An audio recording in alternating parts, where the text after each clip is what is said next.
Chapter 3551 Mystery. Her gaze was an entirely quizzical one, as if she was truly confused. The way he smelled, the flames all around, everything seemed so utterly familiar and yet foreign to her as she could not help but ask him. She called him sir. Noah looked at this unique entity with calm eyes as he replied, "You may be mistaking me for someone else." He had already played too many roles, as being himself was always the best. And yet this source complexity singed before him shook her head decisively as she replied, "Nope. Your flames. Your source. Your feeling. It's all the same. Sir, I don't know what game you're playing now, but all singed are gathering towards prime frequency of flames to get ready for the enemies of the wheel. We haven't heard from you directly for some time, as we have only been following the weavings you left behind." She vehemently believed it more and more as she studied him, and her mind was entirely made up as Noah could only shake his head with a smile. "Again, I am not who you think I am. I am Osmont, Noah Osmont. And my home is these megalos you have arrived in. You came here after seeing the weavings of Babai spread out to cause the eruption of war across the Wheelomaki." He steered the conversation to the reason why she was here, and Masara blinked as she squinted her eyes a moment later as if she understood. "All right, sir, I will play along that. Yes, I am Masara, and we have never met at all before. This is my first time standing on top of such pure flames of the singed that could only possibly be found in the periphery of the wheel. And this is the first time standing before the origin singed whose flames exceed all other singed. Though I have to ask. While your complexity is unique as always, it seems quite a bit weaker. Did you lose your weavings? Memories? Is this the flow that the wheel intends? Is that why we haven't seen much of you recently?" She bombarded him with one question after another as she wholly believed he was the origin singed. Beside her, Tam of the Singed was not making things any better as he actually nodded in the affirmative as if it was all true, but the things she spoke of were heavy ones. That his complexity seemed considerably weaker than that entity she knew. That the flames of the true severed singed flame of existence expressed were ones that could be found on the periphery of the wheel. She revealed all of this freely. Noah looked straight at Masara with all of these questions as he sighed right after, causing her to blink suspiciously before she sighed. "Fine, keep being as mysterious as always. I will truly play along. So what are we doing here? Three singed, and origin singed included, being gathered in these megalos. Is something happening here that we need to take care of? Something connected to the emerging change in war?" She was proactive as she asked. And Noah was about to reply when all of a sudden, bzzzt, his weavings buzzed as something significant occurred with a thread of a weaving he had with someone. He closed his eyes to focus on it as very quickly, he honed in on none other than old man Eudemus, tracing his weavings to a distant place within the megalozonaires at this moment. Boom! A tremendously heavy explosion of complexity erupted out as it could be felt even from here. This explosion of complexity was unique as through the entanglement he had with old man Eudemus. He was able to feel blazing white gold flames surge out and continue surging out like a tower from the place old man Eudemus was. What was he doing there? And what exactly was that? His eyes shone sharply as beside him, Tam and Masara also turned their bodies in the same direction as even they felt the eruption of complexity. That is a deep eruption of complexity. Something related to the wheel. "Sir Osmont, what do you have hidden there? Is that why all of us are gathered at this place?" She spoke as if everything was falling into place, Noah rising up while looking at her and shaking his head. "Let's go see." It related to the dazzling flames of the wheel, they could all feel it. And here, three singed of the wheel were gathered as they could go see what old man Eudemus had gotten himself embroiled in. As they were about to leave, "Oh, sir. I haven't gotten an empowerment for quite some time. Could you give my flames a little boost?" Masara spoke earnestly as Noah looked at her quizzically, and she smacked her head as her eyes even lit up after right. We would not have done any empowerments if you were someone else. Oh, and you wouldn't know how. A mischievous smile rose on her face as she thought of the origin singed. He would always bring his hand over them and release a white gold flame that they then ingested, and this flame would go on to empower their weavings for some time. But that was then. If he was going to say that he didn't remember anything, "Sir Osmont, is it okay for me to perform the ritual to gather the flames for empowerment?" He nodded at her impassively as they had to move, so he simply nodded, and in the next moment, the mischievous expression on Masara became all the more prevalent as after she received permission, she instantly flashed before Noah and smacked her lips onto his a devouring force erupting from her that tried to gather Noah's flames. Since they were truly severed, they would not have gone anywhere unless Noah wished, but he was curious as to what this singed was doing, so he allowed a bundle of flames to surge into her mouth, and, boom, the blue flames around her burned half gold, her source becoming all the more exuberant as flaming blue wings erupted behind her. Chapter 3552 Mystery 2. Flaming blue weavings erupted behind Masara as her source truly burned brighter, her expression looking drunken as she opened her eyes right after and looked towards Noah as if she expected to be reprimanded, and yet she only saw him look at her with interest as she pulled away from him and cleared her throat with a bit of embarrassment. "Thank you for the empowerment, Sir Osmond. Now we can set off." It was definitely not the normal methodology for this process that she called empowerment, but it seemed like his flames could have even grander effects on others. Singed, in the corner of his eyes, he saw Tam looking at him with a fervent gaze as if he would jump out in the next second just like Masara. But he gave him a look that if he tried this, his weavings might just be done for. Tam coughed and looked sideways as Noah threw out a bundle of pure true severed singed flames of existence onto his body, his weavings also swirling up brilliantly as he commanded, "Let's go." They could feel the dreadfully powerful aura only becoming more and more intense over time as they surged toward that direction. Eudemus, a name given to him by his parents he no longer remembered, an identity of a scholar that he took on over the years, eventually molding who he was today. He became a part of the Commonwealth so long ago that he never differentiated between himself and the Commonwealth. His life eventually intertwined entirely. And now, he sought answers. He sought light to be shed in the expansive waves of darkness, so he used the core of the Commonwealth to arrive at a nondescript area in the Megalosaneer, and he unsealed something that always remained covered this whole time. The core of the Commonwealth did everything as it was akin to using a sharp point to pop a balloon that was already heavily inflated and about to break, and once it did break, boom. Old man Eudemus saw the space before him opening up like a zipper, twisting and distorting as from it, a pillar of white gold flames surged out, a pillar of flames. Heavy in complexity, scorching in grandiosity, they seemed to be releasing a burst after such a long time. And alongside this pillar of flames, tendrils lashed out like snakes as one smashed into old man Eudemus. His whole existence felt a sense of decimation alongside it, his body being pulled in by the tendril of white gold flame as he saw the identity of what truly lay underneath. He saw a golden tower rising up brilliantly, this tower actually piercing a multicolored heart that was also turned to flame. The golden tower caused old man Eudemus to feel a sense of veneration as it had an extremely sharp pointed tip, and its base was cut off smoothly as the heart it pierced was more so towards its base. It was all surrounded by storms of white gold flames, and millions of terrifying source runes floated around this entire area as someone would need a terrifying amount of complexity just to get near. Old man Eudemus did not have such a complexity. His body was drawn by that tendril of flames as he felt excruciating pain, getting ever closer to the smooth gold surface of the sleek golden tower as his body smashed into it. He felt his existence scream out as it touched the surface of the golden tower, his skin instantly melting into it as his body became fixed in place. Ha! He breathed out raggedly as a moment later, his eyes pulsed gold as he received threads of information, just exactly what he was opened. This tower he became fixed on as his existence melted into it. It was a spoke, a piece of the spoke of the wheel. It had pierced into the very heart of the Megalosaneer and lay dormant this time as what it could do. Even as his existence melted into it, old man Eudemus felt the pristine complexity involved as he felt the abundant weavings of matter, and how with this spoke piercing the heart of the Megalos, one could be able to command matter in such a way that the three-body problem could be solved with it. It held that much power at bay, but his complexity was nowhere near enough to command something like this. The sword of the Commonwealth was both right and wrong, with something like this, the resurgence of the Commonwealth was all but guaranteed. But there was nobody compatible and complex enough to wield something like this. There was old man Eudemus felt his weavings buzz as he felt an aura.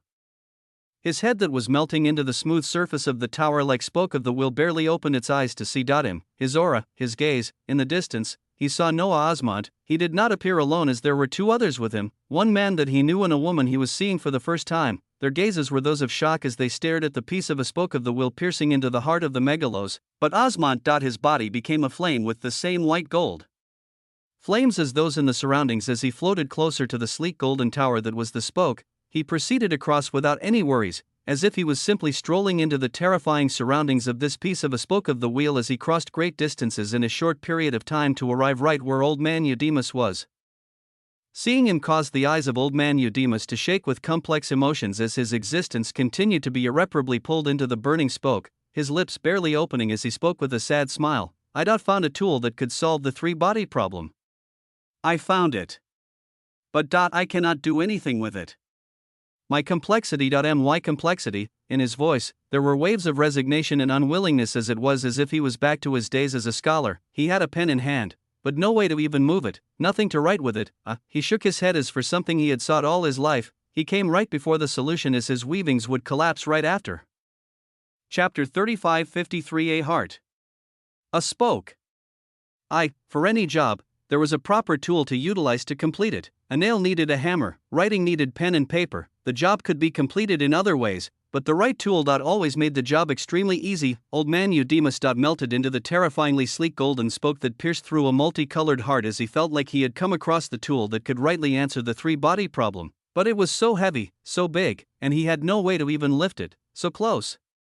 And yet so far, the weavings of the wheel are cruel. Noah Osmont, old man Eudemus was half melted into the golden spoke as his words croaked out towards the one person right before him. A person he did not understand even to this day, as too many mysteries surrounded him, and Noah looked at old man Eudemus in turn as he observed his weavings with caution, an illusory eye opening above him and staring at everything as he prepared to make a move. When he breathed in, the air felt rich in terrifying flames of purity and complexity that almost rivaled his. The spoke itself seemed heavy and capable of not decimating but purifying and eating the weavings of any who got close enough. Half of old man Eudemus was already part of this golden spoke, and then, there was the heart it pierced through, the very heart of these megalos. It looked like a skewered organ.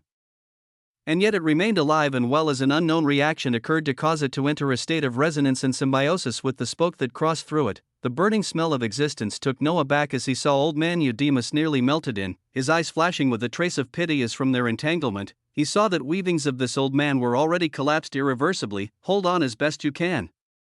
He spoke towards the man who had been seeking answers all his life. White gold flames erupting to cover what remained of his body. When his flames came in contact with the spoke, there was a roaring flare-up as the seething flames in the surroundings became even wilder. Noah floated down towards the very bottom of the spoke as he passed through the pierced heart, noticing how the weavings of this space that seemed enclosed within the folds of the megalos held similar musings to that place he arrived at when he attained true severing. That was how it remained masked and hidden this whole time, as it seemed like a junction of space between the megalos and that heavy domain of darkness where it was hard to even move around in. He arrived at the base of the spoke, right before the heart, as his figure began to rapidly enlarge in size. At this moment, he was akin to the size of a grain of sand in comparison to the massive spoke, and his figure ballooned up to slowly exceed the size of a world. Just until he seemed to have the same relation of size with the spoke, his eyes filled with determination as his hand became aflame with white gold brilliance, intending to grasp the base of the spoke that was raging out incandescent flames. As he did this, the figure of Masara appeared beside him while surrounded by vibrant blue gold flames, shouting amidst the swirling storms of complexity around them, "Sir, I have never seen one this big. Is this why you were in these megalos? Its complexity seems free and untamed, as it might even hurt the current you with that level of complexity.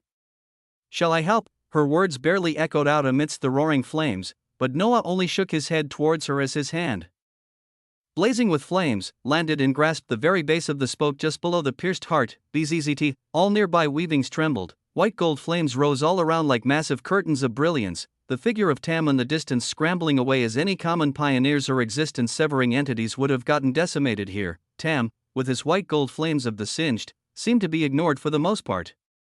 While old man Eudemus was already nearly gone, Masara watched. The origin singed grasped the massive spoke before them as her heart could not help but palpate with waves of shock and surprise. Why would such a massive part of the wheel be here?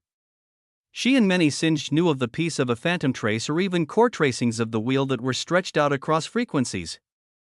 But she had never seen something like this, and to seek to control such a thing, even her weavings did not seem to be enough. And yet, the unique, albeit slightly weak, weavings of this version of the origin singed grabbed the spoke without so much as any hesitation, and columns of flames rose heavily as in the surroundings. The temperature alone even made Masara feel stifled, and she was a powerful greater source complexity. She looked at the enlarged figure of the origin singed as she wondered, how did it feel to be him at this moment? Nearby weavings trembled. Noah's hand that sought to grasp the spoke felt like it was being scalded by an object that could not be grasped. And yet his true severed singed flame of existence denied such a thought as it spread to madly wrap around the whole spoke. It was pure, it was truly severed. And it was already heading towards a pathway to a true source. How dare it be denied by an object that held the flames of the wheel? How dare you, Huum? His voice boomed out like waves of thunder, his hand pulsing with purity and coming to grasp the spoke completely as the very weavings nearby shuddered. A booming cry echoed out after that before in the next moment, chains of flames erupted from the base of the spoke and began coiling around Noah's hand like a serpent. Chapter 35:54. A heart. A spoke. Two chains of flames raged and roared out as they snaked over Noah's hand, entrenching themselves deeper in his skin as if they sought to control him. And yet in the face of all of this, Noah's gaze remained defiant as he grasped the spoke even tighter and tighter, and white gold flames were branded into it in turn. It seemed to be a battle of purity as at this moment, the flames that were truly severed won such an argument. The chains of the flames slowly turned into a tattoo over his hand as in the next moment, he was able to grasp the tower like golden spoke tightly, and for the first time ever it actually moved it from its current position. Misara and Tam looked at the scene with shining eyes of wonder as in the next moment, Noah felt a seething feedback of tremendous complexity as prompts rose over his eyes.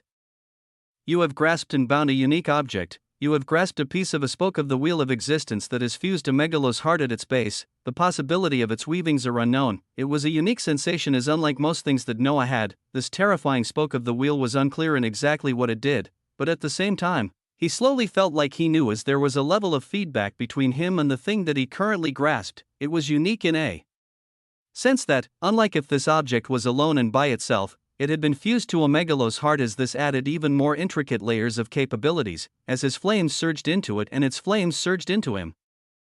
Noah felt an instinctual sensation of the possibilities of what it could do as in his enlarged visage, he grasped this spoke with two hands and bellowed out before he turned its tip downwards. And he pressed down. It was an instinctual move, but it came to him among the many things that this spoke could possibly do as it thundered down and came in contact with a single gray fracture that was among the countless gray fractured lines spreading out across the megalos. Even with the constant eruption of his megalosides and the deluge of shattered pantheons and omniverse that spread out all around, all that had happened were these gray fractured lines dimming in their appearance as the lower atmospheric weavings of existence returned to normal levels.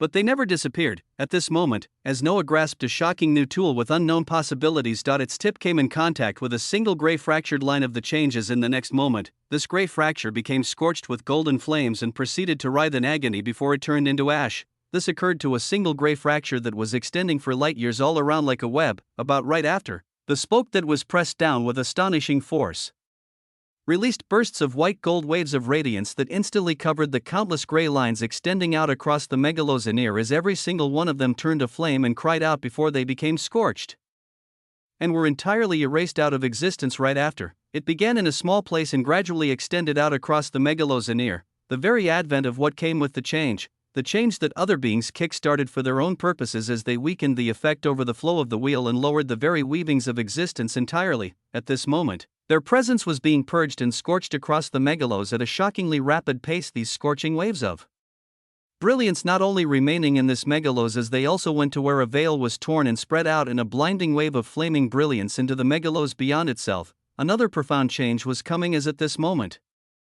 Nobody knew just who would be the one who held the pen that wrote down exactly what these new changes would entail. There were only a few witnesses who saw the man responsible for all of this. One of them was a reconstructed weaving brought forth by the man himself. The other was a nearly collapsed weaving of an old man whose shred of wool was barely visible, his nigh-melted eyes watching the brilliance unfolding as at this moment too much of him had collapsed to still be his old self, and the other was a singed who held an extremely high status in addition to complex weavings that others could not even imagine. Misara, at this moment, she had one body here that she believed had located the weavings of the origin singed, an entity she had seen many times before, but had left them for the last eons.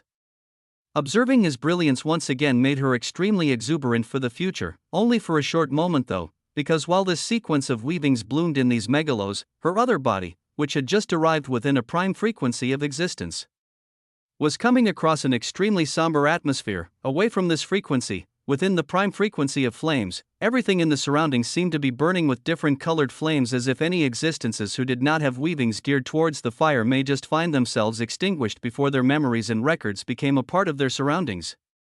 Within such a small domain of space where the very makeup of it seemed to be flames. There were dozens of figures whose bodies radiated incandescent flames while they surrounded a single burning wisp of a white gold flame that was the size of a world. It emanated pristine power and beauty as at this moment, these entities, these singed, held a somber atmosphere with every new arrival that returned from other frequencies, because nearest to the burning wisp of the flame of the wheel, there was one of their more powerful complexities, an entity who had taken the reins when the origin singed left them as they proceeded to follow the doctrine and surf on the flow of the wheel of existence itself. But at this moment, half of his body was collapsed, his expression serene as every single entity here could see his weavings were on the path of irreversible decimation. And he was someone that no lesser source, or even a greater source, could look at without having to bow their heads. He was someone at the stage of prime source complexity. What exactly had happened? What could possibly have set the weaving of a prime source complexity to an irreversible path of collapse? Chapter 35:55. They did not leave us. The very weavings of existence here were unique, and every moment, it felt like one was breathing in fantastical flames of existence with every breath. There were many flames of varying colors, and each one expressed a different emotion. Some flames would dance happily while others burst with excitement, and some flames looked dwindled and dried as they bent down seeming sad. At this moment, near the world-sized wisp of the flame of the wheel of existence, the many seas of flames held a somber atmosphere as every single one seemed to be bound down by something truly too heavy. Nearest to them was the figure of a prime source complexity, a man whose body was tall in stature, and his back was a wide one that many could depend on. He was an entity whose eyes were as fierce as they were gentle, with his head burning with silver gold flames. What he did for the singed could never be placed in a single record and explained in its entirety. And yet, as more and more singed returned into the prime frequency of flames, they came to find his visage that was half collapsed as at this moment. Only half of his flaming body stood before them. His single eye looked at all of those arriving as at now he held serenity and calmness, as if to tell them, even in the state that he was in, that everything would be okay, that even in this state, it should all still be what the flow of the wheel intended. He smiled at all of those that had gathered here as he nodded his half head and began to speak out. There are still a few others that have not arrived, but this is more than enough for me to spread what I have come to learn of the weavings of the wheel. His voice still held a shocking power, but Masara and many others felt a level of shock as within this voice, they felt such a profound wave of weakness. Their minds still buzzed as they wondered how all of this could be possible. They had known everything, and they had planned everything. This whole time, they knew that a terrifying change was coming, as tribulations were a part of the flow of the wheel, so they got ready for it. They spread their forces out across frequencies and entrenched them in through various powerful forces that remained inside of frequencies, and even those that moved across frequencies of existence. They even learned about their enemy and did their best to prepare for them, even letting them make the first move, as after they knew what their enemy held, they could very easily crush them after that. These were their weavings. And this was what they knew, and they came to finally carry out such weavings as instead they were faced with the collapsing weavings of one of their more powerful pillars. As if he could see all of their gazes, this entity smiled and shook his head. There is no need for sadness when it comes to the flow of the wheel. Things are, and will always be, how they should be. There will always be surprises along the way, as this time around, there is just this minor surprise. And yet, even though the flow of the wheel will always be as it should, there are those who can manage to alter this flow in ways that may not be necessarily good for all of existence. There are those seeking to alter the flow to their own benefit.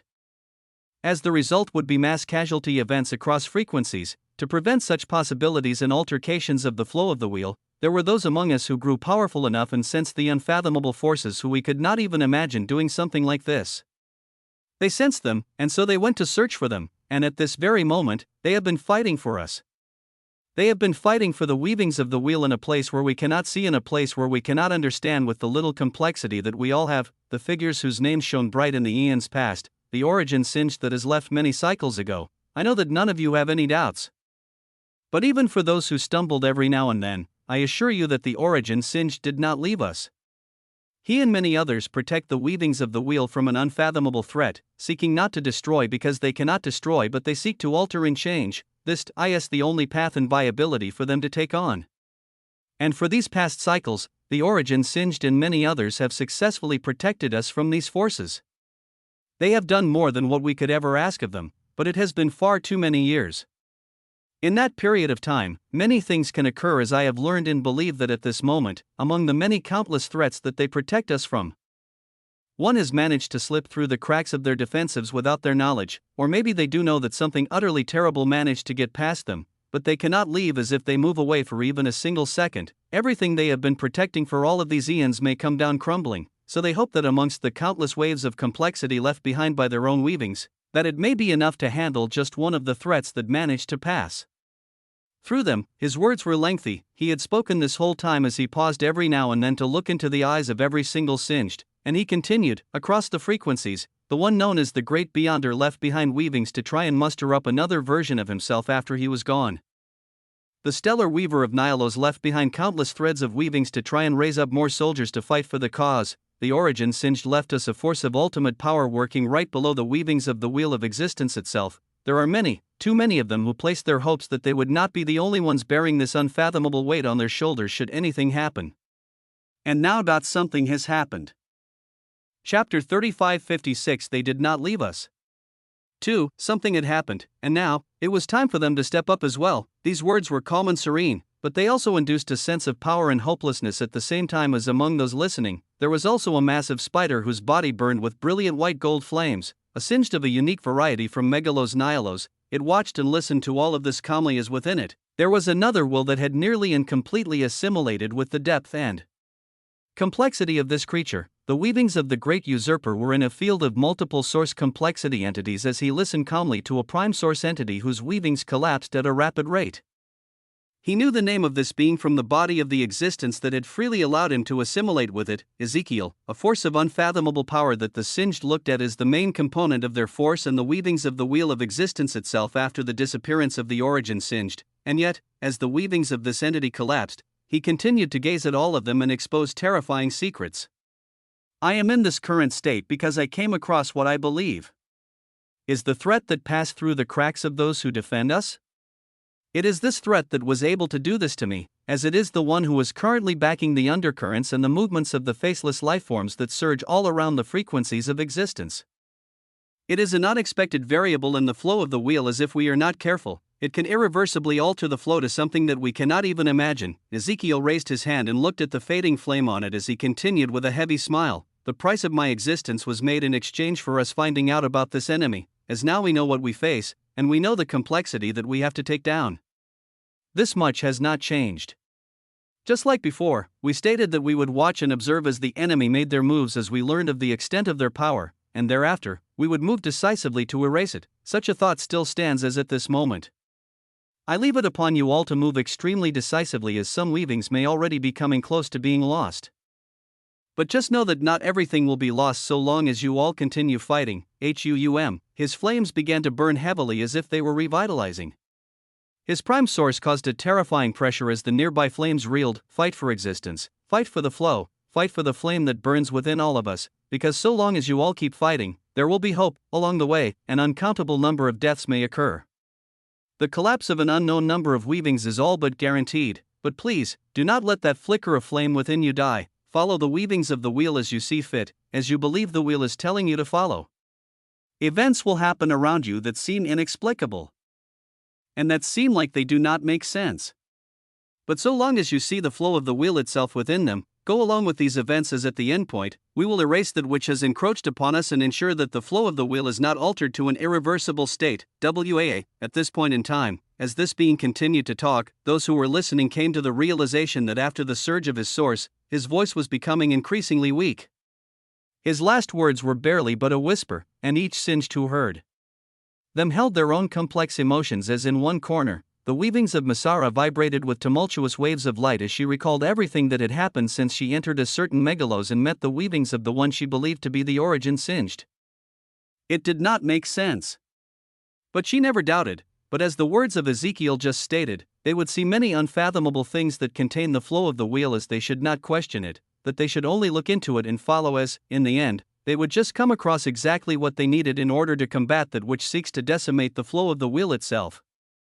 The origin singed should be out in a place protecting them from unknown enemies that they could not even imagine, and yet she believed she had found a thread of him that he left behind as it was scattered and without its old memories, and this thread believed itself to be entirely someone else.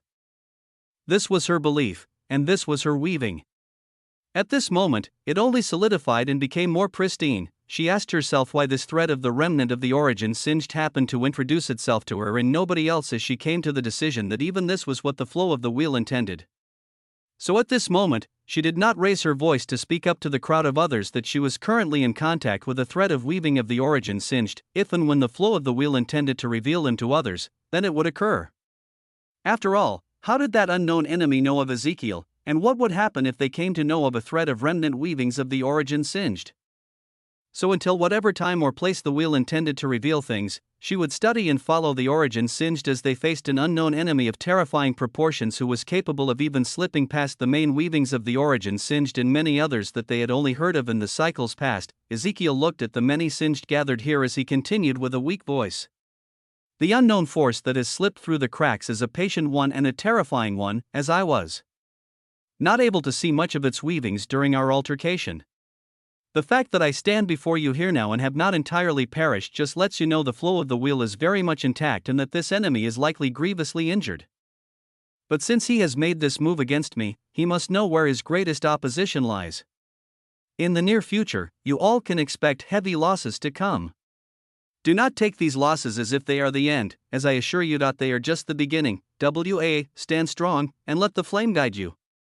And may you never be truly extinguished. With such words, the magnificent half-visage of Ezekiel, a prime source complexity, fizzled out into bursts of flames that were then pulled into the world-sized wisp of a flame that now that lay behind him. The weavings of a prime source entity had all but collapsed. Chapter 35:57 Loss. There was a moment of profound sorrow as the brilliant multicolored flames nearby all flickered and became that much dimmer after the collapse of a prime source singed. Misara looked at the scene with silent contemplation as she thought of the way that they now had to fight against enemies they had considered to be at a certain level, but now had a terrifying backer that even they could not understand. If the prime source Ezekiel was attacked and collapsed because of it, how would the rest of them fight against such a being? She only just had this thought, and in the next moment, a commotion arose in a distant part of the entrance of this domain as a singed with the form of a golden dragon bathed with halcyon crystalline scales appeared with a roar. Its body looked battered with crimson gold blood, its wings torn and clipped as its aura was unfathomably weak.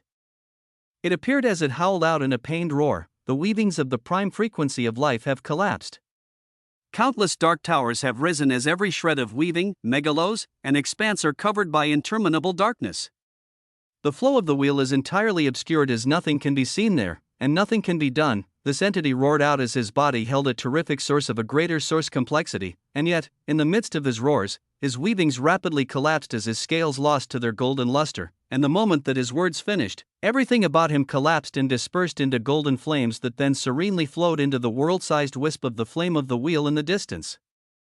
One shocking event after another, a prime frequency had fallen into the hands of their enemies. As what did this mean? The many singed here looked at each other before in the next moment, a woman with flaming white hair and dazzling golden flames seething around her rose up. It was another prime source complexity of the singed.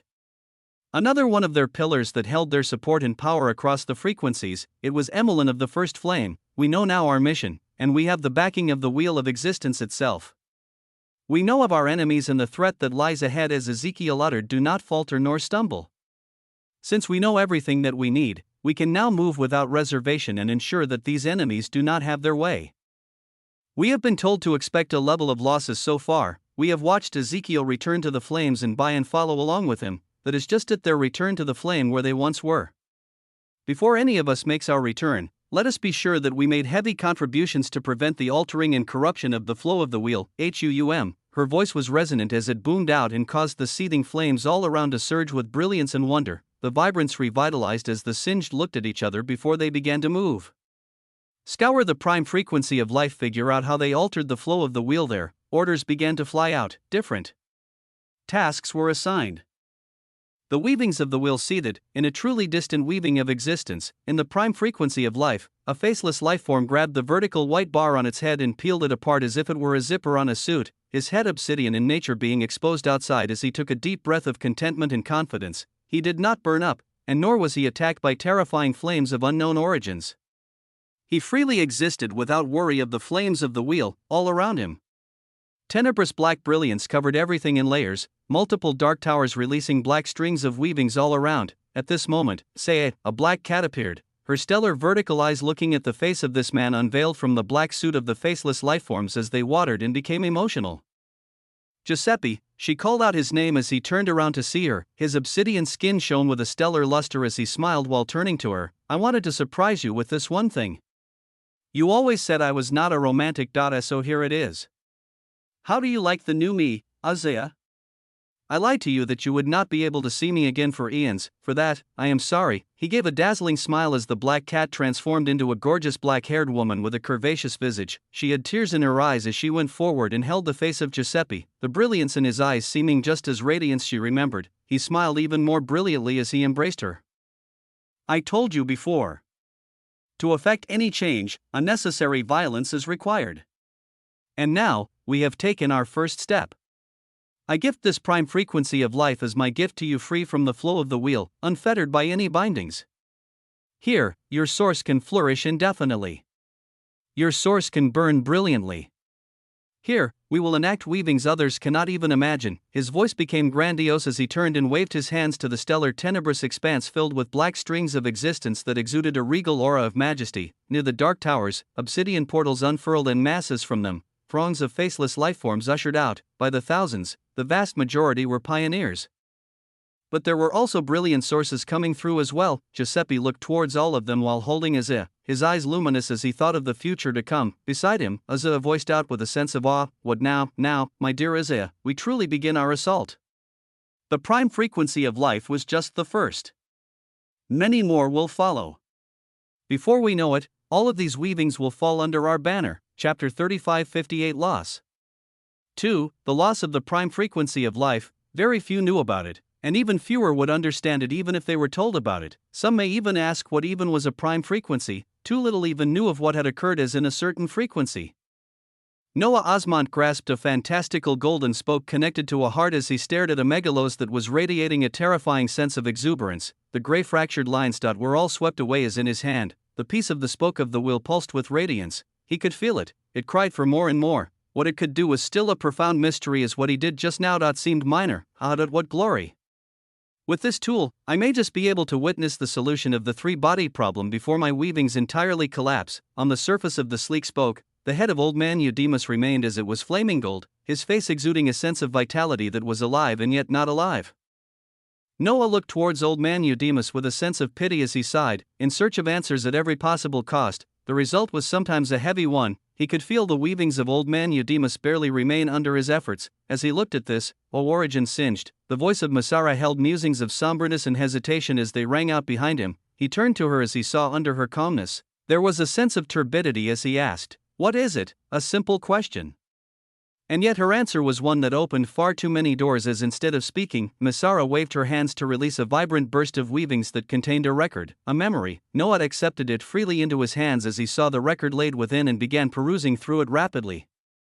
It was a record of a few minutes. It showed events unfolding with a domain filled with flames of the wheel, with a burning wisp of the flame of the wheel burning brightly in the background. The record was a few minutes long, but he perused through it in the span of a second. He saw many things. He saw Ezekiel, a prime source singed. He heard the shocking threads of information that the entities who had left this whole time, entities he believed to have chosen to isolate themselves from any and all entanglements as they elevated their sources, and yet one person said otherwise. Whether this was true or not still remained to be known, but what he said was undoubtedly shocking. That something had slipped past the terrifyingly powerful entities they had only ever heard of in the past eons, and this was the one behind the faceless lifeforms. But more than this, right after a prime source singed perished, a greater source singed also fell as they passed on the message. The prime frequency of life had its weavings of the wheel unfathomably altered, one bad news after another. Noah looked at all of this as his gaze became grim, feeling the golden spoke he held in his hands as well as his complexity, the singed megalos. Infinity. Outerversal, he had just begun to open up pathways to the true sources that were only for him, as even with his rapid pace, it seemed that he still had to be even faster. So he grasped the golden spoke as he thought about all the weavings he was entangled in, his eyes burning with a fearsome light. Let this frequency be secured once and for all. He moved instinctively. His weavings radiated a terrifying light of brilliance as with the massive piece of a spoke of the wheel in his right hand, he pointed it forward as its tip buzzed with brilliance, tearing the space ahead apart. The weaving of Megalos purification and empowerment has been recorded and clarified under the banner of the piece of a spoke of the wheel. the weaving of Megalos traversal are being utilized for the first time. Prompts rose over his eyes and passed just as quickly. Megalos traversal, anywhere within the megalos an expanse inside a frequency could be traversed in but an instant. He received this knowledge instinctively as, in the next moment, the tip of the spoke tore open a massive golden flaming rift that Noah stepped into with behind him. Masara and Tam did not tarry as they stepped through as well. Whap, existence distorted. When they appeared again, they were no longer within what was known in the past as the megalos anear with the massive world. Sized visage of Noah arrived in what was known as the megalos beyond. At this very moment, the gray tears in space were burning and being turned to ash from the effect of the very same spoke he held, its effects stretching out across all megalos at this moment.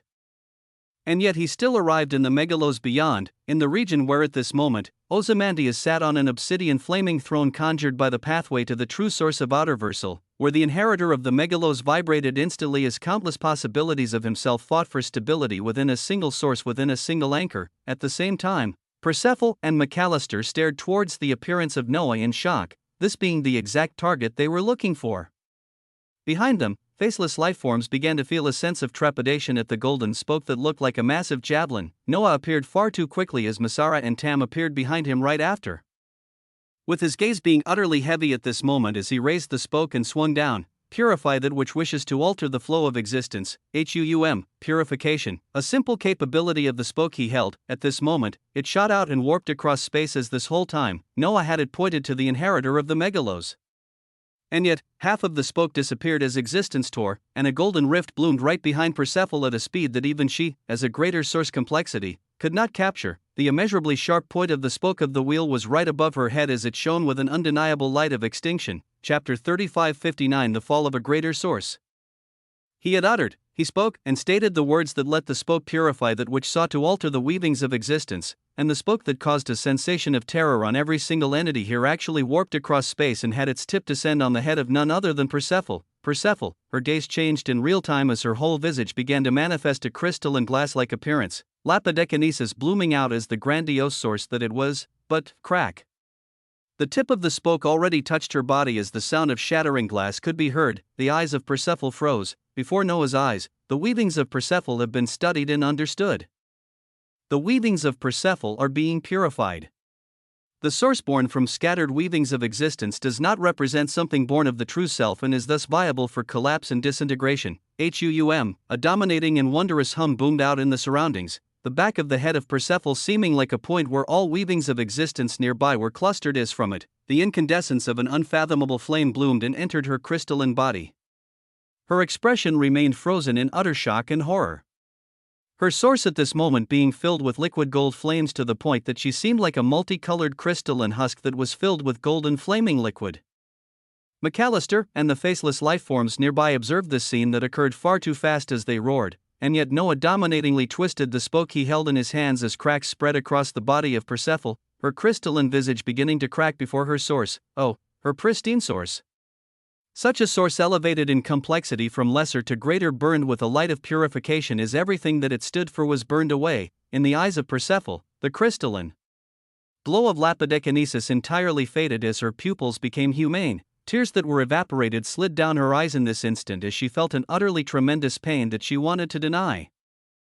And yet was undeniable. Her skin became pink and fair, and thereafter, boom, she exploded into an amalgamation of liquid gold rivers of flames that seethed out towards the nearby faceless lifeforms, and where she stood, a truly purified source pearl of a greater source complexity floated as it looked amplified, elevated, and even further empowered. In the next instant, it shot out into Noah's hand and disappeared as, at this time, the first greater source complexity fell under his hands. A watcher of the Wheelomachy fell under his hand. But even with all of this, he bellowed out as the weavings of the pathway to the true source of infinity burned within him, blue brilliance surging from him and entering the piece of a spoke of the wheel he held as he grasped it with both hands and pressed down.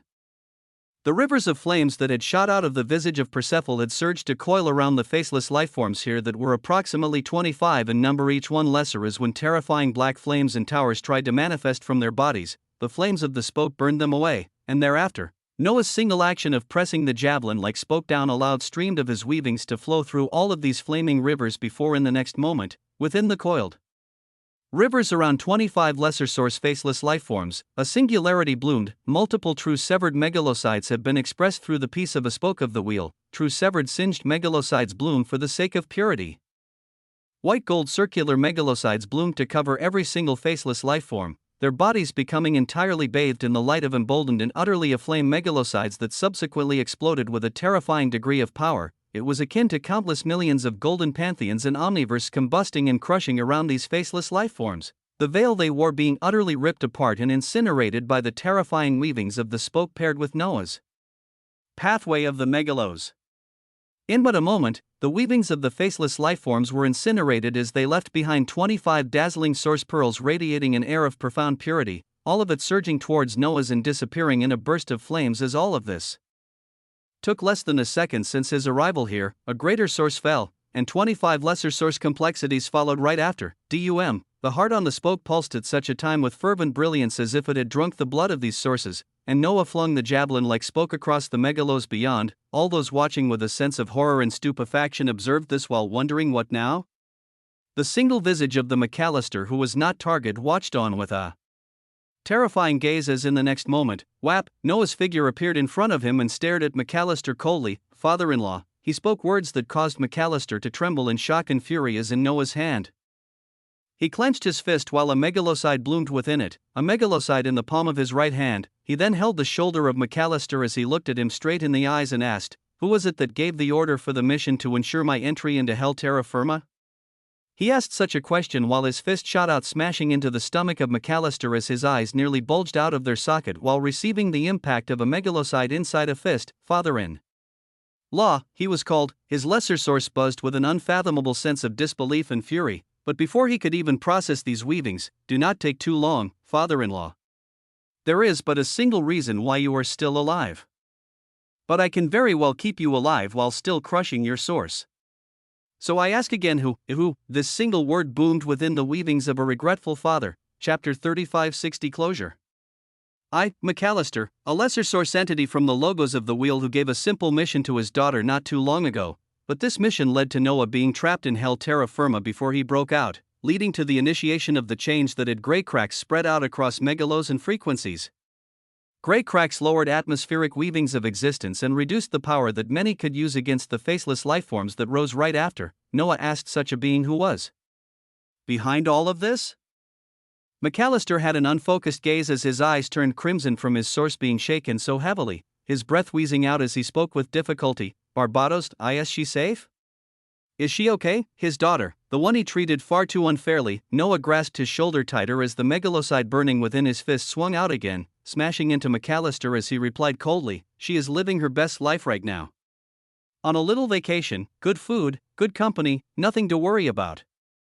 Do you want to see her?" His words thundered in his ears as McAllister felt the fragility of his source in front of this being, and after what he had just said, he could only sigh internally as he spoke out while crimson gold blood freely flowed. A powerful entity that may have already exceeded greater source, or maybe not.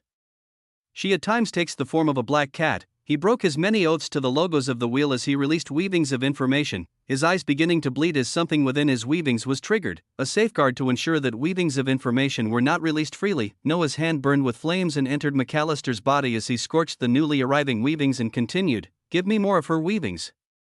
How she looks, conversations you've had." He spoke commandingly as while unfocused, McAllister generated a bundle of multicolored brilliance that Noah grasped, musings of the black cat entering his mind as he nodded. He released the shoulder of McAllister and used his left hand to make a tear in space that led straight into the infiniverse megalos right above the frequency gateway as in the next moment, he kicked McAllister's body into the portal as he tumbled like a brilliant light towards the frequency gateway and straight into the path that would take him into hell terra firma, where his authority would be all but gone. Where his daughter could look at him in the eyes for everything that was done. While Noah was doing this, he had flung the massive javelin-looking spoke towards a certain direction, this naturally being towards Ozymandias as in the surroundings. The outerversal morphons watched what was happening with utter stupefaction. What the hell was even going on? Who was this terrifying new entrant that had just killed multiple lesser sources and even a greater source? In the middle of all these questions, they were terrified to see the massive spoke that had decimated even the weavings of a greater source go towards the Ozymandias. but why was the handle pointed towards him? In the midst of stupefaction and incredulity, Ozymandias raised his hand as it enlarged and erupted with white gold flames latent. Tattoos blooming on his hand as he grasped the spoke naturally. It was a scene that caused the jaws to drop as Masara and Tam, who were watching all of this, were dumbfounded, having barely recovered from watching Persephone be decimated as now. The grand piece of a spoke of the wheel that the origin singed held was transferred to another entity shrouded in dark matter as this entity erupted with the same white gold flames to wield it. Ozymandias held the radiant spoke as on it. The face of old man Eudemus was initially shocked before he uttered out, I see. You already had both matter and dark matter. His words were those of a crazed scholar who just seemed to now be learning many things, while Masara's eyes opened wide in surprise as the pure eruption of white gold flames around Ozymandias, who raised the spoke and pointed it towards the unstable visage of the inheritor of the megalos. Purify that which is impure.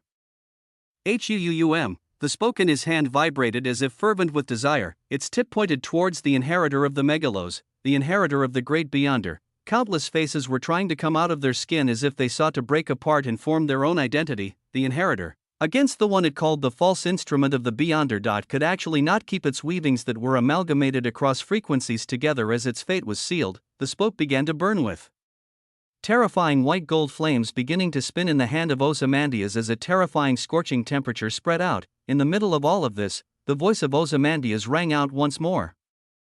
And you called me false, a single statement, but it was one that nearly woke the inheritor out of its instability as it howled, and right before the spinning spoke made a move. Something else bloomed within both Ozymandias and Noah's bodies. The limited infinitum weaving of complexity has been randomly ignited by the true severed heart of infinity. Within him, his heart that contained many overlapping hearts pulsed and released threads of glory. Randomly, the selection of seconds has been selected. The passage of seconds may not be allowed without your complexity undergoing a random, significant burst of elevation that will be supported entirely by the true severed heart of infinity. The limited infinitum weaving of complexity has randomly declared the burst of elevation to stem from the weavings of the protagonist. The severed weavings of the protagonist, backed by the limited infinitum weaving of complexity, surge across severings and heads towards its final severed state, as he stood and pointed a terrifying javelin that spun with terrifying flames, as he faced an entity that called him false. Randomly, his weavings of the protagonist surged up as if to declare there was only a single protagonist. Chapter 3561 Closure 2. The limited infinitum weaving of complexity was triggered at such a critical juncture as it stated that not even seconds would pass before he became stronger, and so, a unique part of his began its severings towards the critical 81st spot before ruination even processed and multiplied the multiple purified source pearls that were just obtained. Before any resources among those he had gained were utilized, the pathway to the true source of infinity continued to exceed all wonders. From his hands, the piece of a spoke of the wheel flew out as it rotated with stellar white gold flames, drawing in the weavings of matter and dark matter nearby as its tip was pointed towards a single enemy.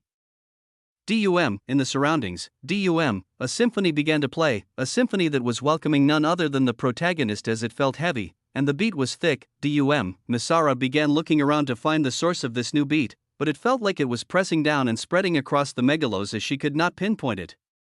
It only coincided with the visage of Ozymandias looking towards the inheritor of the megalos that he had denied the weavings of coldly, his voice echoing it. As the spoke arrived before this entity, greatness was not written for you. Not in this frequency, or any others. False or true mean nothing before countless rounds of severings. Bzzzt, the spinning tip of the spoke smashed into the inheritor of the megalos as it buzzed with a cry of fervor. A cry of someone that was given everything the day it was born, with their future already planned. They were meant to inherit the megalos.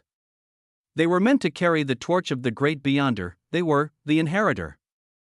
An overlap of countless voices boomed out as the inheritor of the megalos regained a semblance of control. Its source, layered by many others' wills, raged with cognizance as behind it, the megalos themselves began to twist, as if it was trying to dredge up control for the last time. I am the inheritor, AWO. It roared out a howl to muster up its ecstatic force, and yet Ozymandias only glared at it coldly as, in an instant, the piece of a spoke of the wheel stopped spinning. What you are is dead. The stopped spoke released every ounce of pressure and force into a single point, a blinding white gold line shooting out from the head of the inheritor of the megalos and all the way through it. After that, its body began to fill with liquid gold flames, its obsidian luster beginning to shine with a scintillating radiance as if it were a statue.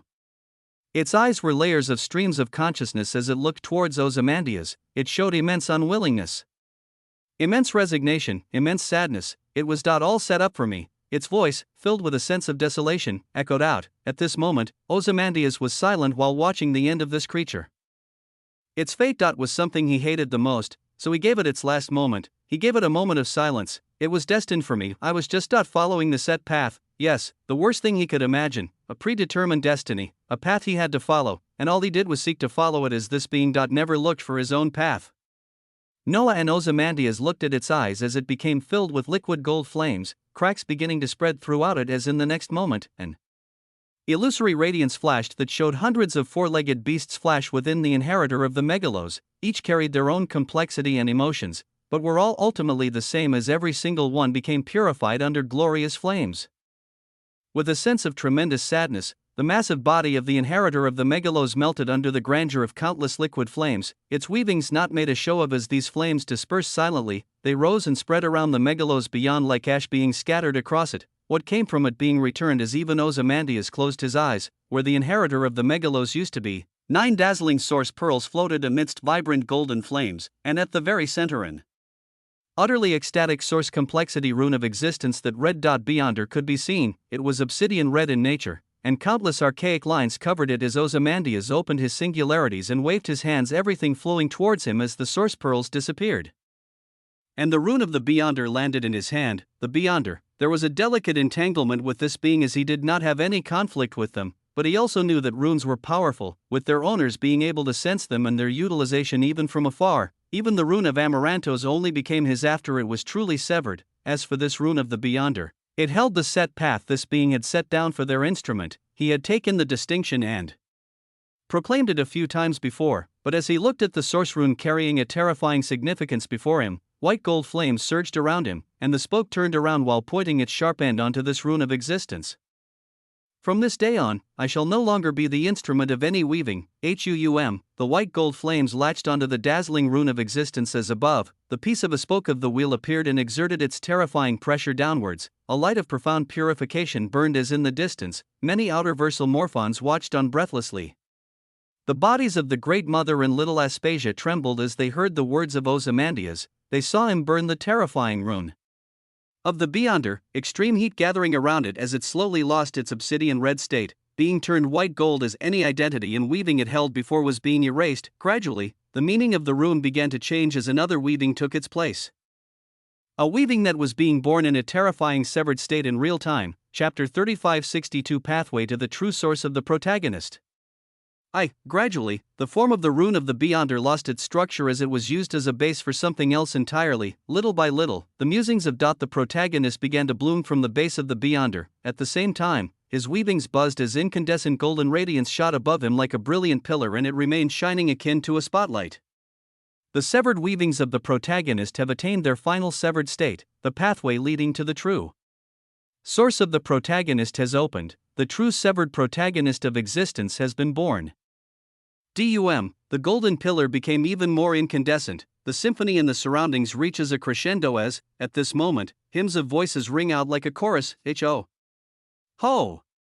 Ho! Golden brilliance shot up like a tide to illuminate the figures of two beings, Misara and many others observing this with stupefaction. Misara received her confirmation at this moment as she realized somehow, the origin Singed had a body based on matter and a body based on dark matter.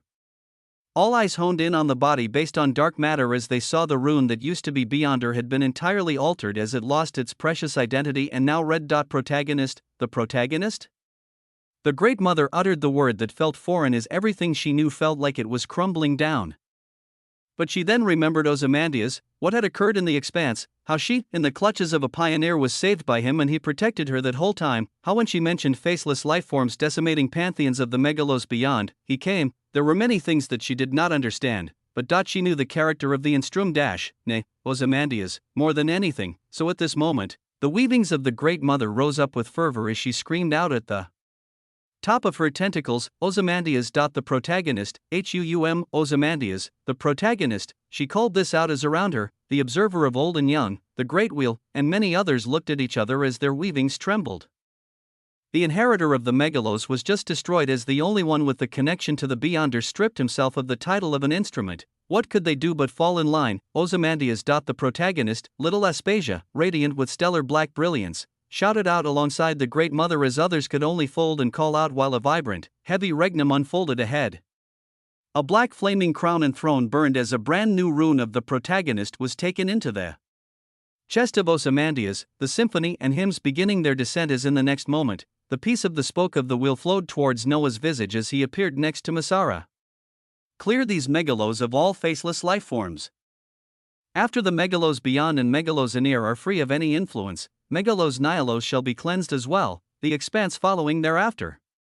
This frequency. Will not be falling to anything. WAA. His eyes pulsed with majesty as Masara and Tam nodded, blue-gold flames erupting from the former as she received weavings from Noah that told her exactly where any remnants of faceless lifeforms were. After all, he had the map of the megalos beyond at this moment too, as currently, everything was laid bare, in the megalos anear. The sages under the lead of the Maharishi and Eugene were released to cleanse it of the remaining weak faceless lifeforms, as in these megalos. None of their influence would remain.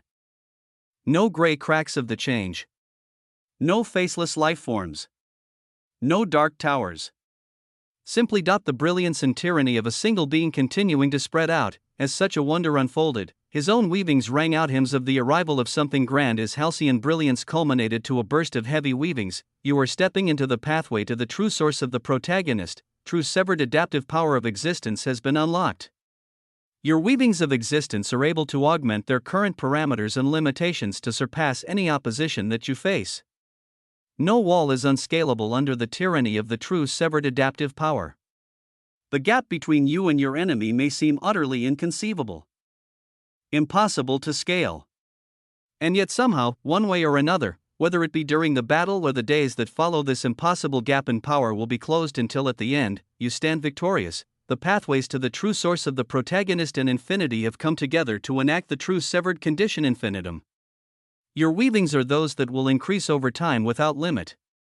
This includes the aspect of strength infinitum, speed infinitum, intelligence infinitum, complexity infinitum, stamina infinitum, and more aspects of your weavings. The true severed final form of the protagonist has been unlocked, the power of friendship has been unlocked.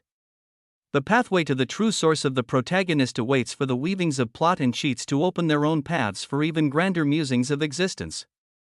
Noah's weavings were surging with utter wildness. The protagonist came in and absolutely shattered the entrance as it began slowly and then accelerated, and just when one thought it was over, you are your own opposition in meeting the needs of the protagonist. True severed adaptive power of existence has been triggered, your own weavings seeking to overcome to meet the desires of the protagonist.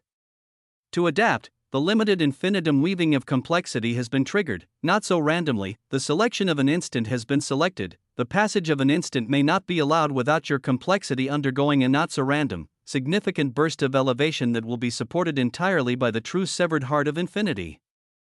The limited infinitum weaving of complexity has purposefully declared the burst of elevation to stem from the weavings of plot and cheats. The severed weavings of plot and cheats, backed by the limited infinitum weaving of complexity that was initiated by true severed adaptive power of existence, surge across severings and heads towards their final severed state. Chapter 3563 Pathway to the True Source of the Protagonist.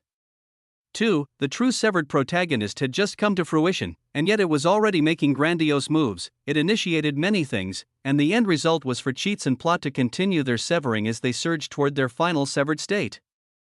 As this occurred, Noah held the piece of a spoke of the wheel with the heart of the megalos anear at its base as he continued to communicate with it. Its uses had shown themselves to be extremely potent against the sources of entities, especially so against the faceless lifeforms. It could purify to a terrifying extent as its other major uses were traversal. He could enter the megalos beyond and the megalos anear freely. There was the megalos nihilos, the place filled with anti-matter, the one state of matter he had not gotten into. It seemed like a long time ago, but it had only been a matter of days when he theorized adding a source of antimatter into the depths of his existence. But it did not work as he found that his weavings would become too unstable. But that was then, and this was now. His complexity had gotten tremendously greater, and he even held the pathway to the true source of the protagonist, a pathway that held true severed condition infinitum and true severed adaptive power of existence. With the adaptive power alone, he was confident in grasping the musings of antimatter, and now, there was also the piece of a spoke of the wheel. Noah held it. tightly as he breathed flames into it while speaking out, "The veil between matter, dark matter, and antimatter. Let it all be broken here, HUUM. His weavings danced dangerously and with wild abandon as behind him.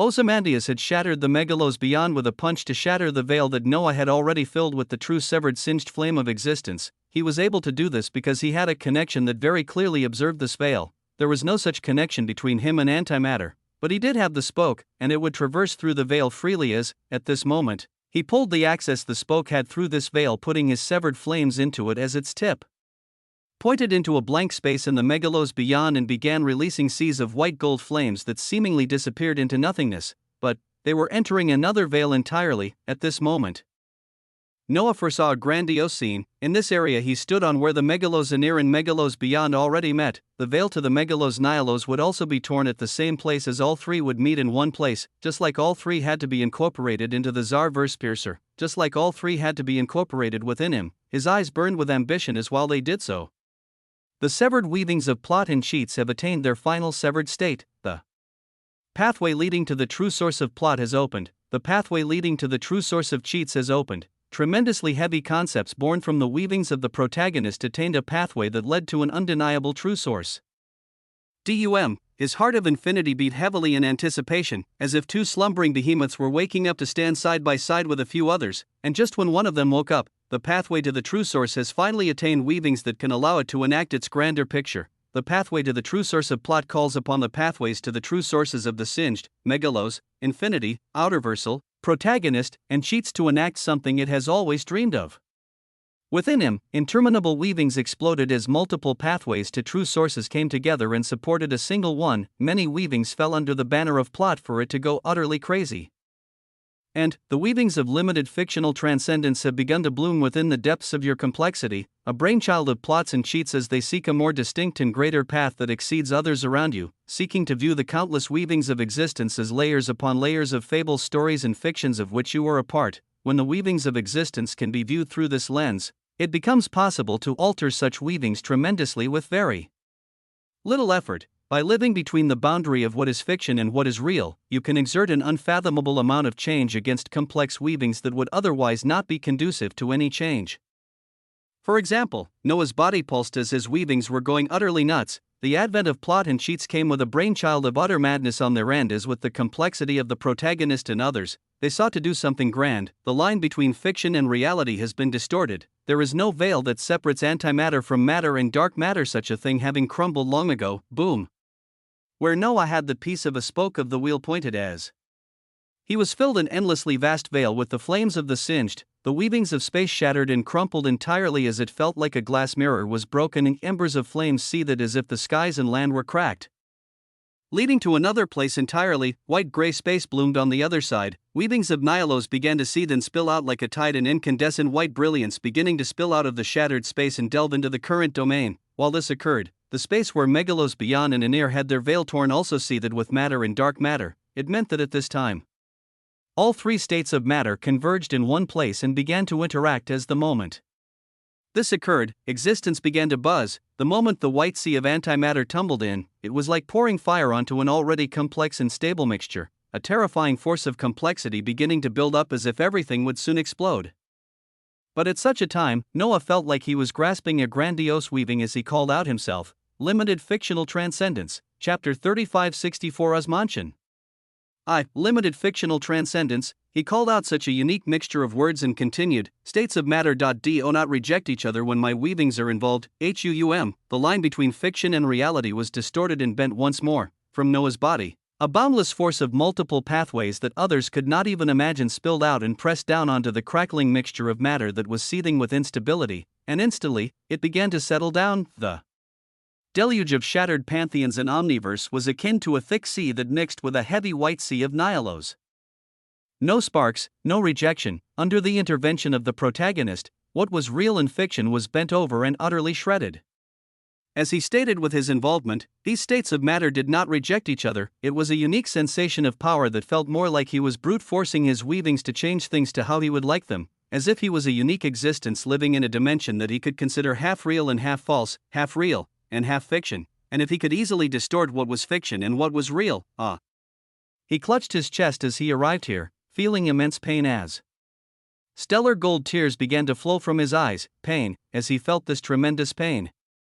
His pathways were silent as they knew why, they were him. They knew that instinctively. This whole time, Noah always looked for something exactly like this, as the protagonist, to transcend the weavings of what others knew, but he had never taken a step too far, as this was still the weavings of existence he was born in, and he was not alone. He had family. He had friends, he had a mother, he had a son, and yet at this moment, when his own weavings instituted limited fictional transcendence, he was designating the very complexity of weavings around him as if they were fiction, as if they were stories unfolding on a paper, and he was reaching a stage where he began to go above them, transcending what was known to be real as he deemed it fiction.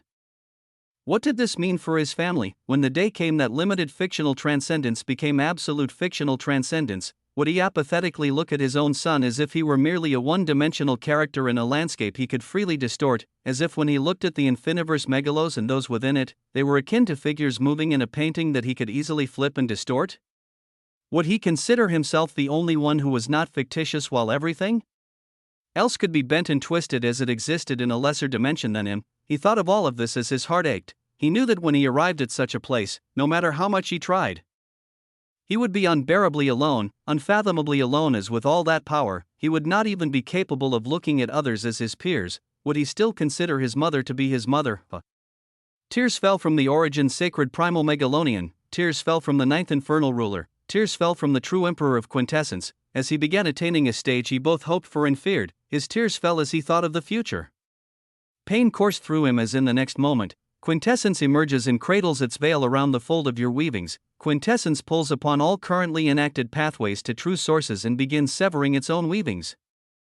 Quintessence moved, rapidly, heavily, brilliantly. The severed weavings of quintessence have attained their final severed state. The pathway leading to the true source of quintessence has opened. Transcendence of complexity should not mean leaving and denigrating even that which molded you to be lesser. The pathway to the true source of quintessence looks at your lineage, bloodlines, and distinctions as it brings them all together under one banner. The power of friendship has been triggered. Through the pathway to the true source of quintessence, the true severed origin lineage of Osmont is coming to fruition, a lineage that leaves no one behind, a lineage of Osmont that, when it transcends, pulls all those under its banner forward. All bloodlines and distinctions are grouped under the banner of the true severed origin Osmontian. Utter incandescence bloomed as a colorless brilliance erupted, not a lineage of the singed, not that of a Megalonian, nor outer versal Morphon, nor anything else, his own identity that would remain unblemished for ages to come. A lineage based purely on him, as it was he was the true severed origin Osmontian, as those he was entangled with would follow his lineage, his weavings, his transcendence. BZZT. Noah's visage was blanketed by dazzling white waves of antimatter, as well as the stellar dark seas of matter and dark matter. He stood at the very center while the musings of the megalos buzzed all around him. On the piece of a spoke of the wheel, the face of a white gold Eudemus looked at all of this with utter adoration and stupefaction. He saw matter, he saw dark matter, he saw antimatter, and it was all coexisting so easily as if there was never a problem that others could not solve no matter what. At the end of the day, the answer was to simply seek complexity until one arrived at a point where they could just tell the problem that it did not exist. Old man Eudemus had no words as his remnant will only stare, a colorless brilliance of utter wonder spread out, everything being forced to attain a profound level of calm as the pain within the true severed origin Osmontian slowly faded. He saw things unbearably clearly. He felt his atlas of existence that at this moment began to change, getting ready to accept another source. He felt his connection to the infiniverse megalos and those within it whom his heart felt pain for, and he disappeared right after. Chapter 3565 Osmontian. 2. Noah's body disappeared from the point where all three states of matter were mixing, as where he went was unknown. This was just one of his bodies, as he currently had multiple parts of himself stretched out in different places. In the infiniverse megalos, he had his main body that appeared outside of a pantheonic haven of dreams. Its radiance was so close as inside of it were all of his people.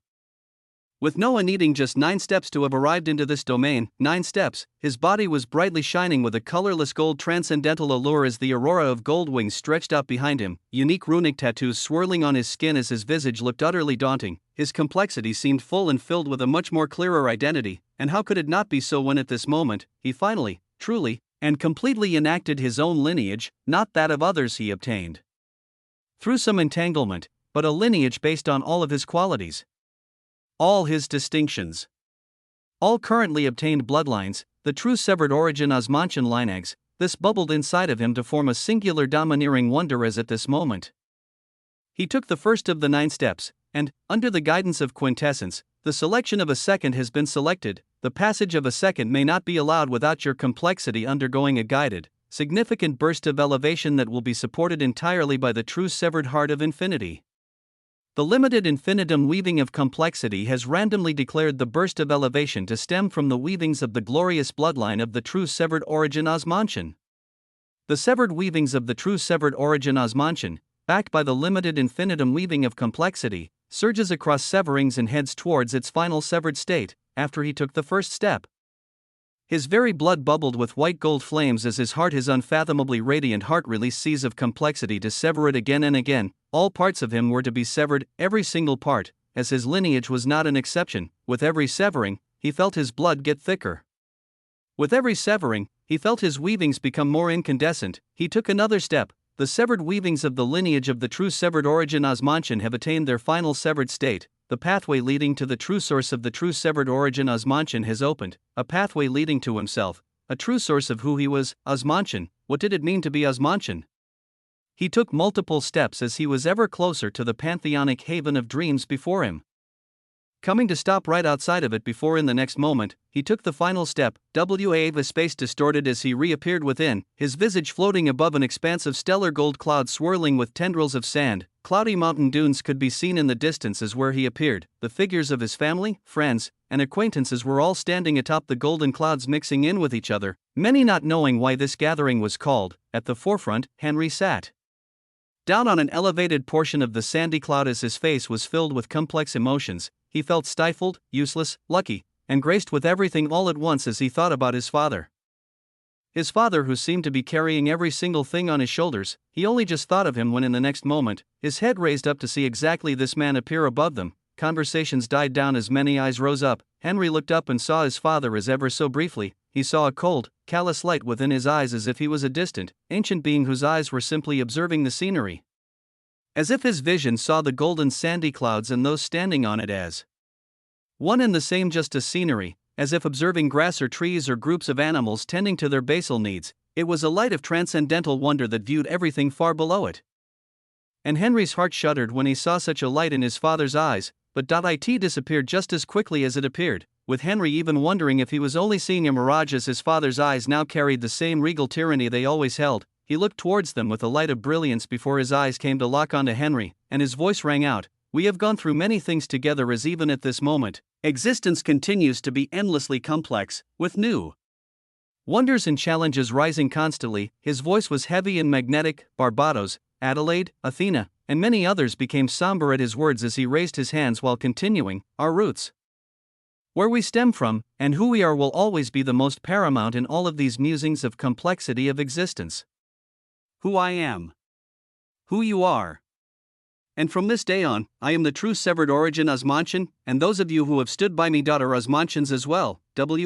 As he spoke, he began to unlock and release the boons that he kept at bay. The thick, heavy, and unfathomably complex weavings of the true severed origin Osmantian flowed from him as he looked at his son. "My son, do you know what makes one an Osmantian, what made him who he was?"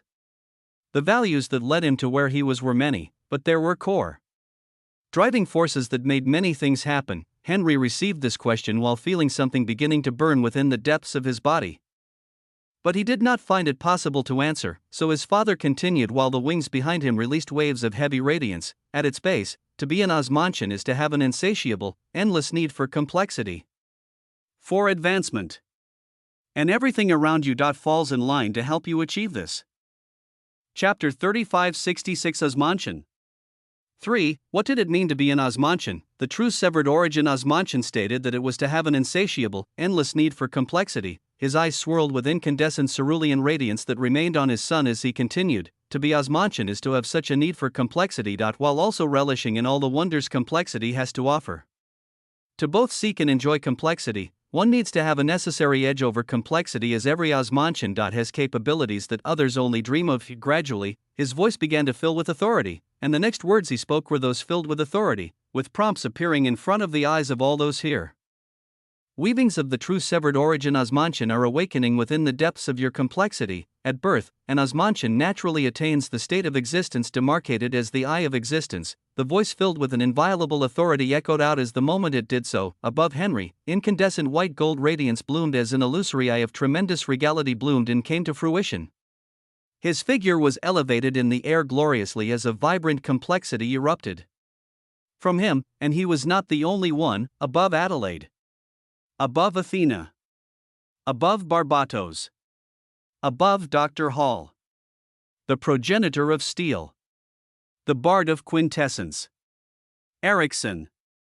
Every single entity experienced an eruption of complexity as their dazzling eye of existence bloomed. Every osmantion has unlimited potential, as well as a non-existent ceiling for growth. They are innately born with invictus osmantian wings to allow them to study and distort causality, and their hearts burn with a limited heart of infinity. Boom! Glorious auroras of wings erupted from every single entity here, alongside the eruption of booming heartbeats as if ancient drums were waking up. Dum. Dumb. Dum, heavy, complex drums that were akin to a wake-up call that even made the surrounding pantheonic haven seethe. Weavings of interminable strength coursed through every single entity here as Noah looked at all of them while continuing the path walked by every osmantian in a true path. One requiring cycles of severings that dictate a tremendous amount of resources. But through the true severed origin osmantian, a taste of a pathway to a true source will be granted to every single osmantian for them to utilize the power and understand just what is required for their own severings, enacted under the banner of the pathways to the true sources of the protagonist, quintessence, infinity, plot, and cheats. The osmantian constellation pathway system is now available, allowing every single osmantian to select and be capable of expressing the complexity of a single pathway under the banner of the true severed origin osmantian. The cost of all these weavings shall be covered by the heart of infinity under the banner of the true severed origin osmantian. The moment such a declaration echoed out, the pathway of quintessence radiated a profound colorless radiance as after the enactment of the true severed origin osmantian lineage, the brilliance of cheats, plot, infinity, and the protagonist were used to enact the osmantian constellation pathway system. Above the cloudy sand dunes, dazzling roads bloomed as they were heart-shakingly vast and complex. With their end currently unknown, there was a path bathed in flames, radiating white gold waves of heat and resplendence as countless ancient runes of existence made it up. It was the pathway to the true source of the singed. There was a path radiating multiple colors, showing trillions of megalos stacked together to form the pathway to the true source of the megalos. There was a golden path radiating pristine and untold glory of being the center of one's fable as within it. There were countless possibilities. It was the pathway to the true source of the protagonist. There was a path lined with stellar obsidian majesty, its regnum and dignity being far too high as it was the pathway to the true source of outerversal. Multiple roads bloomed. Multiple pathways for those of the osmantian lineage, with their eyes of existence just now opening. Henry and all other newly born osmantians looked at these paths with wonder as they felt a gravitational pull to them. Noah looked at all of this with ease blooming in his heart as this was his solution.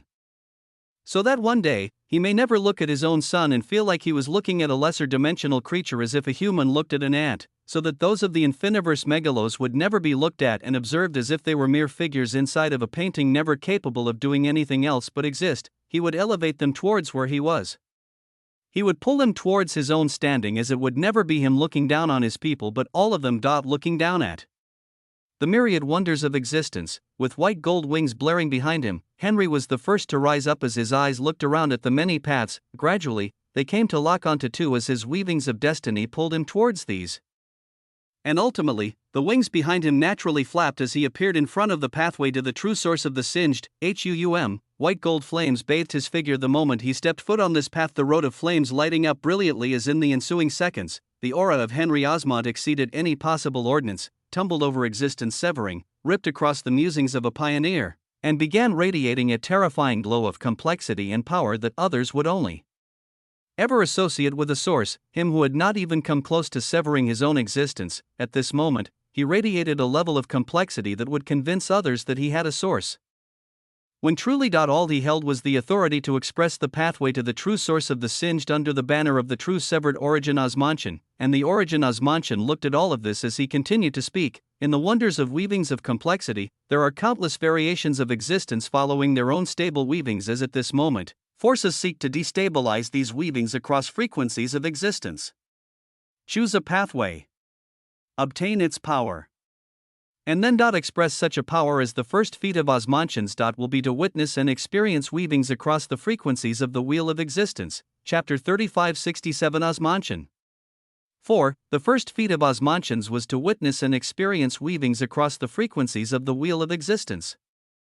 The true severed origin Osmantian uttered such words as his son stepped off the path while burning with white gold flames, others taking his lead and following as they began to choose their own paths. Each time they selected a path, Noah felt his heart of infinity glow brightly as it paid the terrific cost that allowed every single entity to erupt with complexity equivalent to a source. Just his pathway alone could rival source complexity.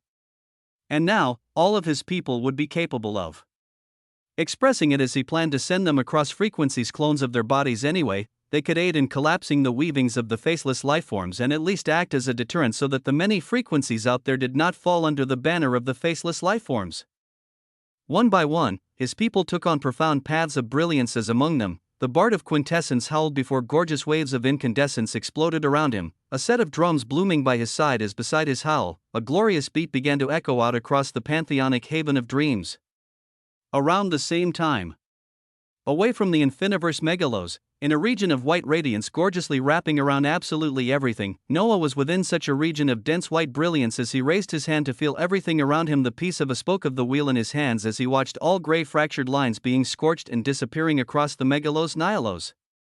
As of this moment, all three megalos were free of the effects of the change as they could never allow any other weavings of existence to settle here apart from their own. All that was left was the erasure of the remaining faceless lifeforms, the clearance of the expanse, and this frequency would be free. But alongside all of this, O antimatter, Noah spoke grandly to the weavings of another state of matter around him. He had seen many entities with antimatter flowing through them, even studying them closely or obtaining their source pearls, and yet, at the time, none of it was compatible for him until now, at this time, after putting together all those weavings of study and the terrifying capabilities of the aspects of the pathways he had just opened up. He could easily take on and emulate any of the paths he had seen on others as another source of his, but after declaring that he would be nobody's instrument, and even declaring his own lineage, he felt the need to design his own antimatter source of complexity from what he knew of others, and so, HUUM.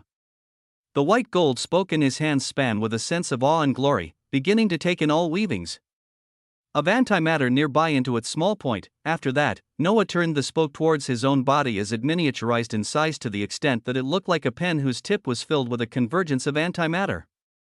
Noah then took such a pen as he began to write onto his atlas of existence, on yet another Monday of power as he designed his own system of antimatter. Musings of multiple paths surrounded him as after this, he would hold all states of matter in his weavings, and a witness to this, was the fevered visage of old man Eudemus, who was inscribed on the side of the pen on the spoke of the wheel, and he watched in real time as a grandiose weaving of antimatter bloomed, and as it began, Noah asked himself, who seemed to have the most unique weavings of antimatter that he had come across. His eyes flashed brilliantly as he thought of another body of his that was at this moment arriving inside another frequency, entirely a frequency isolated from many, that this being used to hide a part of himself if anything were to happen. Bob, Noah thought of this being as his thoughts moved, connecting with the entanglement between him and Masara as he sent his thoughts towards her. Masara was currently standing over a pantheon that already had a dark tower enacted, and yet it was crumbling while dozens of faceless lifeforms were cut up and burning from incandescent blue flames. At such a time, Masara almost stumbled out of the skies as she heard Noah's voice as if he were beside her. What do you know regarding the weavings of Bob, the bald entity, the one that the local forces of the Wheelomaki took care of first before they began to make a move? Masara was acting as a watcher of the Wheelomaki within this same frequency, as she would know a great deal more. Her voice was clear yet quizzical as to why this was being asked right now, but she replied regardless, he is a unique being with a powerful source that was approaching that of a prime source complexity. He is a little on the wild side, with his actions unpredictable and sometimes intervening in things that he should not intervene in. He, along with the Omnifather, were among the few who reached out to coordinate and work with the Singed, but the late prime source Ezekiel, who has just perished, denied their collaboration or entry among the forces of the Singed, saying that some weavings are simply not destined for certain flows of the wheel. It's always the more eccentric entities that can, at times, be placed at bay due to their nature. But my assessment of him would be that of a lost complexity constantly searching for something he was never able to find.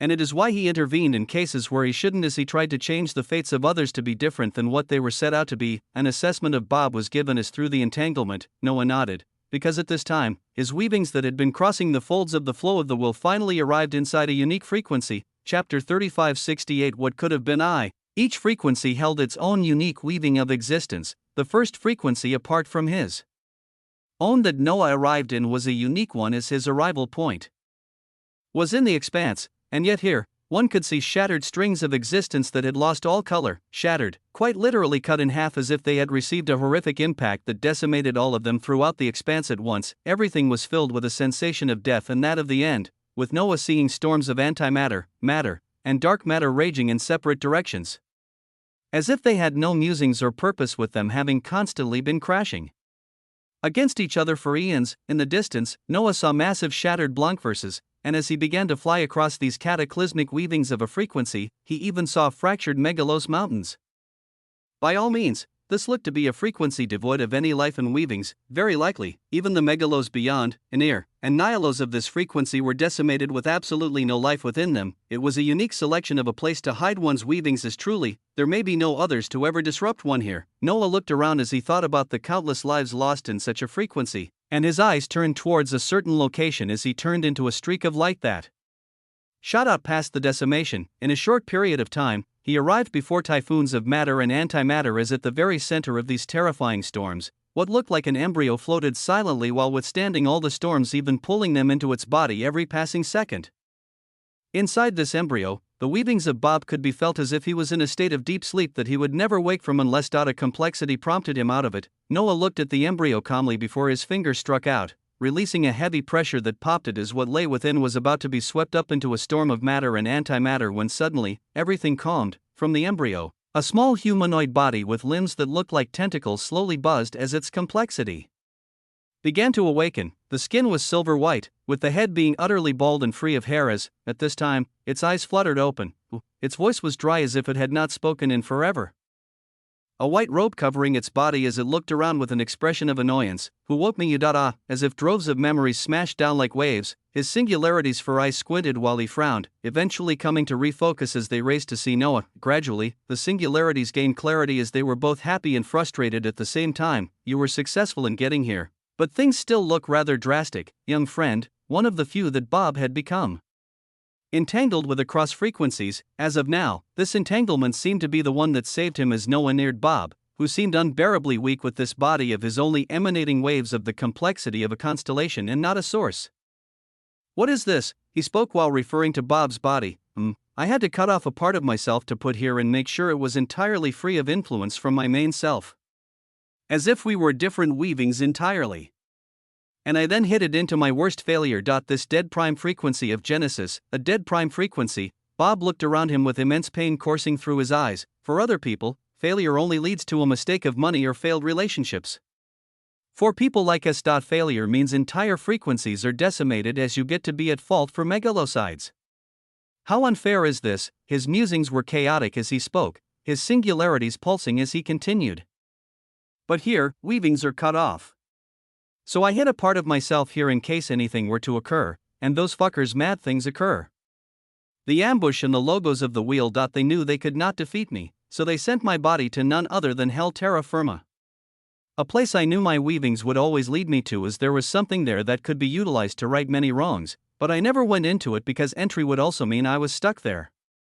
Even if I find that which many sources spoke in hushed whispers about, I would never even be able to leave. He spoke with a sense of regret as Noah raised his brows. What lies within hell, terra firma, that many sources speak of? Bob blinked at such a question while shaking his head. A rumor.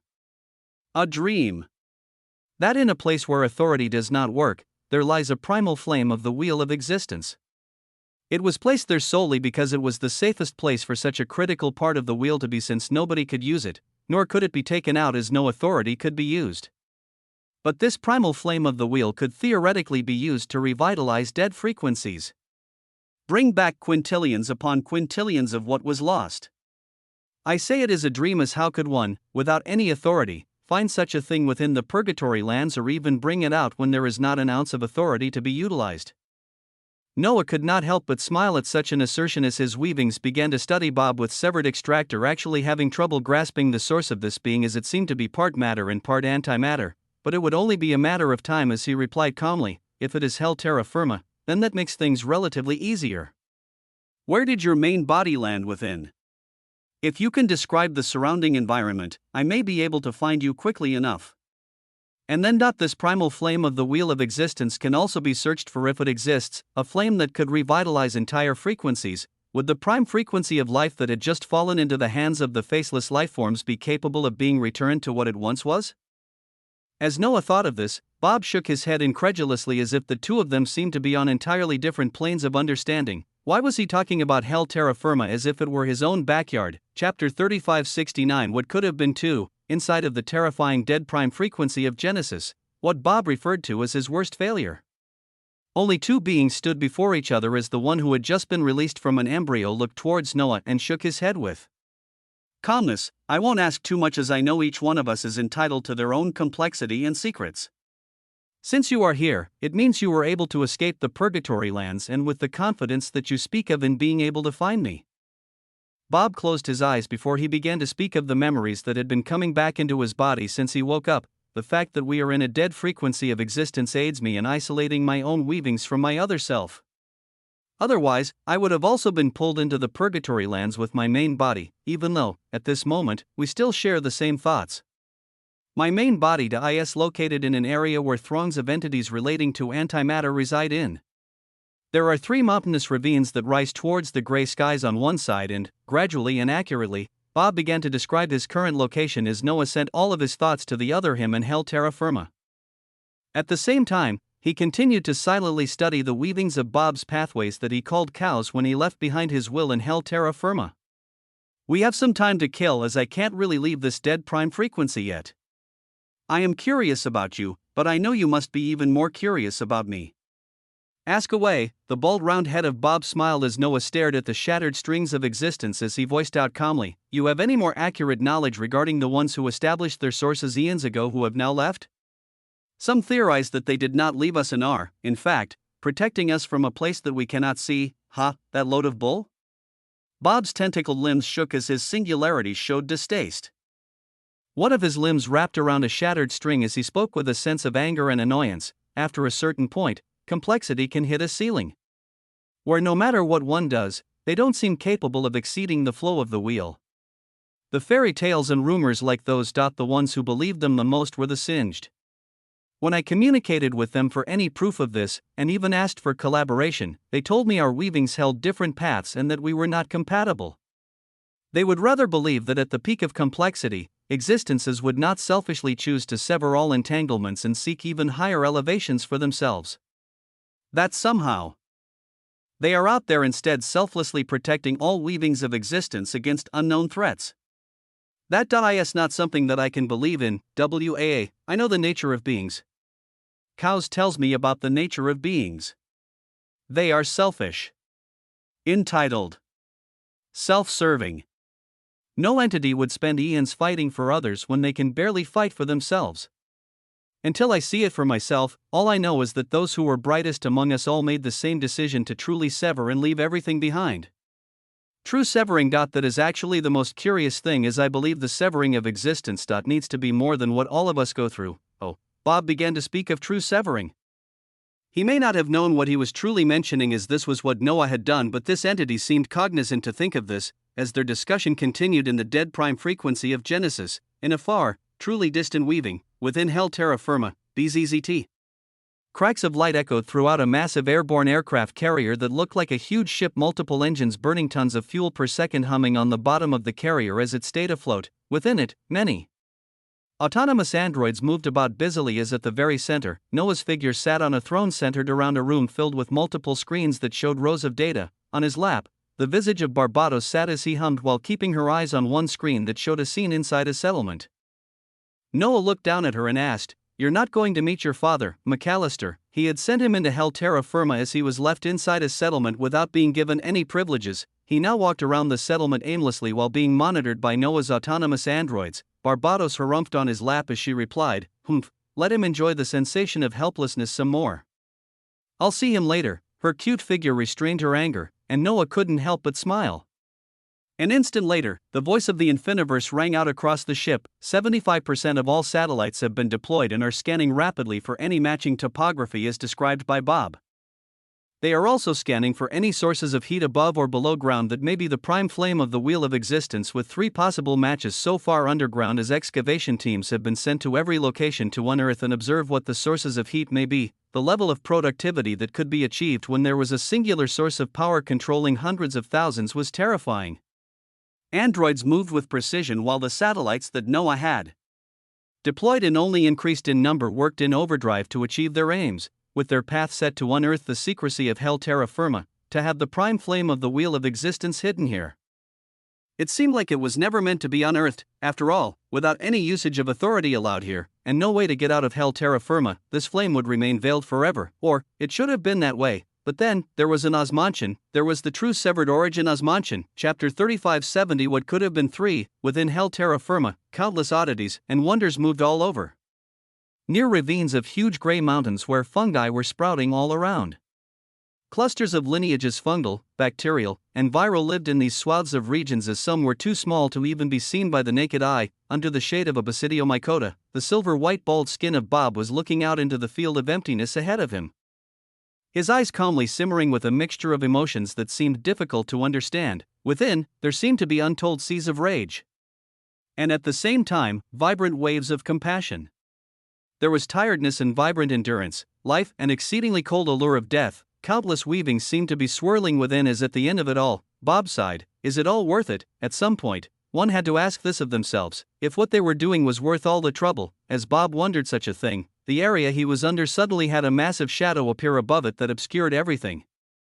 In this land of grey and more grey, what the hell could it be now? Bob had a look of annoyance permeating everything in his eyes as looked from under the fungi he was under the shade of and saw a satellite, a vibrant satellite that actually had multiple lenses that flashed and honed in the moment his figure popped out. He blinked at such a thing as he looked at it incredulously while it made its descent. What the hell is this now? Within the purgatory lands, within hell terra firma, there was actually such a thing. He got up while the satellite made its descent. Dust and wind kicking around as it landed in a short period of time, while its sleek metallic exterior had a section that opened and released a walkway. Bob looked at this walkway incredulously while walking towards it, remembering the memories of its other self and the dead prime frequency of Genesis as he could not believe it.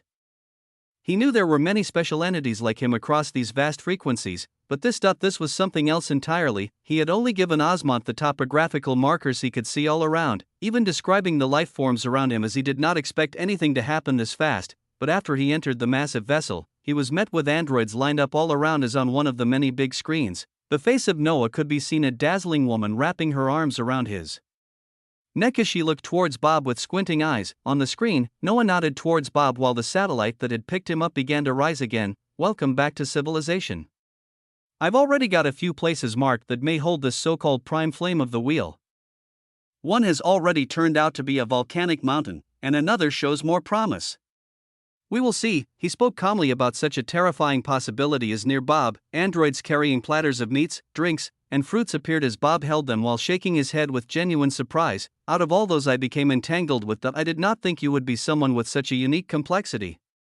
In a land where none of us can use even an ounce of authority, I do not even dare ask how you were so freely violating such an undeniable weaving. He grabbed red gold apples as his mouth opened like a zipper, throwing everything in while nodding as the satellite he was on shot into the skies, leaving behind entities burning with silent weavings of antimatter in the distance. They looked grayer than most, with their weavings seeming dull and lifeless as if they could crumble any second. On a massive airborne aircraft carrier, Noah watched as they neared an excavation site that was emanating terrifying waves of heat. Already, hundreds of white gold androids had fallen under the blistering heat, with equipment melting and being replaced in real time, as this place held much more promise than the other two. Currently, it looked like a massive crater was being opened up as the more it was unearthed, the more waves of heat erupted out. Barbados looked at this from afar while also keeping her eyes on the screen that showed Bob devouring food crazily. Sir Bob. I've heard of the weavings of this watcher of the Wheelomachy. He is feared across frequencies. How did you get wrapped up with him? Her face was full of curiosity as she asked, Noah lifting her off his lap and putting her down as he walked towards the opening doors of the aircraft carrier to see the unfolding wonder ahead with his own eyes. when I initially arrived in the expanse, he remembered the past weavings and how he had obtained a Blancverse and the Hearthrease from Bob, and how everything had led to the current state. Barbados nodded her head. At this she then looked down below, where after an armored carrier shot down beams of plasma from its turrets in the center of the crater. Dust and sand gushed out as thereafter the tip of a dazzling silver-white flame roared out from underneath, a heavy, pristine flame. Noah's eyes shone at such a wonder while Barbados had careful eyes while looking at it, her voice echoing out, "For such a thing to be hidden way below hell terra firma. What if it was never meant to be unearthed?" She said this more so to herself as Noah smiled while replying, "Maybe, maybe not. But we will take it for ourselves and determine from there." As his complexity increased, along with the opening of pathways to multiple true sources, he was grasping a great deal of authority even in hell terra firma, as he could almost utilize his full power here. But even with such power and complexity, the flame ahead felt utterly scorching even from afar. Bzzzt, his eyes became sharp as his body became covered by a brilliant light and divided in two, one becoming aflame with the light of the singed as it dove from the carrier and went towards the crater to try and understand and absorb the terrifying flame ahead. Chapter 3571. What could have been for? As he did this, the hum of a satellite arriving could be heard as on the right, a bridge formed between the satellite and carrier before connecting, a glass enclosure forming around this bridge as soon after. The figure of Bob holding trays of food in his hands appeared while escorted by androids, his eyes bright as they looked towards the silver-white flame that was just being unearthed. He entered the carrier. Noah and Barbados were in, still devouring the food in his hands as he shook his head. "You are quite possibly the best possible entanglement I could have come across. How the hell did you find something that others only considered a legend after just hearing about it? You're making the elder generation here feel a little useless." His face held a beaming smile as he looked towards the silver-white flame that seemed to have its weavings just now unfolding, even greater concentrations of it lying down beneath. Noah also let out a slight smile as he turned to welcome Bob, the visage of this unique existence falling in the eyes of his body in hell terra firma. As Noah blinked while squinting his eyes, he saw something. Bob came beside him calmly while looking out from the carrier, feeling the heat of the flame ahead as he shook his head with complex weavings, as if he found something he had been looking for and dreaming of for eons. Near the throne where Noah used to be, Barbados was also looking at the flame in the distance when she blinked in confusion as she suddenly felt the floor they were all on begin to sink down. Up ahead, only Noah and Bob remained floating. Noah kept his eyes on Bob as he spoke out calmly. "It must have been hard to go through hell terra firma without an ounce of authority." He spoke casually, and Bob, enchanted by the flame in the distance, nodded casually, "For some existences, hell terra firma is even more cruel. Plants do not have a good time here, with their mortality rate being unfathomably high." Noah nodded at these words as he sighed right after, looking ahead towards the silver-white flame as he spoke, "Without authority, you should not be able to float right now beside me." Bob's singularities blinked as he chewed on another apple while looking down, only now noticing the floor underneath them had been lowered far down, their two figures being the only ones floating in the air. Barbados looked above her at their figures in confusion and shock as right after, multiple metallic ceilings closed off above her as she could no longer see anything. Right after, androids appeared around her, three of them disassembling to form a pod that another placed her in, while the voice of the Infiniverse Megalos rang out in her ears. "We believe that there could be immense possible danger to your life here as we have to relocate." The moment such words were uttered, the floor below Barbados once more opened as the pod she was in sank down right away, leaving the aircraft carrier as wings spread out from it while it shot out into the distance, as far away from here as possible. Back in the aircraft carrier, Noah was looking ahead as Bob chewed on more fruits while nodding in a reply. "You are right, I should not be able to float without the usage of authority. This is an oversight on my part. Man, the surroundings became heavy, the air became thicker, complex weavings slowly settled in and clashed. Noah remained looking ahead at the silver-white flame while Bob continued to eat, also turning his head to the flame right after as Noah's voice rang out at this time. "I have been studying the weavings of your path and source on that body of yours in the dead prime frequency of Genesis, and I couldn't easily analyze and grasp the cows you told me about before. It told me your complexity must be really high. But then, I looked at your body here, within hell terra firma. The void of authorities here seems to have loosened up whatever veil was covering your weavings as my analysis became a little bit more clear, yeah?" Bob blinked and nodded at his words as he continued to eat the fruits on the silver plate he held. "Yeah.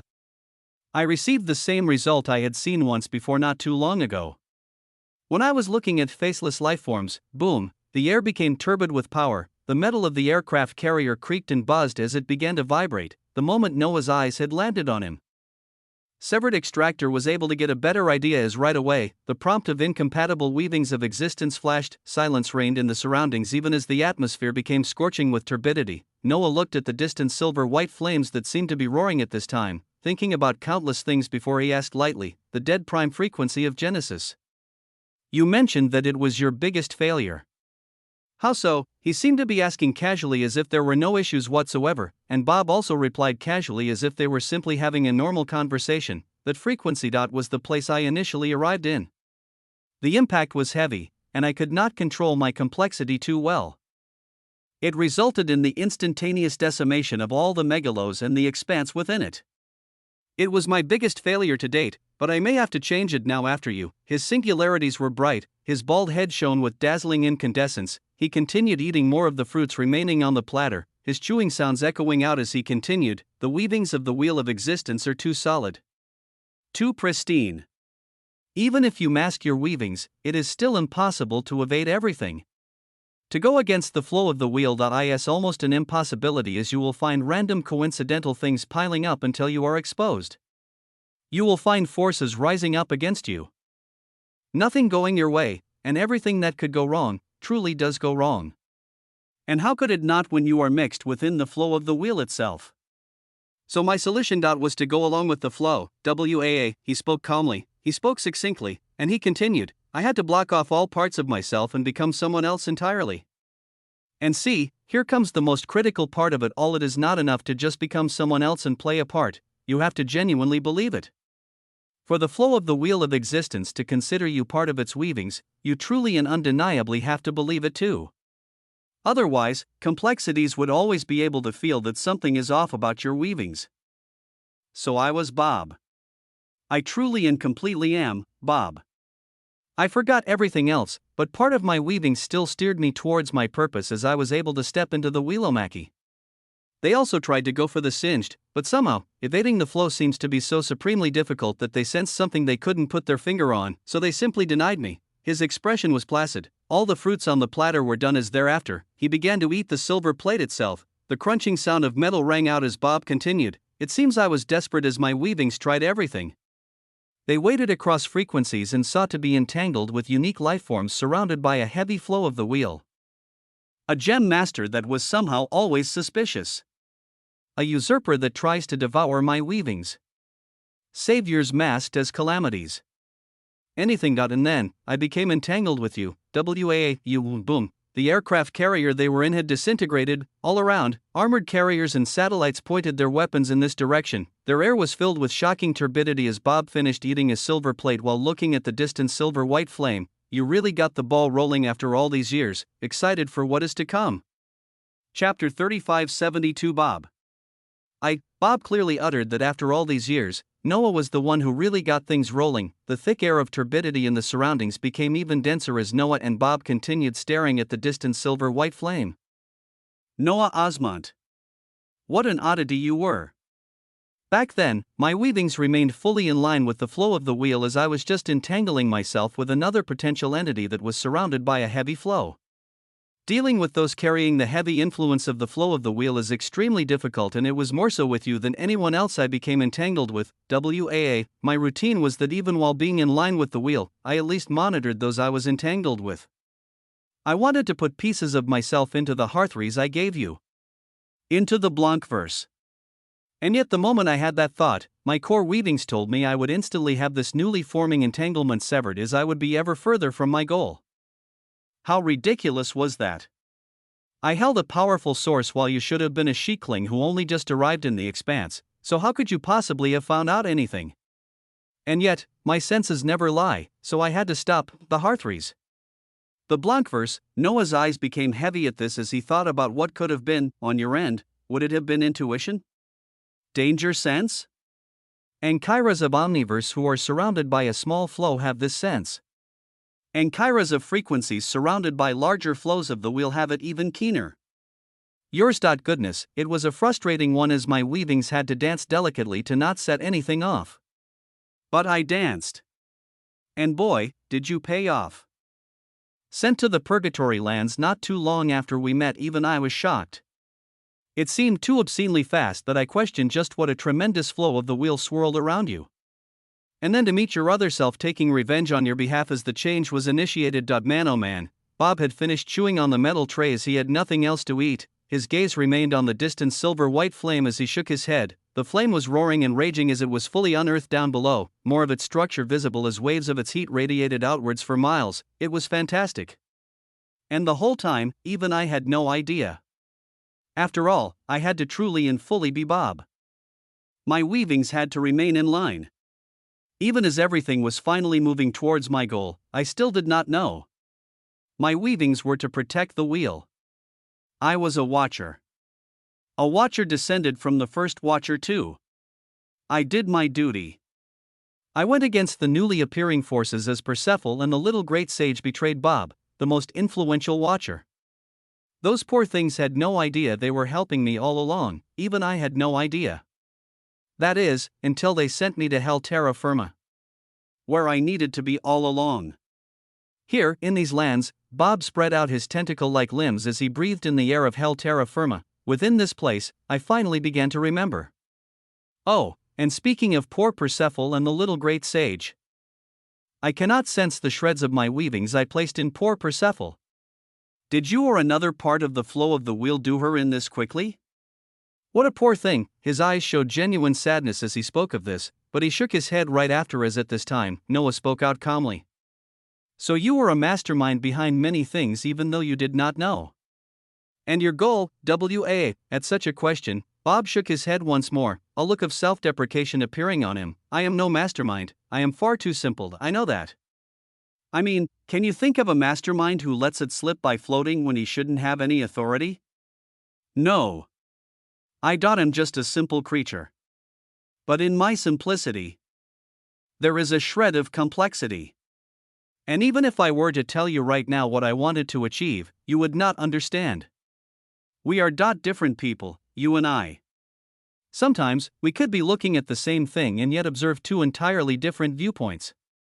You would not understand, he wouldn't understand. Noah heard such words as he replied coldly, try me, BZZT, turbidity blazed as a bald round head shook, nah. Well, my immediate goal is clear. What all the bending to the flow of the wheel eventually led me to. Bob stated this as he nudged his head towards the raging silver-white flame. The prime flame of the wheel of existence that was hidden in hell terra firma for who knew how long. But you are something else. You've had me yapping my mouth this whole time and did not even let me know that you had another body of yours trying to eat up all that flame. That's not something a good friend does. The dull air of hell terra firma crackled as in the surroundings, countless armored carriers and satellites converged, seeking to leverage any gaps in the usage of authority as they were pointed towards a single target. Noah's weavings burned with unbelievable radiance at this moment as his other body was withstanding scorching heat to take the silver-white flame into his pathway to the true source of the singe, the prime flame of the wheel of existence. He shook his head with a thread of disappointment as he let go of what could have been. That is not something a good friend does indeed, but I don't think we can be considered friends. He spoke words that made the singularities of Bob grow a little bit dimmer. A smile bloomed from one end of the round face to another as a terrifying sense of unease spread. You are the only one I have been this truthful with since I arrived here. You are the closest in these weavings that I have. To friend, WU. Now, WU, are you ready, friend, WU, chapter 3573 Bob. 2. The very air burned, the body of Bob fluctuated with different colors as his skin seemed to be sifting through countless weavings. Are you ready, friend, he asked, this whole time as they talked. They stared at the silver-white prime flame of the wheel of existence in the distance. At this time, the two turned to stare at each other, and Noah's eyes pulsed with tyranny as he replied, yeah, I'm ready. Let's go, HUUUM. The turbid air instantly exploded. Countless turrets and waves of blinding beams of light carrying nuclear waves of power shot out and focused on a single being. Alongside this, in between them, as Bob's singularities stared at Noah, the serene appearance of 9 Tsar verse piercers bloomed between them. Bob's eyes were barely able to capture the infinity symbols of the eyes and the devilish smile of the faces before the verse piercers exploded. 9 terrifying ancient wooden wheels blooming all around here as Bob was in the direct center of it all. And yet, the visage of Bob moved exceedingly fast as his left tentacled limb struck out like a hammer, a simple motion, and yet this simple motion seemed to be filled with an unfathomable sense of complexity as it smashed above, and the newly blooming archaic wooden wheels that were about to explode. crack, splintered and had cracks coursing through them all instantly before a terrifying force flung them away, their remnant force exploding to blazing flames in the distance. Bob's body then vibrated like a missile as he shot out towards the prime flame of the wheel, and right in front of him the dazzling allure of multiple megalocides bloomed as each one had the support of an infinitum engine. They were wonders of terrifying power as they were bound to repeat again and again, with the already turbid surroundings becoming filled with the musings of matter and dark matter. Bob's body then vibrated like a missile as he shot out towards the prime flame of the wheel, and right in front of him the dazzling allure of multiple megalocides bloomed as each one had the support of an infinitum engine. They were wonders of terrifying power as they were bound to repeat again and again, with the already turbid surroundings becoming filled with the musings of matter and dark matter, and yet, in the next moment, the circular head of Bob opened up like a zipper, his mouth enlarging gloriously as he proceeded to swallow all of existence ahead of him.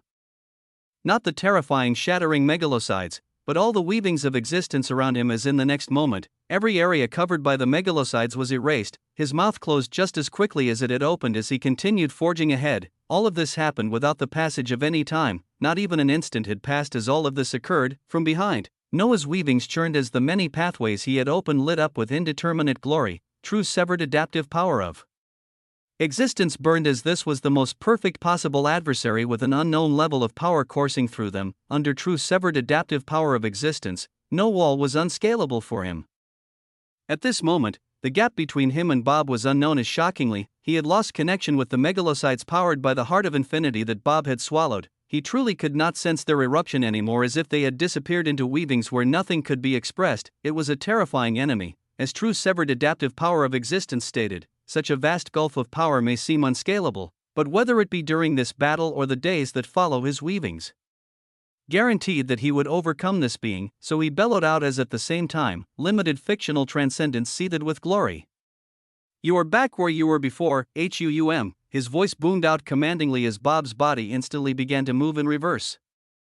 He was being sent back to where he was before he picked him up on the satellite to bring him here. And yet, just as a shocking warping of existence occurred, the face of Bob pulsed many times over as he tapped onto his two eyes, the two singularities, and in the next moment, they bloomed with shocking splendor as they instantly manifested. A fantastical white and black construct all around. It was a wheel, white and black. And yet, it held cracks all around it as it looked old. It looked decimated. It looked dead. In its center, black flames shone silently. Bob unleashed such a thing as in the next moment, everything froze. His body that was moving backwards broke free of the effects of limited fictional transcendence. His figure moving forward even faster while Noah was frozen in this ancient white and black wheel, him, frozen, colorless radiance bathed him with tremendous tyranny as white gold flames began to burn, the cerulean radiance of infinity spilling out of him en masse as his figure became of movement once more, but at this time, Bob had reached the prime flame of the wheel. The prime flame of existence, he came in contact with it as his body began to draw it in rapidly, his visage radiating a dazzling luster. On the other side, Noah's body, which was surrounded by the flames of the singed, had already been absorbing the silver-white flame ever since it was unearthed, and now another entity began doing the same thing. His other body broke free of restraints as around him, dozens of megalocides began to bloom, his body billowing with radiance as his weavings spread, but remained constricted by the terrifying dead wheel of existence. As Bob absorbed the prime flame of the wheel of existence, he turned to look at Noah's other body on the other side as he smiled. "Hey, look at us. Who would have thought that we would be here today, doing this together?" As he spoke, a terrifying power spread from his body and tried to even cut off Noah's body that had absorbed a significant amount of the prime flame of the wheel of existence, but Noah seemed to have formed a shocking symbiosis at this moment as he was unshakable from the silver-white flame. Bob looked at this scene and sighed as his smile continued to be ever radiant. Only good friends do things like this together, am I right? Who else would you rather be devouring a critical part that makes the wheel turn? Chapter 3574 Worth.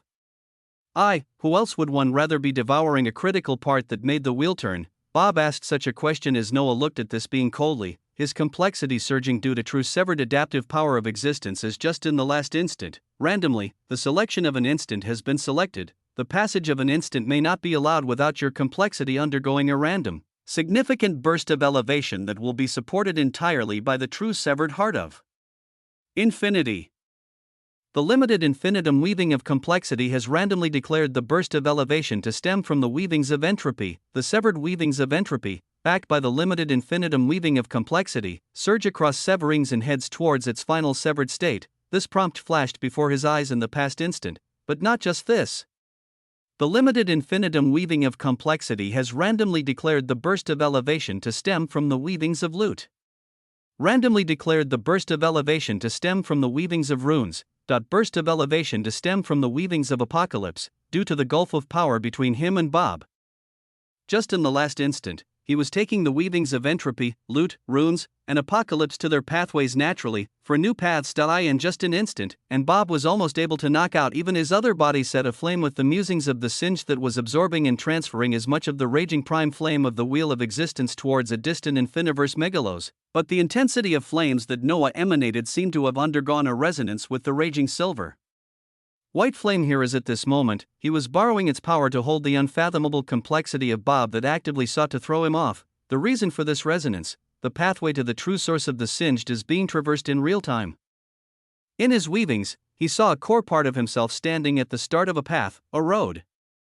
The path was built purely on white gold flames as at this moment, he began to take small, heavy steps on this pathway, the pathway to the true source of the singed. After attaining the 81st severing and obtaining the many pathways to true sources, this was the first time that Noah was making progress in walking on any pathway. It would no doubt require droves of resources to build up the pathway and head to the true source. And yet at this moment, true severed adaptive power of existence. Seated to make this possible purely due to the adversary he faced, due to this, his flames resonated with the prime flames.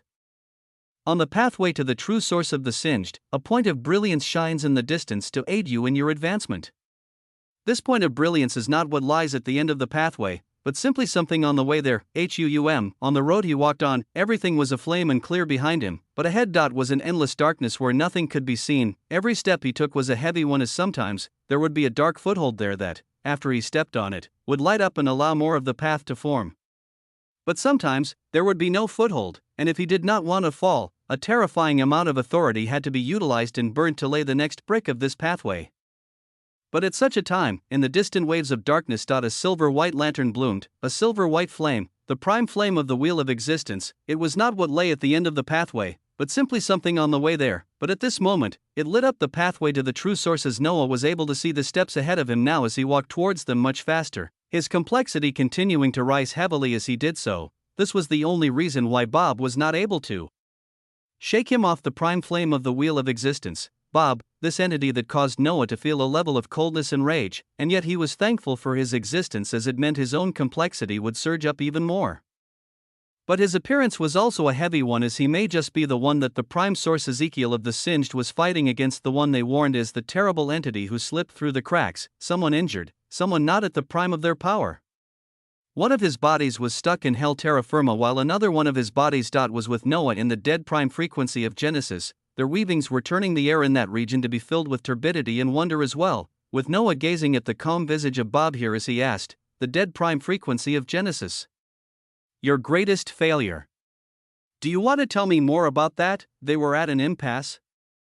Neither side could win against the fight of the prime flame of the wheel of existence, as Noah knew this was something that would have heavy consequences, but if he could not change anything right now, he could at least learn more about this being, and as it stood, there was one thing this being loved to do. And that was, why did you have to go and mention my greatest failure again? That was something that I did not intend to do. On the day that I arrived in the weavings of these flows of existence, I was enraged. I was expectant. I was filled with emotion.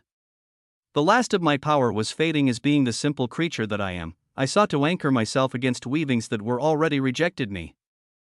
I fought against the flow of the wheel with pure brute force. And the result of it all was the simultaneous decimation of all the megalos, expanse, and everything in between of a whole frequency. Chapter 3575 Worth. 2. The simultaneous decimation of all the megalos, expanse, and everything else inside an entire frequency, simply from a single being fighting back. Such a thing caused Noah's eyes to turn colder as Bob, who had just finished saying this, had a torn look in his eyes as he shook his head. My heart grieved for a whole eon when the weavings of all those I killed returned to me. I feel them all, everyone that I have collapsed the weavings of. Their hopes, their dreams, their loves. Countless dreams and hopes fell on my heart that day as it weighed heavy on me. I didn't have to do what I did. I do not senselessly kill as what need is there for such a thing? Life is so precious, don't you think, friend? I saw you were hiding an overabundance of life in that megalos treasure you were carrying with you, Noah's eyes lost all shreds of emotion when Bob began talking of the infiniverse megalos. Oh, a touchy subject on that one, is it? Don't worry. I adore life. I love life as I do not seek to destroy it. I've just been curious about that megalos treasure of yours as I've tried to link it to something I know out of the countless weavings of existence. And nothing comes to mind. Someone as old as me has seen many things, but how could I have possibly not seen something like that? I was waiting for you to someone invite me into that home so I could see for myself. As he said such words, his body buzzed as if it had reached a critical point of its devouring of the prime flame of the wheel of existence, terrifying mouths opening up all over its body in the next moment, on his tentacled limbs, on his stomach and chest, massive jaws opened before in the next moment, they began releasing a horrific auctioning force that pulled on the silver-white flames heavily. Noah looked at all this coldly as he spoke out. I do not take lightly when others mention something like that. Any interest shown to the infiniverse megalos was not good interest, nobody should even know of its existence, but Bob only shook his bald head and smiled lightly. As I said, I adore life. No matter what else you may think of me, he was clear, and so Noah asked succinctly, and how much life will be lost with whatever you are about to do? His question caused Bob to blink before he shook his head as if accused of something preposterous. No loss of life at all. I am not someone like that. No, I will not repeat what occurred with the dead prime frequency of Genesis. Life would still be there, at most it will just change into a new form of life, a change, a new form of life. But even with these words, Bob seemed to detest them as he shook his head. Even that is only an unfortunate consequence, as when I think about what has to happen, I sometimes ask myself, is it all worth it? His singularities focused on Noah as he seemed to be asking earnestly, do you ever find yourself questioning? Wondering if what you were doing was worth all the trouble? I ask myself this again and again, and do you know the answer I come to every time? The air became heavier. The silver-white flame that was roaring and raging this whole time had dwindled to a terrifying extent. Noah's eyes were pristinely cold as he gazed towards Bob with absolute malice. He knew the answer this being was about to say as clear as day.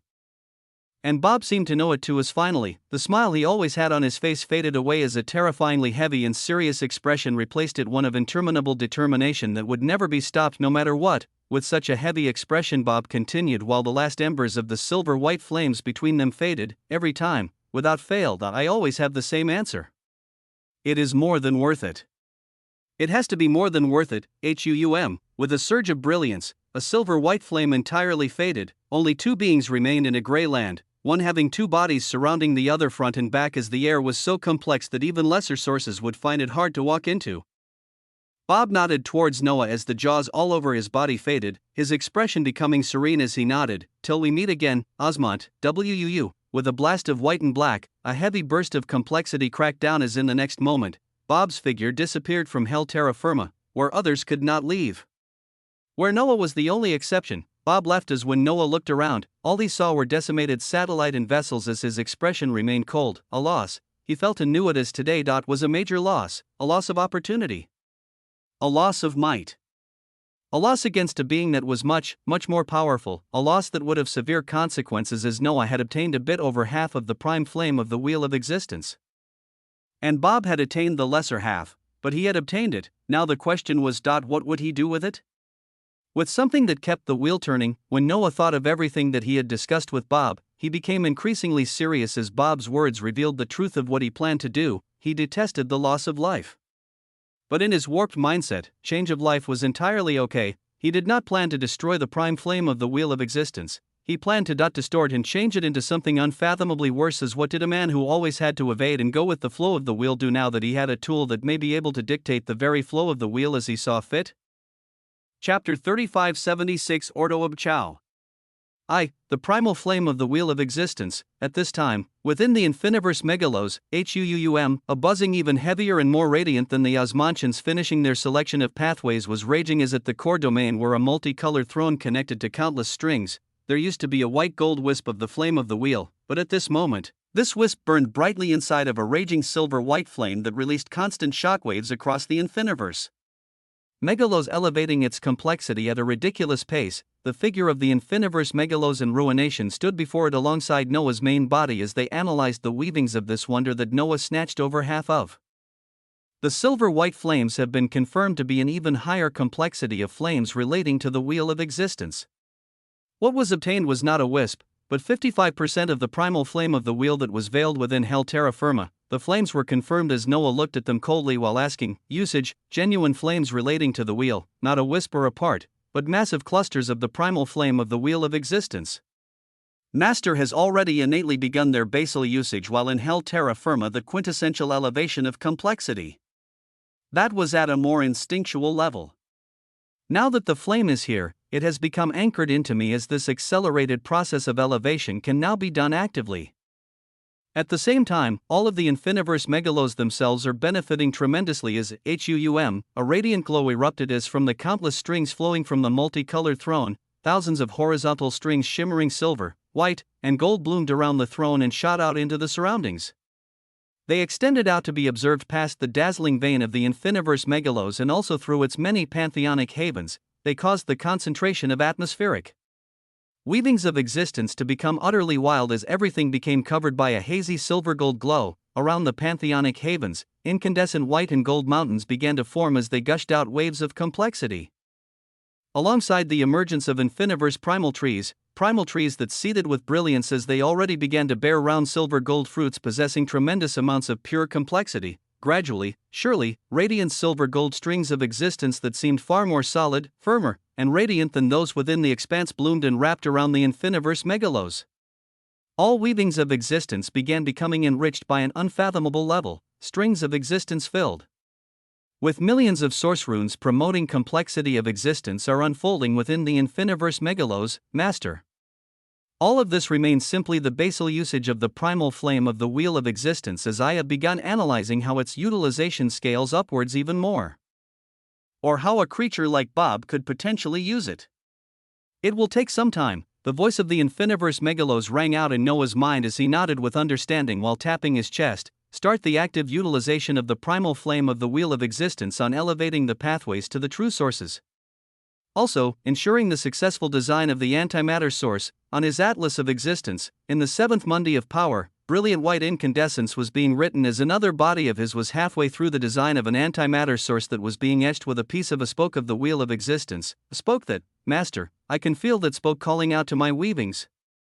A spoke that someone was already laying claim to as after she had swallowed multiple pieces relating to the wheel. Ruination had a determined gaze as she also looked at the spoke, and Noah nodded towards her. You shall have it, WAA, the future was laying itself out. But the mood was not the happiest as there was still one major thing in the back of their weavings. As they studied the utterly heavy and massive primal flame of the wheel of existence, there was someone else who seemed to already know a great deal about it and exactly what to do with it. So just what was he about to do, due to such a question hanging over them as they anticipated random changes at any moment? The surging weavings of complexity brought forth by the primal flame of the wheel could not fully be enjoyed as Noah weighed the many gains and losses, but on his atlas, rivers of antimatter had begun to swirl in carefully and without any weavings of collapse as silent silver-white flames stemming from the newly attained primal flame of the wheel looked over their convergence and construction. After observing Bob, the construct of this new source Noah was building slowly began to change as he utilized what he studied about this being, the nihility he portrayed. The chaotic way he moved, he called his musings those of cows, and they were grand ones as at this moment, Noah took from them and other sources of antimatter he had understood. In the Mundi of power, clusters of positrons, baryons, and neutrinos all seemed to be swirling and mixing together as weavings that would normally mean annihilation if they met before. Did no such thing as the weavings of limited fictional transcendence act like an undeniable barrier. The distinction of the new source gradually became clear as at the same time, in another corner of the infiniverse megalos, another body of the infiniverse megalos and Noah floated together amidst a field of rows and rows of Zar verse piercers that needed to be altered. The infiniverse megalos body grabbed a Zar verse piercers that looked like a golden statue of Noah with infinity symbols for his eyes. Her hands steadily putting in rivers of antimatter into it as she spoke. Matter and dark matter were volatile enough, but their reaction was stabilized and became controllable alongside their explosion. But when antimatter interacts with others, it seems to always be in an explosive state as every passing instant, it just explodes, and explodes, and explodes. Chapter 3577 Ordo of Chao. 2. Antimatter seemed to always be in a state of chaos and implosion whether one wanted to or not. When it interacted with others, it was like this was its natural state to naturally explode. The collision of quarks, leptons, baryons, neutrinos, psao neutrinos is akin to constant explosions of particles and antiparticles that eventually lead to annihilation. Antimatter simply makes this annihilation constant. The net result of all of this collision is energy, extremely destructive energy that will even make a greater source alarmed. I think I could use this constant state of explosions and annihilation to allow their destructive force to accumulate inside a Zarverspiercer, but still contained. It would mean that every Zarverspiercer is constantly exploding, with this energy being contained as it builds up again and again. And again, the voice of the Infiniverse Megalos carried a tremor as one could almost feel a sense of excitement in it. Zarverspiercers that only continued to get more destructive the more time that passed since they were made. The only question is how to contain their constant explosions without ruining the integrity of the shell. Noah spoke calmly as he looked at the Zarverspiercer that the Infiniverse Megalos was playing around with. The Infiniverse Megalos body nodded with bright eyes as its weavings buzzed, and in the next moment, her hand stretched up and pulled down as she plucked one of the newly forming Infiniverse strings of existence and began wrapping the Zarverspiercer with it. It looked like a statue bound tightly by a silver gold rope, a sense of stability brought to it, but it still was not enough. After this, the eyes of a frowning Infiniverse Megalos body lit up as a silver-white flame appeared in her hands that then covered the whole Zarverspiercer. It entirely stopped vibrating and became stable. With this, the eyes of the Infiniverse Megalos body became bright as she smiled, a sliver of the aura of the primal flame of the Wheel of Existence. It carries a quality of indestructibility as an aura alone is inexpensive, and will return back to the primal flame of the wheel after I consciously release it. This should theoretically allow the continued explosive interactions within the Zarverspiercers without releasing the force within, keeping it accumulated constantly. A smooth breakthrough was made by the Infiniverse Megalos as Noah looked at the statue bound by silver gold ropes and covered by the allure of silver white flames. He felt the weavings of antimatter within them, the constant state of disorder they were in. What Bob had stated when he talked about chaos, whether it was true or not, he stated that his weavings of cows were a more ancient form of the disorder, where as long as chaos and disorder increased, he became more powerful. There was always chaos. Over time, things naturally fell into a chaotic state, and so the distinction of the source of antimatter would be a simple one, Ordo ob Chao. Huum, in the Megalos Nihilus, Noah's body there that was inscribing his chest with a pen exploded with radiance as seas of antimatter surged into him. The source of Ordo ob Chao, words that Noah uttered innately as yes. There was always increasing disorder, but it was never just this, there was also order.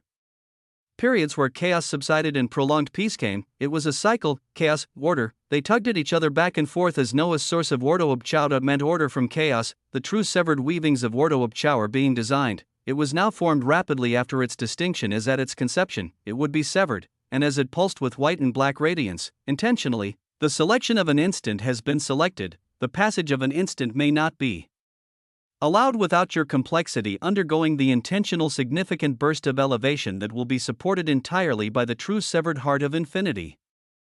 The limited infinitum weaving of complexity has intentionally declared the burst of elevation to stem from the forming weavings of Ordo ob Chao. The severed weavings of Ordo ob Chao, backed by the limited infinitum weaving of complexity, surge across severings and heads towards their final severed state. In Megalos Nihilus, seas of white brilliance surged into Noah to complete the new source that began undergoing severings right away, white and black, pristine, gorgeous.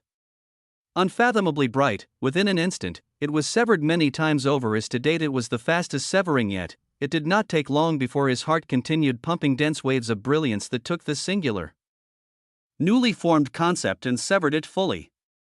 Until the severed weavings of Ordo ob Chao have attained their final severed state, the pathway leading to the true source of Ordo ob Chao has opened. In his mundi of power, the white and black came together harmoniously, like two moons that clasped onto each other with a profound sense of balance and harmony, and from them brilliance of the highest order bloomed as Noah's body became covered by a white light. For any given moment of time, your existence will either be in the cycle of Ordo or the cycle of Chao. In a cycle of Ordo, the complexity of your weavings of existence becomes nigh impenetrable as you gain absolute infinitum indestructibility. In exchange, you cannot personally deal any damage to the weavings of other complexities. In a cycle of Chao, the complexity of your weavings obtains absolute infinitum penetration, allowing the output of your complexity to scale up from 1000% to 1,000,000%. In exchange, the complexities of others can also damage your weavings by the product of a fourth of the complexity scale you attained. A fantastical new weaving of complexity bloomed as Noah looked at the blinding white light that covered him, which could only mean, your weavings of existence are currently in the cycle of Ordo. His visage was made to be firm, akin to a piece of stellar wonder that could not be moved by anything. The weavings of absolute infinitum indestructibility, circling throughout his weavings as nothing could damage him. Chapter 3578 Defiant. Ordo of Chow, a unique new addition to Noah's weavings. As the moment they were born, they were severed and elevated to become a pathway to the true source. They came in two parts, either a cycle of Ordo, or a cycle of Chow. Currently, he was bathed with an incandescent white brilliance as he was in a state of Ordo, and he did not know when this state would change. It could be minutes, hours, or days, but in this state, he was impervious to the weavings of others. He held absolute infinitum indestructibility. Even if he faced Bob once again right now, Bob would not be able to hurt his weavings. Was this not all part of true severed adaptive power of existence? His power scaling up rapidly and powerfully to catch up to an enemy that he could not even see? And even this was just half of it. There was the cycle of Chow where he would attain absolute infinitum penetration, allowing the output of his complexity to scale up from 1000% to 1,000,000%, but in exchange, the complexities of others can also damage his own weavings by the product of a fourth of the complexity scale he attained. For example, if he was in the cycles of Chow and released a single attack equivalent to a greater source, the complexity, not damage mind you, but the complexity of the output of these weavings could be multiplied by 500,000%, but in exchange, if there was an enemy greater source opposite him, this being would also be able to gain an advantage of a fourth of the complexity scale he obtained.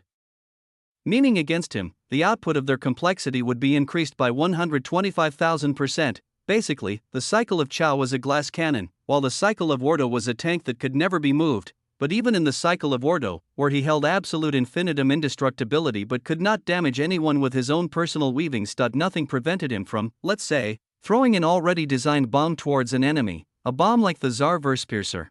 His eyes were sharp as he enjoyed the feeling of the cycle of Ordo while his weavings churned. After all, he now contained the weavings of matter, dark matter, and antimatter. His musings were buzzing. The three states of matter buzzed within him as with every passing second there was an impact of his three states of existence that released an outburst of energy. After all, when they met, there was annihilation.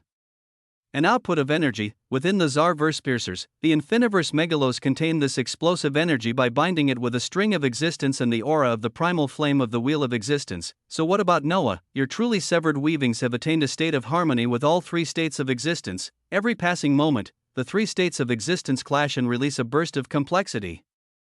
You have attained the absolute infinitum existentialism, HUUM. His figure continued to emanate profound waves of incandescence as DUM, his heartbeat, DUM, his heartbeat again, and with every beat of his heart, he felt his weavings of existence become that much more complex. With your weavings attaining absolute infinitum existentialism, there will be a constant and continual increase of your complexity with every passing moment. Constant. Continual. He did not have to do anything.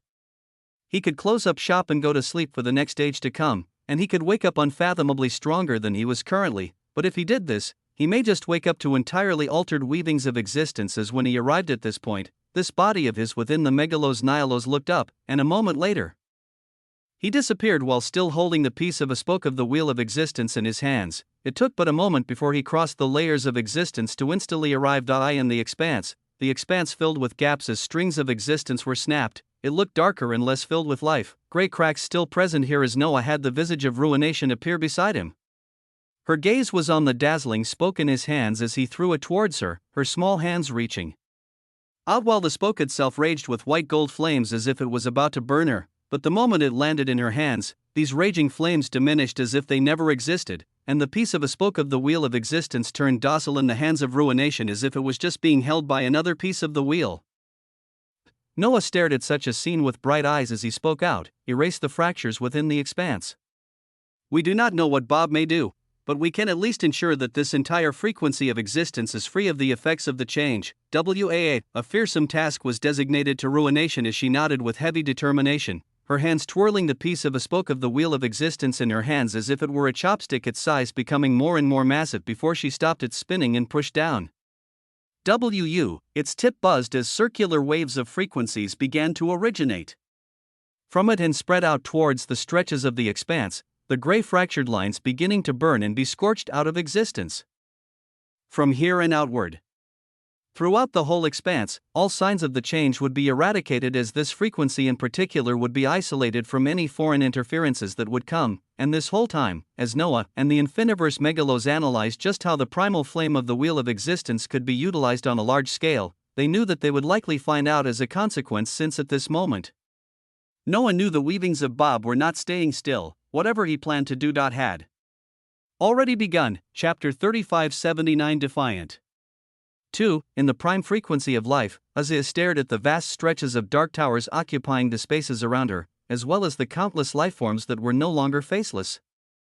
They had come out of their veiled suits, as many held unique titanic forms that were circular in size, with their bodies looking like wriggling round black masses that floated gloriously. They had faces with vibrant expressions, as currently, a few dozen circular black masses were smiling as they helped each other set up a construct that was the size of a universe with pieces they brought out from the dark tower.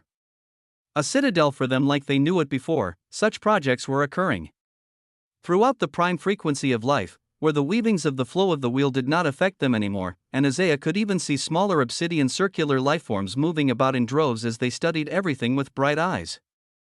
Many ran around as from their black masses, tentacles erupted out like hands as they spun across space, as if to just feel its wonder and safety, as if just the existence of this space was a luxury for them. Some chased each other as they moved many times faster than light, the bigger blobs that were enacted citadels yelling at them as they caused disruptions all around. But in the air, there was joy. There was freedom. There was a sense of liberation expressed by countless lifeforms. In the distance, she saw Giuseppe surrounded by supremely powerful sources in the form of black masses, one particular entity retaining their veiled suit with the white bar on its head that was cognizant of faceless lifeforms as they discussed things. At such a time, a unique weaving that even caused Isaiah to feel a sense of oppression descended on Giuseppe and many of the lifeforms surrounding him, their eyes quickly lighting up as they looked at each other before they dispersed and began to move. Giuseppe came to Isaiah with a bright gaze as she asked, "What is it?" The descent of heavy weavings she had just felt. Giuseppe smiled while embracing her figure as he spoke beside her ear. "We have received a new directive. We must prepare to clear out the last force that still has significant control over the flow of the Wheel of Existence." The singed, his eyes radiated brightness as he said this, Isaiah looking into them as she tried to see the same light she knew again and again. She thought it was always there, the same as always, but the more she talked with him, the more she was around him, she gradually sensed a sense of something that was foreign. Something she did not recognize. It made her unbearably sad, even though she did not show it, doing her best to keep things moving as she asked, "The one who just sent down those weavings? Who are they, really? If all of us follow him, why does he never show himself or make any of these moves with us? Why won't he move against the singed himself?" she asked in a low tone, but Giuseppe let go of her while his eyes came to lock on deeply with her, his gaze serious as he shook his head. "He has never led us to the wrong path. And currently, he is taking time to get back to his old self. Isaiah, the mission has always stayed the same, with me working to make sure that I secure an unshakable future for us. Please, wait for me just a bit more.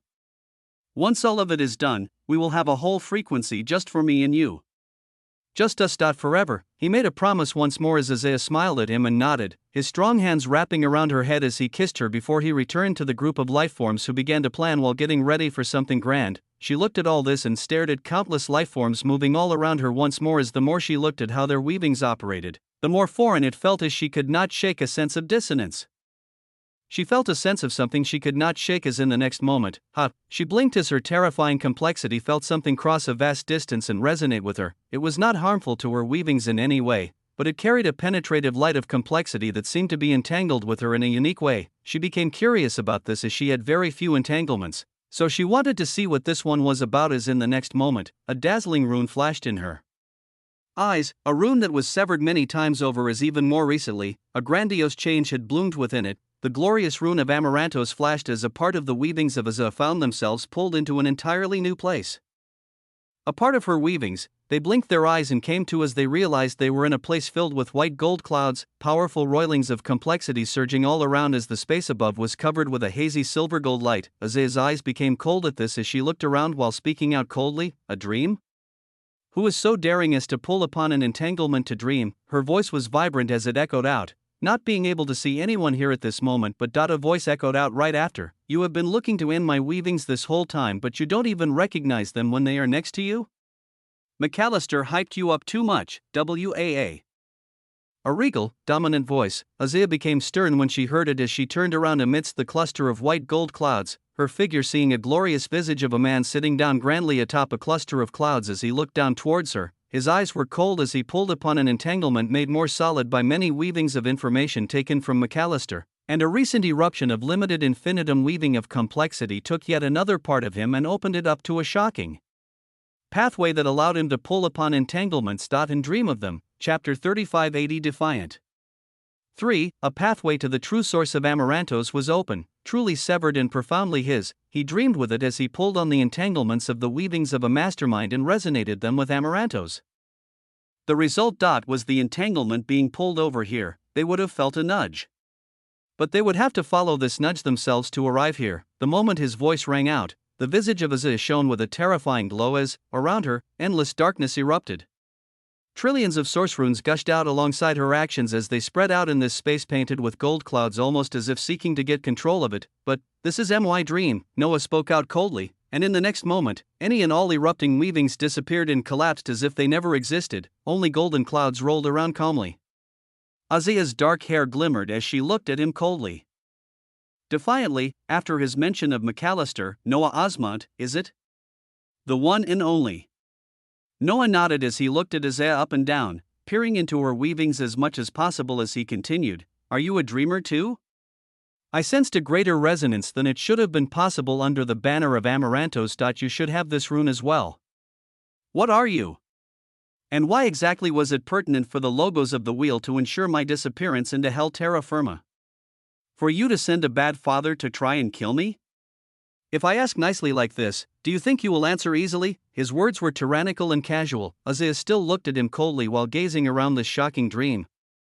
The rune of Amaranthos buzzing in her eyes as she said nothing. Noah looked at her coldly as his eyes finished their evaluation. Azia, he dome out coldly while pages of golden records flickered around him. I've perused your weavings from all that McAllister has given me. In the past eons, the missions you gave out for the logos of the wheel all seemed inclined to aid in the flow of the wheel of existence one way or another. But at a certain point in time, you changed. Missions that went against the flow began to be given, and you became less and less present within the logos. What changed, little Azia? What caused you to turn your back on the flow of the wheel and join a group that now threatens megalocides across countless frequencies of existence? His words caused her expression to change as she finally and truly looked at him. Her eyes held distaste as she shook her head. A creature like you does not understand anything.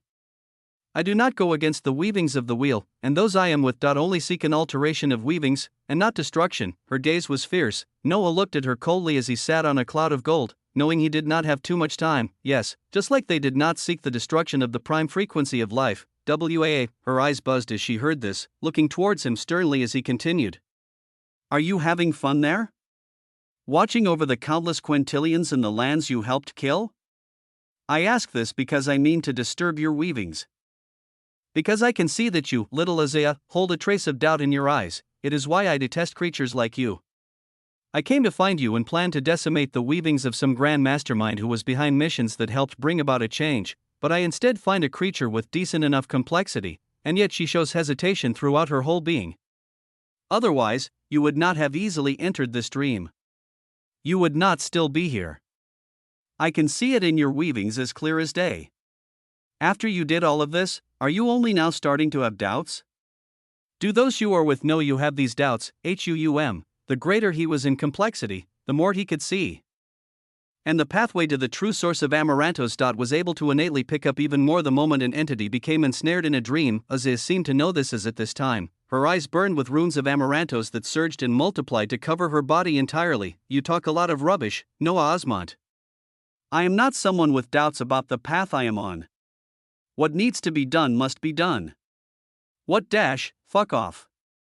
I am short on time as the entity you and the faceless lifeforms follow has obtained something I don't particularly like him to have. If this dream with you is a useless one, I will get the answers with your main body. Tell me, how is the prime frequency of life right now? Have you all turned into a bastion of a fortress? His figure rose from the golden clouds he sat on. Azula looked at him with inexplicable shock as at this moment, he had kept her in a dream long enough to obtain the coordinates of where she was. After her shock faded, she shook her head incredulously as she harumphed, "Come. Things can then be finished off. What are you before the might of multiple prime source complexities?" Multiple greater source complexities. Her eyes carried rage and lividity as she knew Noah was right. She had observed the prime frequency of life, the life forms that Giuseppe aligned himself with. She understood their plight. She saw those whose weavings held determination to do whatever it took. She saw their progeny as the moment they arrived into the prime frequency of life, they ran around with a sense of freedom and happiness that had seemingly not been in their life for eons. But it all also felt so often foreign that the distortion of weavings of existence threw her off. She asked herself, what more would have to be done? What more would Giuseppe lead others to do that she would follow, and when it was all over, would the weavings of the wheel be at all close to what she knew? Chapter 3581 Defiant. For Noah looked closely at Isaiah as he shook his head. At times, he theorized and imagined what terrifying enemies were behind all the changes and life-altering events across frequencies, as they were thought to be complex beings doing things for terrifying reasons. But at the end of it all, he comes to find someone emotionally driven and filled with hesitation, the grand black cat that McAllister showed him the weavings of, an entity at the very precipice of the greater source complexity as she nearly grasped prime source complexity, and yet he could play her like a fiddle as, at this time, the only enemy he did not pin down and seemed to have genuinely complex weavings for what he was doing. Remained Bob. To find out exactly what he could be doing right now, Noah moved as the pathway to the true source of the megalos burned brightly. The pathway leading to the true source of outerversal burned brilliantly as, at this moment, Noah activated the true severed outerversal regnum of existence. A terrific obsidian stellar brilliance covered him as with it, he could cast his weavings into any megalos within a frequency of existence. So at this moment, he cast his regnum towards a frequency that even the Singed were watching carefully to understand what was done and how it could be prevented, but they never entered as within. Normal weavings of the wheel were tremendously deteriorated while the abnormal weavings of the faceless lifeforms were considered normal. Going within and fighting was tantamount to suicide, for many, but then, there was him, a man with the newly designed source of Ordo of Chao, whose very existence held constant explosions of complexity due to containing all three states of existence. He was defiant in the face of what others considered impossible, he was defiant and did what others considered suicide, Black brilliance shone around another body of his as it began tearing across a place he could barely make any headway in, a weaving filled with darkness that he appeared in after he truly severed everything. Traversing across it seemed to be the fastest to go from one frequency of existence into another. As if this torrid space of complete darkness was some blueprint or coding that held hidden pathways to everything. True severed outerversal regnum of existence burned brilliantly, Noah's weavings tearing across complexity as after his entrance into the dead prime frequency of Genesis where he now stood alone, he went on to the second frequency apart from his own. The prime frequency of life that was under the banner of the enemy, and yet he entered it without fear, as someone on the cycle of Ordo. What exactly did he have to fear? Masara swept across the megalos beyond as she cleared out any last remnants of the faceless lifeforms. Her gaze remained somber as she was among the Singed who were monitoring what had changed with the prime frequency of life.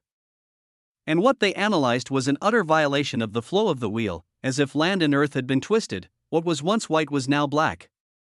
What was natural for the flow of the wheel was now backwards. If any common greater or even prime source entity or Singed entered the weavings of that frequency currently, they would come to find that even exerting the power of a lesser source would be hard. The flow of the wheel was twisted that much. Meanwhile, the Singed observed weavings of lifeforms with circular masses of obsidian bodies, their musing feelings so extremely different from everything they knew. The prime sources of the Singed continued to monitor this frequency as of this moment. It was already considered lost and irrecoverable. The most they could do was gather information on their enemies as Masara's blue eyes trembled as she finished ripping apart another set of faceless lifeforms, and she nearly tumbled out of the skies as her body that was among the few designated Singed observing the prime frequency of life saw a burst of resplendent weavings erupting out within the center of the enemy base, these weavings manifesting into a form of a man she knew very well. The color drained from her face as she shouted out incredulously at seeing the visage of Noah appearing amidst clusters of countless faceless lifeforms, origin Singed, across complexities of weavings of existence. Within a prime frequency of life that always had a glorious allure of brilliance, with its expanse filled with verdant strings of existence and serene domains that emanated the glorious allure of life. Currently, pervasive obsidian radiance is spread out all across it, burning dark towers, releasing waves of complexities and droves of faceless lifeforms that seem to be coming out without end from these towers. Within such a place, yes, we are ready to. Noah heard the voices of countless beings all at once as he calmly appeared near the location where the weavings of Isaiah were locked onto. He saw her floating near a man whose body held half of a veiled suit of a faceless lifeform hanging around his waist as if it were simply a suit he adorned before and was even getting ready to have it fully cover his body again. Both Isaiah and this being turned to look towards him the moment he arrived in shock, alongside those who were near them, circular lifeforms whose bodies were akin to wriggling black masses, with three of them burning with the terrifying complexity of a prime source, while there were dozens stretched out throughout this place who were radiating the grandeur of greater source. Those of the lesser source were in the hundreds. Noah arrived at such a place as his gaze did not change, and he calmly looked around as Isaiah was looking at him as if she had seen a ghost, not able to believe that he actually came. Why would he come to a place with multiple prime source complexities that could make the strongest of entities across the frequencies steer clear of? Especially within a frequency whose weavings of the wheel were entirely distorted. The answer was something many of them simply didn't even think of. As a man in a cycle of ordo, he simply held no fear as nothing could damage his weavings. A stunned silence settled onto a domain filled with complexity on this day. Chapter 3582 Indestructible. Noah floated grandly, his figure adorned in a white-blue robe that had etchings of infinity symbols throughout. His dark hair flowed down as if he were an ancient emperor, his fair skin emanating a glow of luster even in this dark space as his eyes burned with unfathomable radiance. Behind him, an aurora of multicolored wings gloriously flowed as after he looked at Isaiah and those around her, he actually turned his head calmly to stare at everything else. As if even they did not matter, his casual demeanor and nonchalant manner threw many people off here, with the figure of Giuseppe reacting first as his body began to burn with the shocking brilliance of a prime source. Nearby, two black masses had the faces on their circular bodies become heavy, while one still held the full adornment of the veil of a faceless lifeform as his face had no expression to show. Three prime source entities, dozens of greater sources as powerful if not more powerful than Persephone. All of them did not yet make a move as they did not understand the newly appearing entity, and had not accurately gauged his power as they did not make a move yet. There were millions of their people here, the vast majority having not even grasped a source of a pathway. This was akin to their home base that an enemy had just now entered as they had to move carefully, with his hand calmly behind his back. Noah even turned his body away from the cluster of beings near Isaiah as he looked at the dark towers stretched throughout these domains here, the constant flow of obsidian lifeforms coming out, and the fact that in these surroundings, there seemed to exist weavings that really sought to put down his own as if he was existing someplace he shouldn't. But the glow of his lineage alone pulsed such an oppression away. True severed origin Osmantian, a man with three states of matter surging and exploding within him as he constantly and passively had his complexity rising.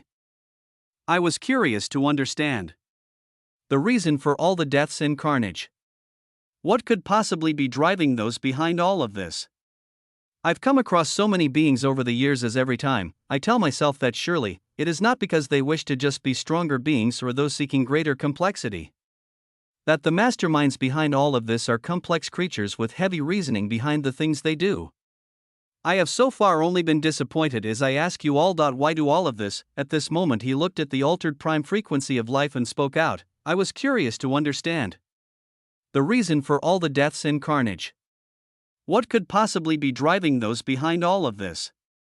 I've come across so many beings over the years as every time, I tell myself that surely, it is not because they wish to just be stronger beings or those seeking greater complexity.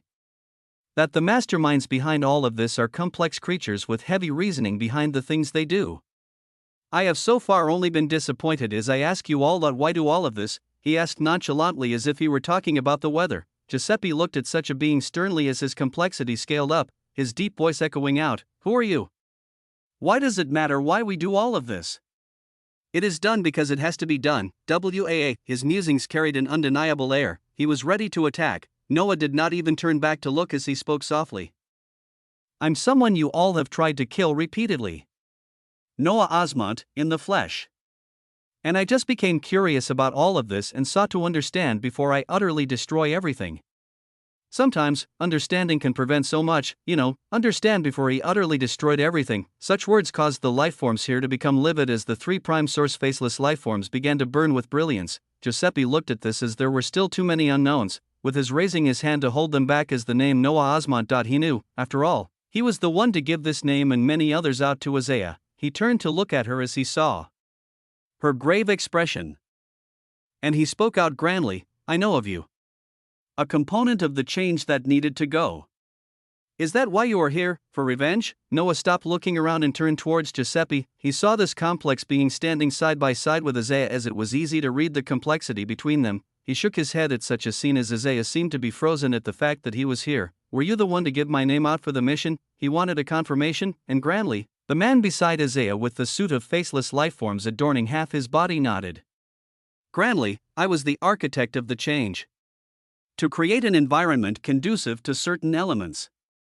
To get it done, entities with a heavy flow of the weavings of the wheel had to be destroyed, displaced, or turned.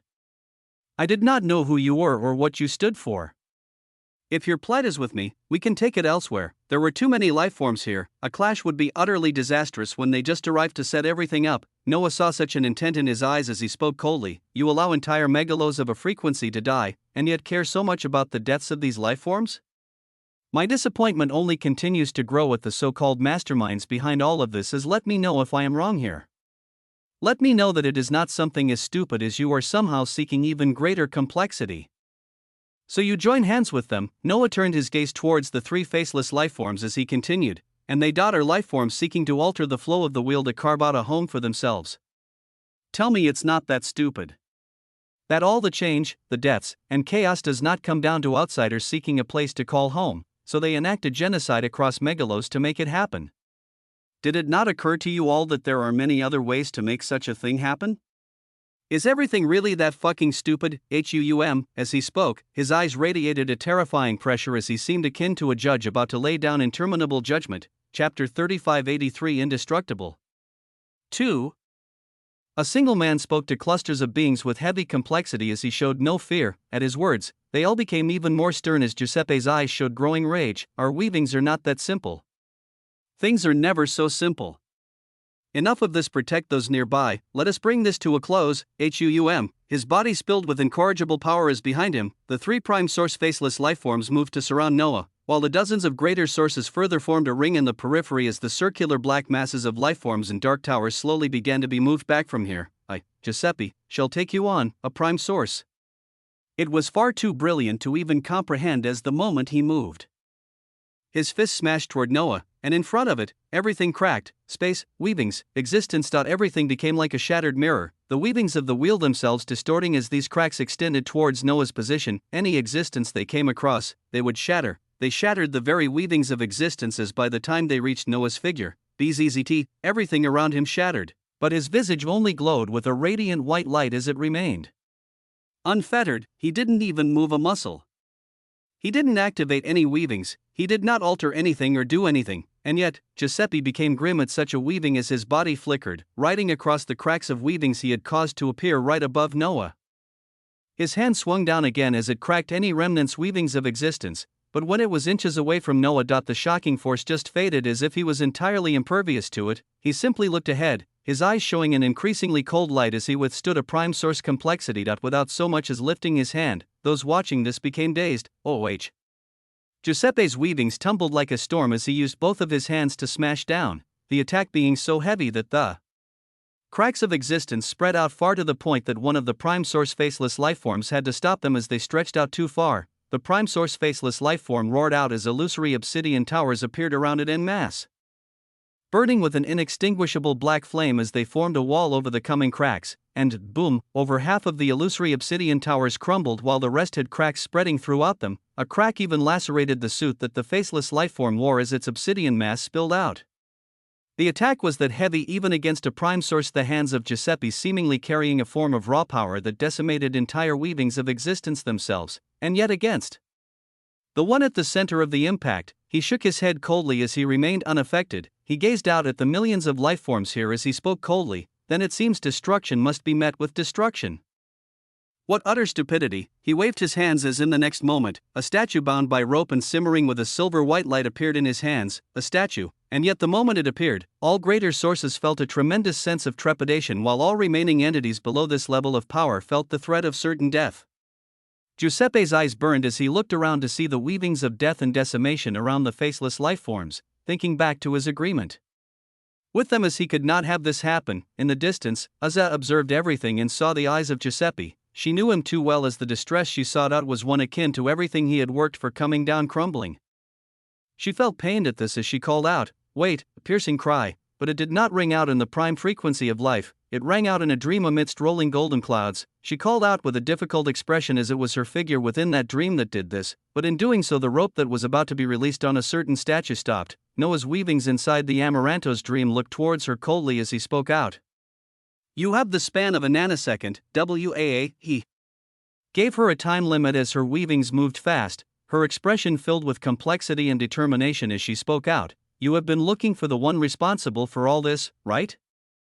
As she spoke, she felt her heart breaking as the moment she did this. She felt like she was betraying all the things she stood for these past eons, all the things she stood by Giuseppe for, but she saw the airiness of the weavings of those he was aligned with. And now, if everything he worked for was about to break down, a buzz of confusion swirled around her as, in the distance, Noah looked at her and spoke out as, finally, his weavings caught something. "You all are no masterminds. You are mere pawns. I want the man behind all of this, the one even you may not know, but your man over there, Giuseppe, does. The one he is receiving orders from, Bob, at the end of the day." It all led back to Bob, and what this being truly planned to do. He had to catch traces of this being, as even if he destroyed masses of weak faceless lifeforms, he would not be any closer to him. So, he looked at a weak point in all these weavings, why this dream was still active. His weavings locked onto Azea as she spoke heavily, "Destroying everything there will not get you anything. Giuseppe has a direct link to the one controlling everything. Do not destroy everything he worked on as per his agreement with them, and I will deliver the one behind all this to you. I will remain at the core of their weavings and let you know the moment he makes contact or where he will be. I will." She felt disheartened as she said this, as if her very heart was burning, and Noah gazed towards her with a terrifying light of power, his eyes radiating waves of splendor. Chapter 3584 Spy. A greater source, Azza. When he saw her, he was disappointed as he had thought she would be someone who should have been a great mastermind, but it turned out she was simply following orders, the one who orchestrated his entry into Hell Terra Firma, a creature that he found to have been mixed in a state of doubt and confusion. It was laughable. At this moment, it seemed that the one behind it all could be attributed to Bob. And to get to this being, he could only utilize the clear lines of weaknesses. "What do you know about Bob?" he asked her coldly as they exchanged weavings rapidly in a short span of time. "Bob?" And Azeg carried herself while blinking with confusion, only replying right after, "A watcher of the wheel we locked away right after the change." Why, she didn't even know who she had been taking orders from this whole time. Noah further shook his head as he voiced out coldly, "I hate creatures like you, weak-minded, and easy to change all because of emotions. You say you will deliver the true mastermind behind all of this to me, but I do not trust someone as weak as you to do something that critical. And I surely will not go based on your word. If there is any ounce of complexity and commitment inside of you, then stand by the decision you have made fully. If I am to stop my movements out there at this moment, I need to know they will yield sure results." His eyes flashed coldly. And Azea began to feel rising anger herself as she had already come this far, and this being before she continued to be unreasonable. "What more do you want? I do not want anything more apart from the mastermind, but the one to present him to me cannot be in the state she is in right now. I do not trust it.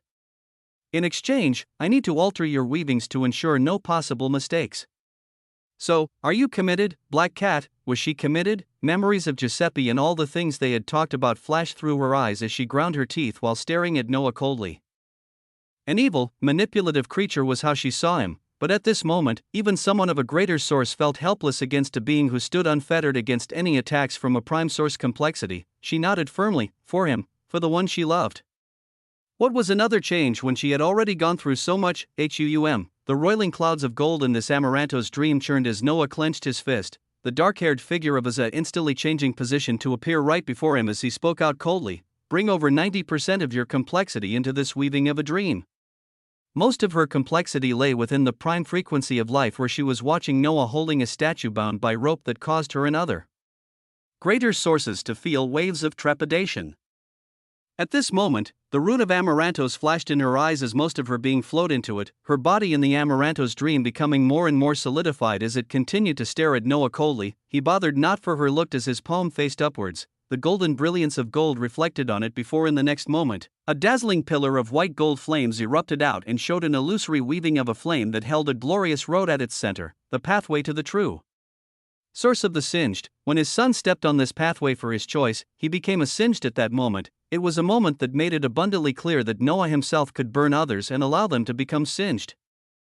And if he had to turn someone and have them be his spies, it had to be someone whose body was burning with weavings he could easily control. Now, she did not walk on the pathway to the true source of the singed willingly as for her. Noah's hand holding the representation of this pathway moved forward like a spear and pierced into her stomach. The sound was heavy as Isaiah gritted her teeth. That was for partly being responsible for sending me to hell, terra firma, Noah spoke out. Coldly as he could see the light in her dark eyes clearly, the place he pierced his hand into her body beginning to burn as he grasped on the vast majority of her greater source and began to change it. While looking into her eyes, he saw the clear and complex runes of Amarantos as he asked, "When did you obtain the rune of Amarantos?" She held these runes even before he pulled her in the dream, and with a pained expression as her very source was being burnt, she spat her words out with hatred in reply. "I've had them all my life." She had them about all her life. She did not go to a megalos beyond in all the myriad megalos variations and transformations out there and obtain them from the weavings of the great Beyonder. Noah looked at this entity closely as he thought of the Omnifather. Like the Beyonder, he was gone and nowhere to be seen, as the current prospect was them being in a place none of them could see, protecting them from threats they didn't even know existed.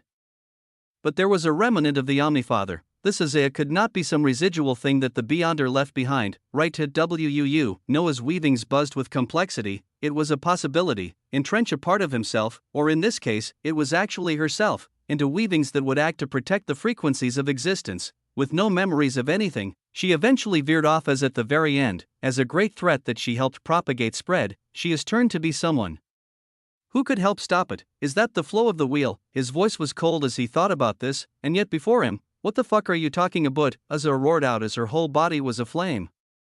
Her source being scorched and turned into something else entirely. Chapter 3585 Spy 2. Scorching. Her whole being was scorched inside out, her source being utterly overturned as its very center. There was only the flame. That flame altered everything, as even in her eyes, the runes of Amarantos turned to gold, her strands of hair on her head becoming dark gold while her source felt even more exuberant. Ha! She breathed out heavily as Noah's hand left her stomach. Still feeling the flames he put inside her continue to burn every recess of her sources at this moment. "You belong to me now." Boom. The voice was cold and heavy, as if it despised her. She gritted her teeth as she despised him too. "I can collapse your weavings at any point, and I will know if anything is being kept from me. So, speak." He sat back on the golden clouds, his hands freely resting on his knees as he looked like a thug while gazing at her. A flaming gold robe replaced the dark one that Isaiah was adorned in, tears spilling in her eyes as truly, his words were not wrong. Her source was now bright with the flame of the wheel of existence that her own man, Giuseppe, was intent on going against, if ever he found out. Her heart beat frantically as she made sure the dark-haired and dark-robed body of hers in the prime frequency of life did not show any changes, and she pulled even more of its weavings into this body here to make sure that nothing regarding the flame leaked out. And she began to speak as her eyes became filled with determination. She overcame many things before, she would overcome this as well, and as soon as she figured out a method for Giuseppe to attain what he wanted, or if she could just get him to stop, everything would be alright, right? They had whoever Giuseppe and the others listened to his plan for us to take care of the singed next. We are to attack the prime frequency of flames and do the same thing we did for the prime frequency of life. Oh, Noah only nodded coldly at this as he thought about many things. Tell me the movements of the faceless lifeforms across frequencies, and how the logos of the wheel aids them. My people will be hunting soon and need clear targets to hunt. He said such words as Azilla looked towards him as if he were a monster. You know that they are just looking for a home where their very weavings won't be burned just by existing. She spoke as she recalled the faceless lifeforms that were younger.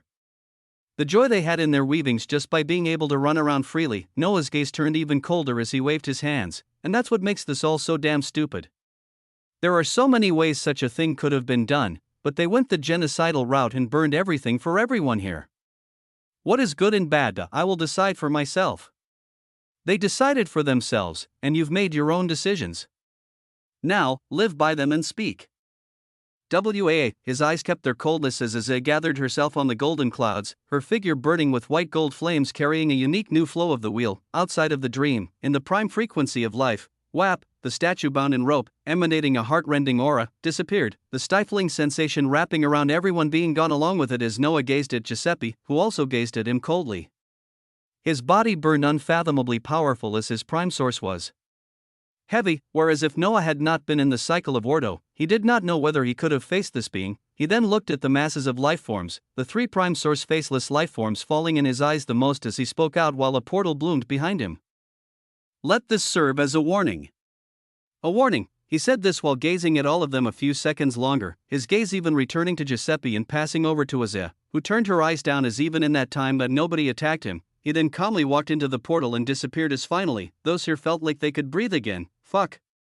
Giuseppe roared out as existence crumbled around him. Noah Osmont, Noah Osmont. He uttered out this name as if he were cursing it before he turned to the three prime source faceless lifeforms. I told you all that these weavings of the will still hold other powerful unknown complexities that may be able to threaten you all. Bringing out you people this early, we know. A faceless lifeform roared while looking at the thousands of dark towers stretching out across this frequency. We will divide our people and not have them all in one place. Then, we can continue the mission as needed. If that Osmond comes again, he will not be able to use our people to threaten us. The prime source faceless lifeforms looked at each other as they began to move. Giuseppe shook his head and sighed as he warped beside Azeh. He held her head and kissed it as he voiced out lowly, "My love, I gave you the weavings of that target from his entanglements. Why did you not tell me his complexity or the progress with him?" He didn't yell at her. He just asked calmly as Azeh looked into his eyes, but she was not able to hold her gaze as she looked at his chest while replying, "I left it to McAllister due to their entanglement, but it seems he is gone. We were wrong about him." She said this softly as at this moment, she could not bear to look into his eyes, lest he be able to see right through her and know that from here on out, she would be acting as a spy against him. The flow of the wheel continued unabated. The flow of the wheel went towards unknown directions, at this time, back within Noah's home frequency. Another body of his floated in the expanse as he watched Ruination bring the piece of a spoke of the wheel pulsing with the heart of Megalos an ear up. Her hand wiping sweat from her brows as she voiced out valiantly, "It is done, Master." All weavings of the change within the expanse were eradicated, as it should be immune to any grand changes from here on out. This frequency, at the very least, should be secured. He would have to secure other frequencies as well because, from the continued analysis of the primal flame of the Wheel of Existence under the Infiniverse Megalos, she had affirmed that one of the larger possible uses of this flame could be the erasure of entire frequencies of existence if the flow of the wheel was altered enough, and yet, they still sensed no grand moves on the side of Bob. He was an enemy that Noah did not like the most. Low-key. Patient. And with a lot of unknowns, he much rather liked the showy enemies that he could know exactly where they were and what they were doing. This type of enemy that he did not even know the plans of was difficult. Chapter 3586 Knowns and Unknowns. The weavings of the true severed origin Osmantian burned with glory as beside him. Ruination was looking at the piece of a spoke of the wheel with the heart of the Megalos as she asked lightly, "Shall I go ahead, Master?" She asked for permission, and Noah gave a light nod as he looked at the instrument he had used to carve out Ordo of Chow, the latest source to occupy his Atlas of Existence. An atlas that had very little spots remaining as the moment that it would be full neared. The authority of the administrator of the Atlas of Existence burned brightly, and it would no longer remain that of the administrator much longer as its completion was in sight. The Mundus of Power held the conceptual source of existence, the outerversal source of existence, the ingenieur source of existence, Kuklos, Megalos, Singed, and now Ordo of Chow. When he was measuring his complexity and seeing how to move from here on out, he looked at the completion of his atlas as one way to do so in addition to the weavings of the true severed adaptive power of existence, limited infinitum weaving of complexity, and absolute infinitum existentialism among other wonders. Of complexity he had so many methodologies of increasing his power that he could even opt out of making a decision to kill purely based on the need for loot, foregoing a battle of destruction in the prime frequency of life and risking losing the one connection there was to Bob. And instead playing a game of waiting and inserting his own spy, he had options. For his Atlas of Existence that all systems of existence sitting at the highest peaks of the ninth echelon, he had to make a choice regarding balance, regarding what he knew and did not know. His gaze flashed as it sought to summarize the most critical things into a single stat sheet. Noah Osmont, true severed origin Osmantian, Conceptual System of Existence Echelon 9, Pathway to the True Source unlocked. Outerversal System of Existence Echelon 9, Pathway to the True Source unlocked. Ingenieur System of Existence Echelon 9, Kuklos System of Existence Echelon 9, Megalos System of Existence Echelon 9, Pathway to the True Source unlocked. Singed System of Existence Echelon 9, Pathway to the True Source unlocked. Ordo of Chow System of Existence Echelon 9, Pathway to the True Source unlocked. Absolute Infinitum Existentialism, all accumulated complexity geared towards the pathway to the true source of the singed. Limited fictional transcendence, limited infinitum weaving of complexity, random and selective. True severed adaptive power of existence. Primary target, Bob, unknown lifeform. Secondary targets, prime source. Complexities, megalocide, heart of infinity, infiniverse megalos, undefined, ruination, undefined, primal flame of the wheel of existence, undefined, currently in a state of absolute infinitum indestructibility. Making damage to your weavings of existence impossible by any definable weavings you come across. Greater source complexity entities are currently defined with the orange color, with prime source complexities retaining the danger level of red. Trying to summarize his weavings into a simple summary panel was nigh impossible due to everything he held. His weavings could fill up pages as just under a single system of existence.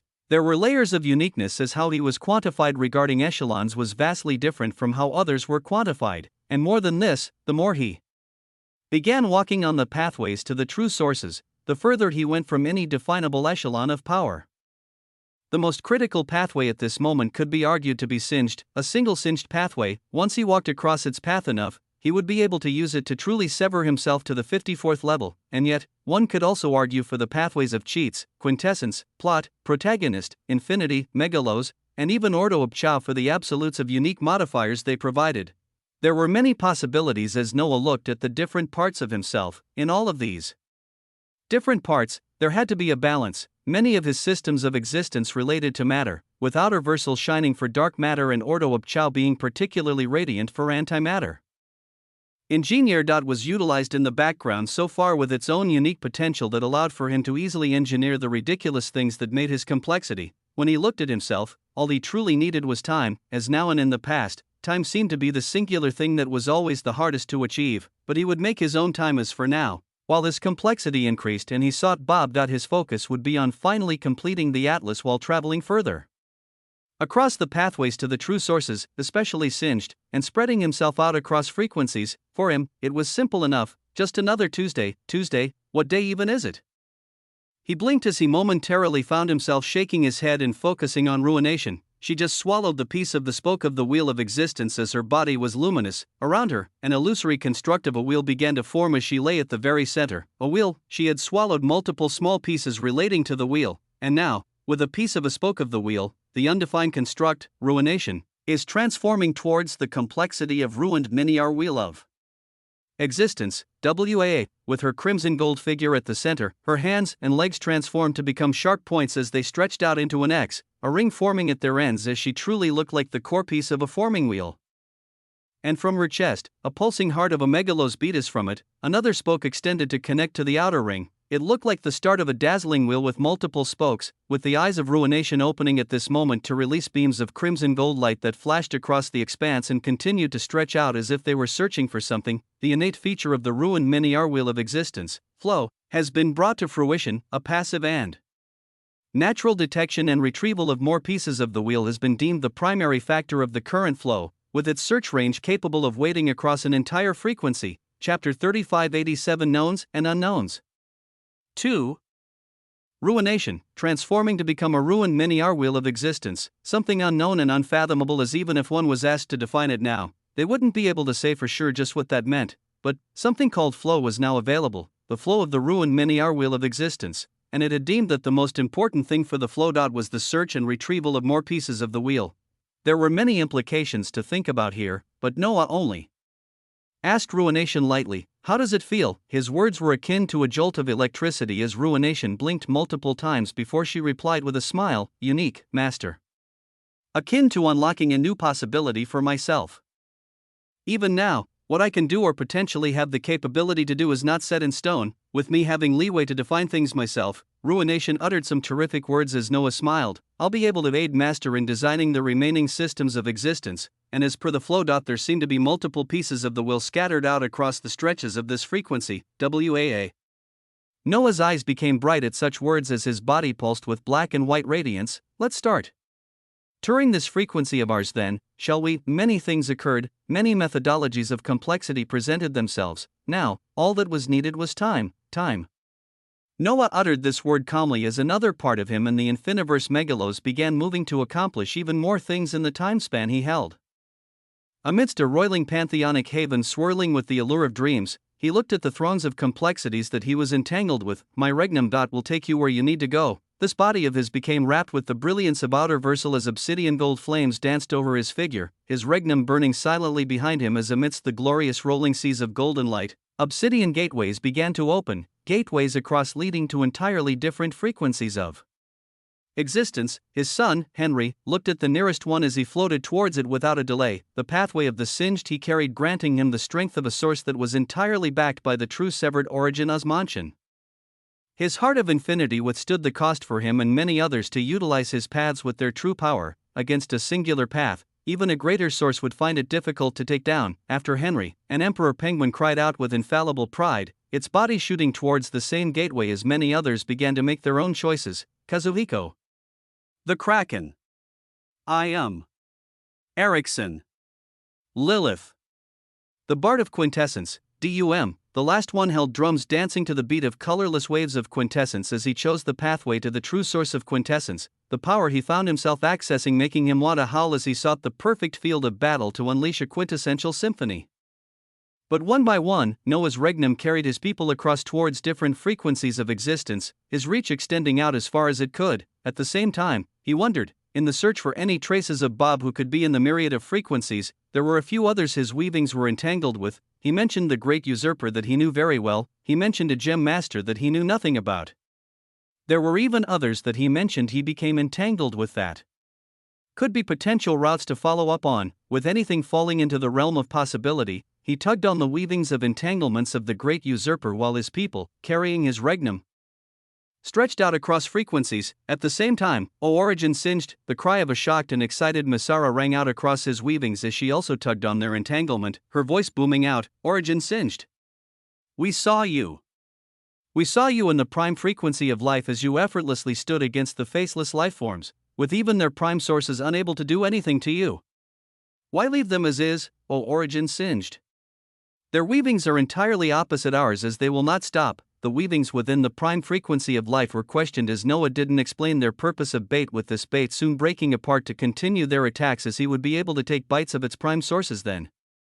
He simply replied to Masara's weavings with a voice that reached her very weavings of existence, have the singed prepare for a war. The faceless lifeforms have their sights on them next. And set up an introduction with the current leader of the singed for me, the one leading the singed at this very moment. He wanted to see if such a prime source entity knew anything more regarding the flames of the wheel of existence. Masara heard his words as her eyes flared while she nodded excitedly, her weavings within the prime frequency of flames making a move across the interminable weavings of the wheel, in a certain prime frequency of existence. Layers of megalos were stacked on top of each other to form a unique tower the size of tens of thousands of omniverse. With this tower surrounded by waves of incandescent radiance, at a small point of such an endlessly massive tower, there was an omniverse with a crystalline glow. In its depths, inside a small domain surrounded by different colored crystals and gems sprinkled across the skies, a man could be seen standing in front of a forge as he hammered down a dazzling colorless gem. On his chest, a 9-pointed star could be seen as it glowed with the silent complexity of a source. At this time, the eyes of this being flickered as he looked up to see space tearing apart, the figure of a bald-headed creature with tentacle-like limbs stepping out as it waved towards him with a smile. And yet, facing such a phenomenon, the being with the 9-pointed star became somber as he put down his hammer and spoke out coldly, is it about time for all pretenses to drop? His voice carried an ancient coldness as he spoke, and the new arrival, Bob, shook his head with a smile as he came closer, his mouth opening like a zipper. Nothing that crazy.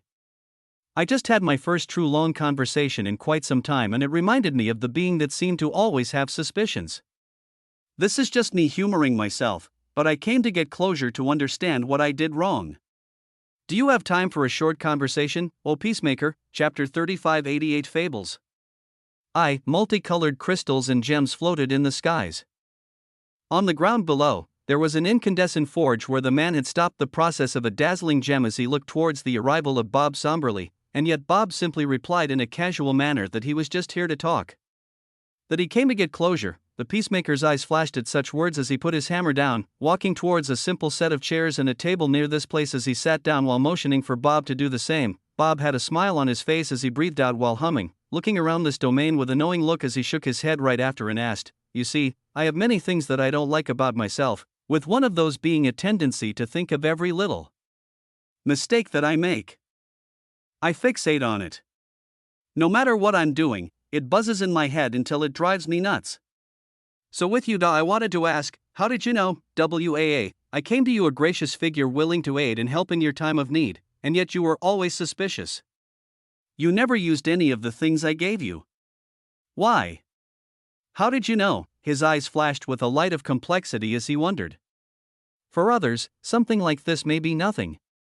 For him, it was everything. Opposite him, the Peacemaker had a calm gaze as he looked at the silently burning forge while replying, "To maintain my peace, I always obtain countless memories and records of complexity all around me. From the environment and from the life forms. No matter their complexity. When you appeared, I received nothing." His gaze flashed brightly, as if he remembered that day with heavy clarity, not a single flow of information. As if you were not part of the environment. As if, you were not even a life form. You terrified me that day, and I had to play along as you came down like an elder figure to help. I thought I played everything well every time I came across you, but it seems like it was not sufficient enough as you saw something. Since then, I have been trying to get away from you. To regain my peace and be at a stage where I didn't have to fear you the next time you arrived." His words were heavy with remembrance, and Bob listened to them calmly as he nodded right after. "Looking around this domain once more, you seem to have succeeded. I only noticed it a few nanoseconds after arriving here. None of this is real. It is a reflection of what used to be here, yes? Your complexity has edged upwards again." He touched the table between them as it turned hazy. The blinking gems in the skies seemed to flash with luminosity as if they were lights, and even the body of the Peacemaker turned transparent. Yes, he wasn't even here. Bob raised his tentacle-like limbs as they pulsed with a white light that caused him to shake his head even more. "Whoa, and even with our entanglement, I cannot find where you went. I want to ask you how you managed this and where you are now. But you seem to have had your fill of this conversation already." The hazy figure of the Peacemaker had risen. It was now clear that he was only a projection of himself, his gaze clear as he nodded while asking in turn, "If I can also ask something about you. What exactly was your goal? With me? With the megalos or even frequencies out there? What does a being like you plan to do?" He was asked a question that someone else not too long ago had asked him, as if they all believed him to be some sort of homicidal maniac. The mouth on Bob extended to the ends of his face with a smile of complexity as he also rose. "There isn't some grand plan of the domination of existence or anything like that. I'm not cut out for something like that. All I have to do is to make a change. A small change. Just like I told another before you, you would not understand even if I laid everything out before your eyes. You would look at me and think I was nuts. No matter. The little talk we had today brought me some closure as I can go ahead without fixating too much. Now, I have to go do something that really causes my heart to ache. But it has to be done. So, until we meet again, Peacemaker." The visage of Bob began to flicker as in the distance, the illusory figure of the Peacemaker shook his head. A meeting with Bob was not something he would wish on his worst enemies. Oh. He shook his head in thought as he remembered that there were no enemies of his remaining. For the sake of peace, they were all gone. As he thought of this, he wondered about the last words from Bob. He said he had to do something that pained him. Just what horror was going to be done that had caused the heart of a being that should not even be a life form ache? It was a heavy question with no answer. Across the weavings of existence, in another prime frequency, within Noah's home frequency, the visage of Noah and Ruination arrived in a unique location of the expanse.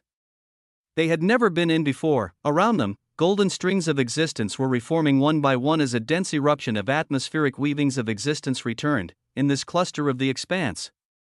There were layers upon layers of collapsed mirror-like weavings of megalos that were not fully formed and in no way habitable, as the collapsed layers of mirror-like megalos held a level of sharpness that could cut the bodies of even lesser sources. Chapter 3589 Fables.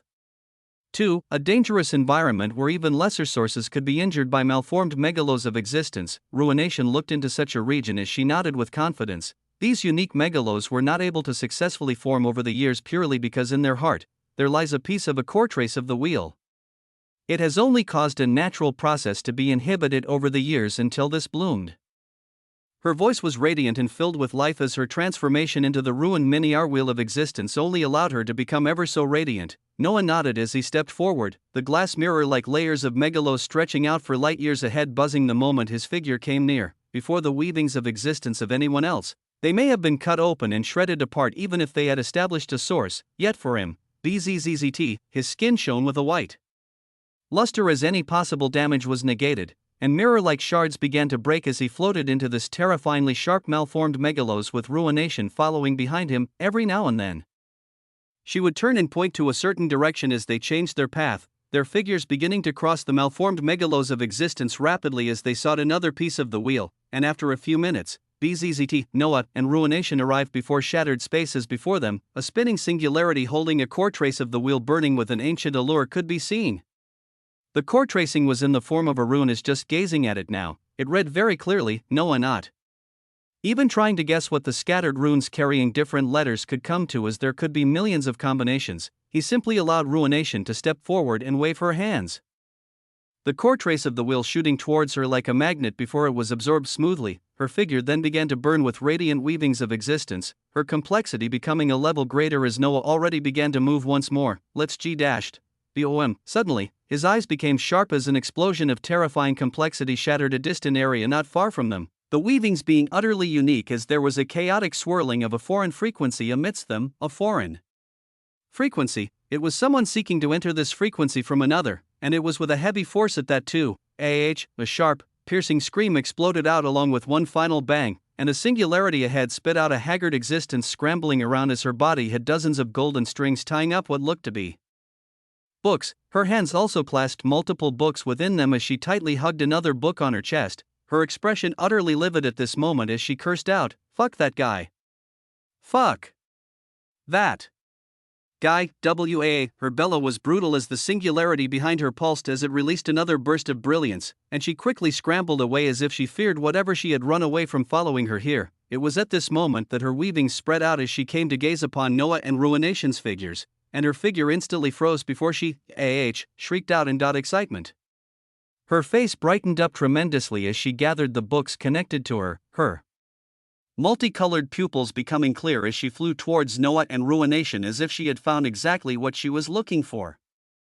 Her hair dangled messily in a cluster of black and white, the white dress she wore ripped in multiple places, and her fair skin was exposed in multiple areas. Noah's eyes were stern as his weavings pulsed, affirming this entity before them was emanating a vibrant aura of a powerful greater source, yet he could not sense any malice from her as she came to stop right before him and Ruination, her eyes shaking with visible excitement as she laughed victoriously right after.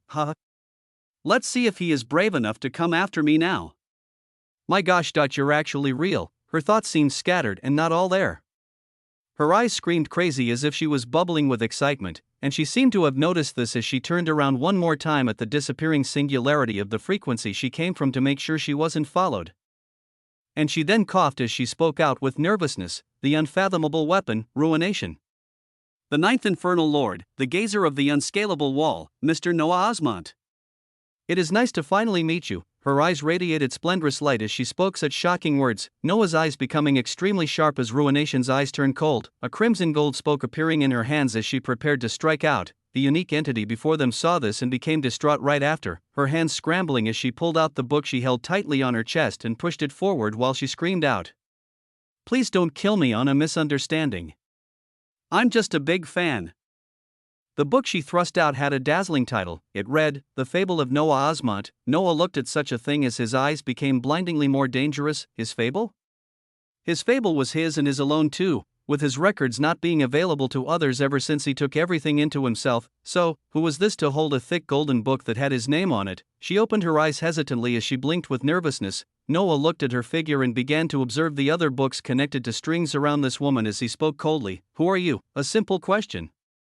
And yet the one it was directed to looked starstruck the moment she heard it, and she grasped the book she held ever so tightly on her chest as she straightened up before she replied. I am your biggest fan, the Queen of Matter. She stumbled out her words as if she had practiced them again and again, and Noah's eyes retained their coldness as when the Queen of Matter saw this, she spoke out a bit more, this time with a tinge of seriousness. I wouldn't normally bother you, but that fucking guy, Bob, just broke into my home and snatched away the Book of Existence. I thought he was about to kill me, so my weavings sought out the one person who could possibly protect me. She blinked with vibrant and complex weavings of existence. She uttered out words that only made others baffled more and more as at this moment, the Queen of Matter made her appearance. Chapter 3590 Fables 3. The Queen of Matter. In a region of malformed megalos of existence, dangerous layers mirror-like shards stuck out all around as even a lesser source would be skewered by these surroundings, yet her body was covered by a unique hue of power that protected not just her weavings, but the weavings of the books she carried, books attached to golden strings of existence or held tightly in her hands. Such a being had spoken of many shocking things, but the latest one related to Bob. Bob? Noah's eyes flashed dangerously as he asked, Bob? And the Queen of Matter nodded multiple times over seriously as she affirmed. Noah gazed at the flickering singularity she had come through as when it lingered there for just a few seconds.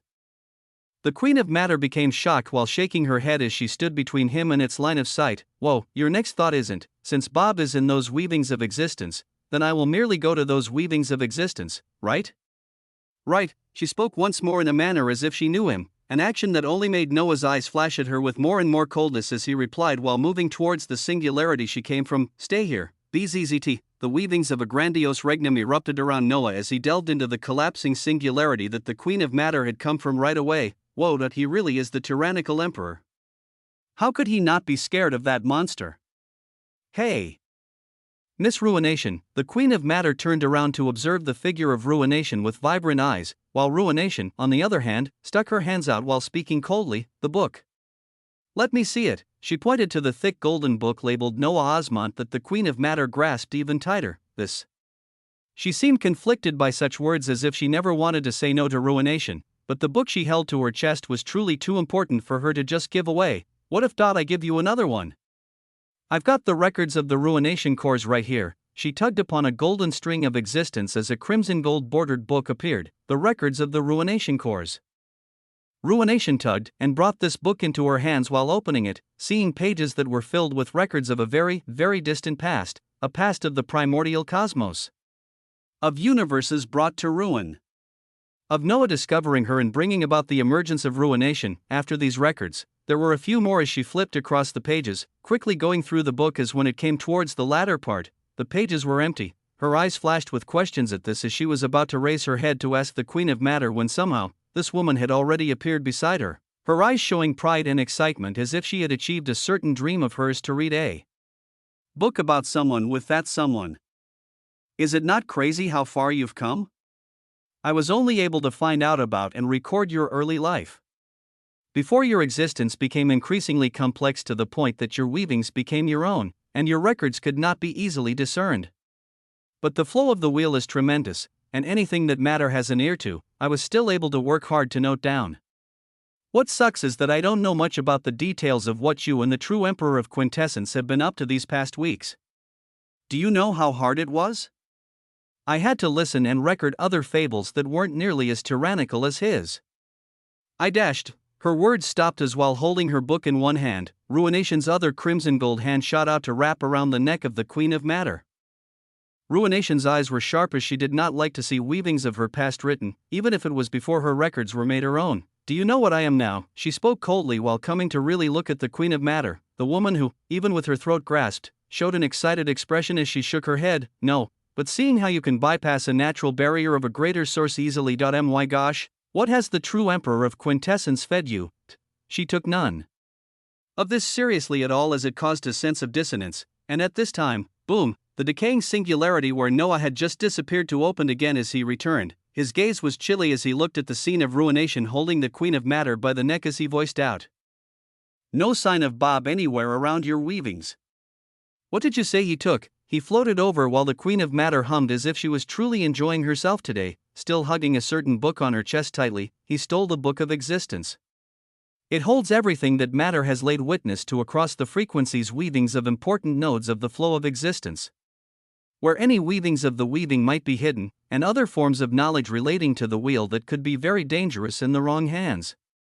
I knew he was sketchy when he came to meet me before and was curious about the fables I was recording, but I didn't think he would steal like this.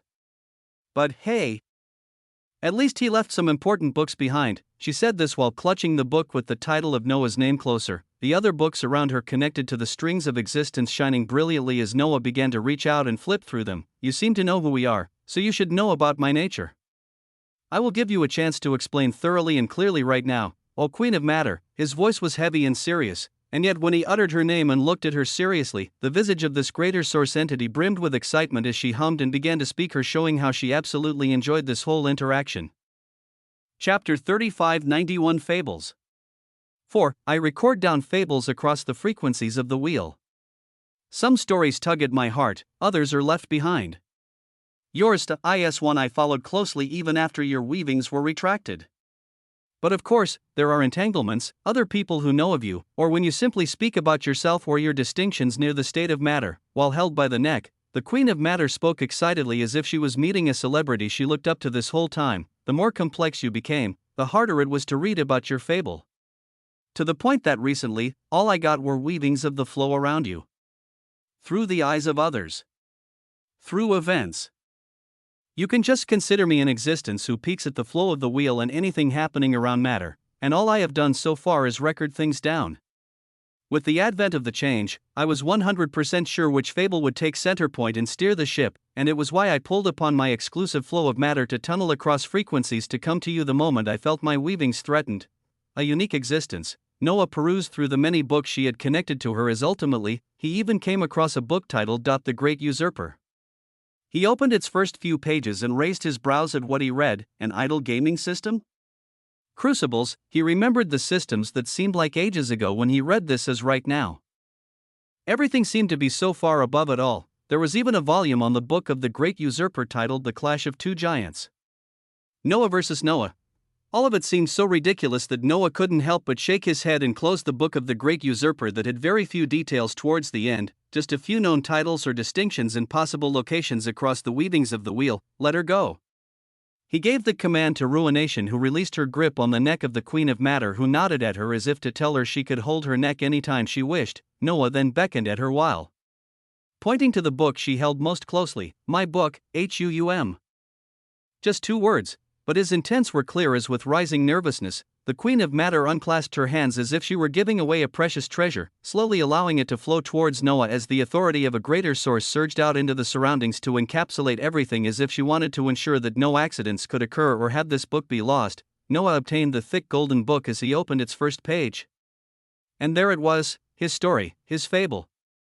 Something he thought he had pulled entirely into himself without any record of it being visible elsewhere. It took all of my power just to not have those records be erased. The voice of the Queen of Matter echoed out nervously in front of him as she continued. I had to increase my complexity so much and so quickly just to make sure that what I had already written down would not fade away, to the point that, recently, it felt like even my own memories were being lost slowly. But I did my best to preserve the fable, his fable. There was a lot in the beginning, but the pages became thinner and thinner as time went on until there were only blank white pages, nothing much written regarding the past days or weeks. Noah nodded as he spoke out. So you can easily gain knowledge regarding the flow of the wheel across all frequencies of existence? He closed the thick book and kept it with him as he looked at her figure closely, and she fidgeted under his gaze as she did not show the demeanor of a greater source at all. Her heading nodding timidly as she replied, I sought you out because I felt threatened, and out of the monstrous possibilities out there, my weavings brought themselves to you. I hope that you won't send me away. She bowed her head down as if she waited for a great judgment, and her gaze even flickered right after as if she remembered something, her right hand digging into her chest as she pulled out a multicolored singularity. I also know that trust does not come easy, so here is my source, do what you wish with it, her greater source. She actually presented her greater source to Noah as he grasped it. his gaze piercing into it as severed extractor brought about its information clearly.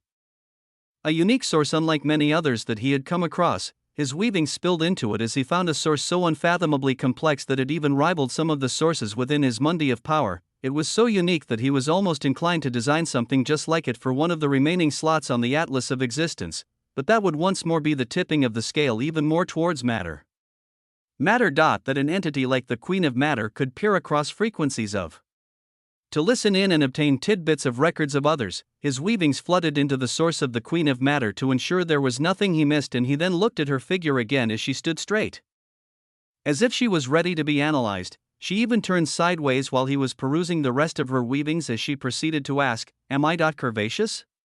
With a blessed chest, she spoke such words that caused Noah's eyes to flash with a colder light as she coughed right after and stayed still. After Noah passed multiple of his pathways to the true sources and confirmed no possible gaps or issues, he spoke out, "I will take you in, Queen of Matter, if nothing but for your use in listening to the flow of matter across frequencies. Would you be able to listen in on the appearance of Bob and any possible weaving of existence?" He gave his verdict that caused the Queen of Matter to become unfathomably joyous as she nodded her head like a chicken right after. "I will do that and more.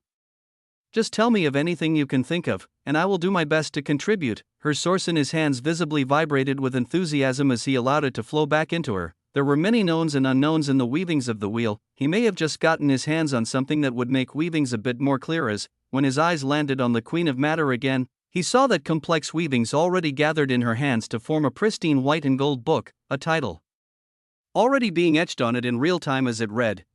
The Queen of Matter was already humming with excitement as if she was in her own world, ruination coming to be beside Noah as she spoke out to him. "Master, this is a crazy one, a crazy complexity of existence. Even ruination could see it as the mental state of this Queen of Matter did not seem to be all there." Chapter 3592 Fables. The strings of existence holding floating books around her seemed ever brighter as the Queen of Matter hummed while she held another book titled, Newly Formed, Blank. A pen appeared in her hands as she stopped right after as if she had remembered something critical, and she looked towards Noah with a troubled expression, mustering her courage before speaking once more. "I just have one condition that must be adhered to, O Ninth Infernal Lord." She spoke with stern seriousness as if she would die on this mountain. Her gaze held nervousness as the pen in her hand fidgeted, as if the condition she was about to state would be extremely heavy, that if this condition was not fulfilled, things would not work out. Noah looked at the Queen of Matter calmly as books swirled around her strings of existence, and he nodded to tell her to proceed. She nodded, and brought her hands together as she shouted out, "Please do not make me one of the members of your harem." "What?" Noah tilted his head to make sure he heard correctly, and the Queen of Matter nodded heavily as she began to pace around, her books following her closely. "To be a member of your harem is to be quickly forgotten after a few pages in your fable. I wouldn't be able to handle that, O antiquity of mana." Noah's eyes were sharp, but this woman continued. "To be poor Anna Lexalius Danicus. To be Athena. To be Valentina. Ah, the poor things, where are they now? This woman was truly serious when she said this as her craziness continued. His women were forgotten. He had many clones spending time with them every day barring when he was thrown into hell terra firma. Just because she did not hear about them from the flow of matter, she thought them to be forgotten. Towards this request of hers though, Noah did not think much of it as he waved his hands. "I will not lay my hands on you. You have my word." She seemed a bit more on the crazy side. He had many more things to worry about now than dealing with an extra layer of craziness. When she received this affirmation, the Queen of Matter became happy again as she turned her head sideways, her hands crossed with pride as she began speaking towards nothing, as if there were a group of people she was talking to in that direction, but Noah knew there was nothing there but stretches of malformed megalos for light years. But she really turned and began to speak. "Hey, look at us. You never thought you would see me on the big screen with Osmond himself, huh? This is to tell you kids to never stop dreaming. Someday, you will meet your heroes, and they won't disappoint you." She spoke to a blank of nothingness before she gave a thumbs up and turned back to Noah and Ruination, blinking at them as if nothing had just happened as Ruination could not help but ask her with incredulity, "Who the hell were you talking to?" The Queen of Matter blinked as if she did something that she naturally did before, but now had other people witness it. She coughed as she stumbled her words out. "I was just breaking the fourth wall lightly there. Just something I do, don't mind me, dot." Ruination shook her head incredulously as if she couldn't understand. Dot. Noah understood the language and her intent as he wondered if mental states of greater sources could be warped this much as he sighed before he spoke out. You have read too many fables throughout the flow of matter across frequencies as things can at times feel detached or not real. His complexity buzzed as he beckoned towards the Queen of Matter, and her gorgeous figure came to be inches away from him. There are fables across frequencies, yes, but this is very, very real. She was inches away from him as her eyes buzzed. She saw the seriousness within them as she nodded up and down. There is an entity unknown in nature with goals we do not understand who has gotten their hands on the primal flame of the wheel and now, a so-called book of existence. There are many complexities to be discerned as those moving against such a being have to be, at the very least, a bit serious. Her mouth opened in an O shape as she seemed absolutely shocked. He has the primal flame of the wheel? No, her eyes showed pure panic at this and Noah kept calm. No, if he has the primal flame of the wheel and the book of existence, he can connect to all the nodes of existence at once and change and make any changes to the flow of the wheel that he wishes. But it shouldn't be like this. The flow, she pulled on her hairs as if the world around her was ending, just when I meet my hero. Her shoulders slumped as if she truly believed this was the end. Noah adapted to the complexities of this being as he voiced out with a sigh. He only has less than half the primal flame of the wheel of existence. I have the other half, 2 sentences, but they took the Queen of Matter who had fallen to the depths of despair into bright light again as she looked towards Noah with eyes of blinding luminosity, as if her belief in him had just shot up to the highest levels. She was close to him as her hands reached out as if to confirm he was real, only to be pulled back by the neck like a chicken as ruination held her while gazing coldly, but the Queen of Matter was entirely rejuvenated as she puffed up her chest while speaking out, as expected of the true Emperor of Quintessence. If that's the case, then all is not lost. After all, I was the librarian of the Book of Existence, and I remembered everything within it. If I add what I know to you, chapter 3593 Fables. 6. If she added what she knew to him, hulu.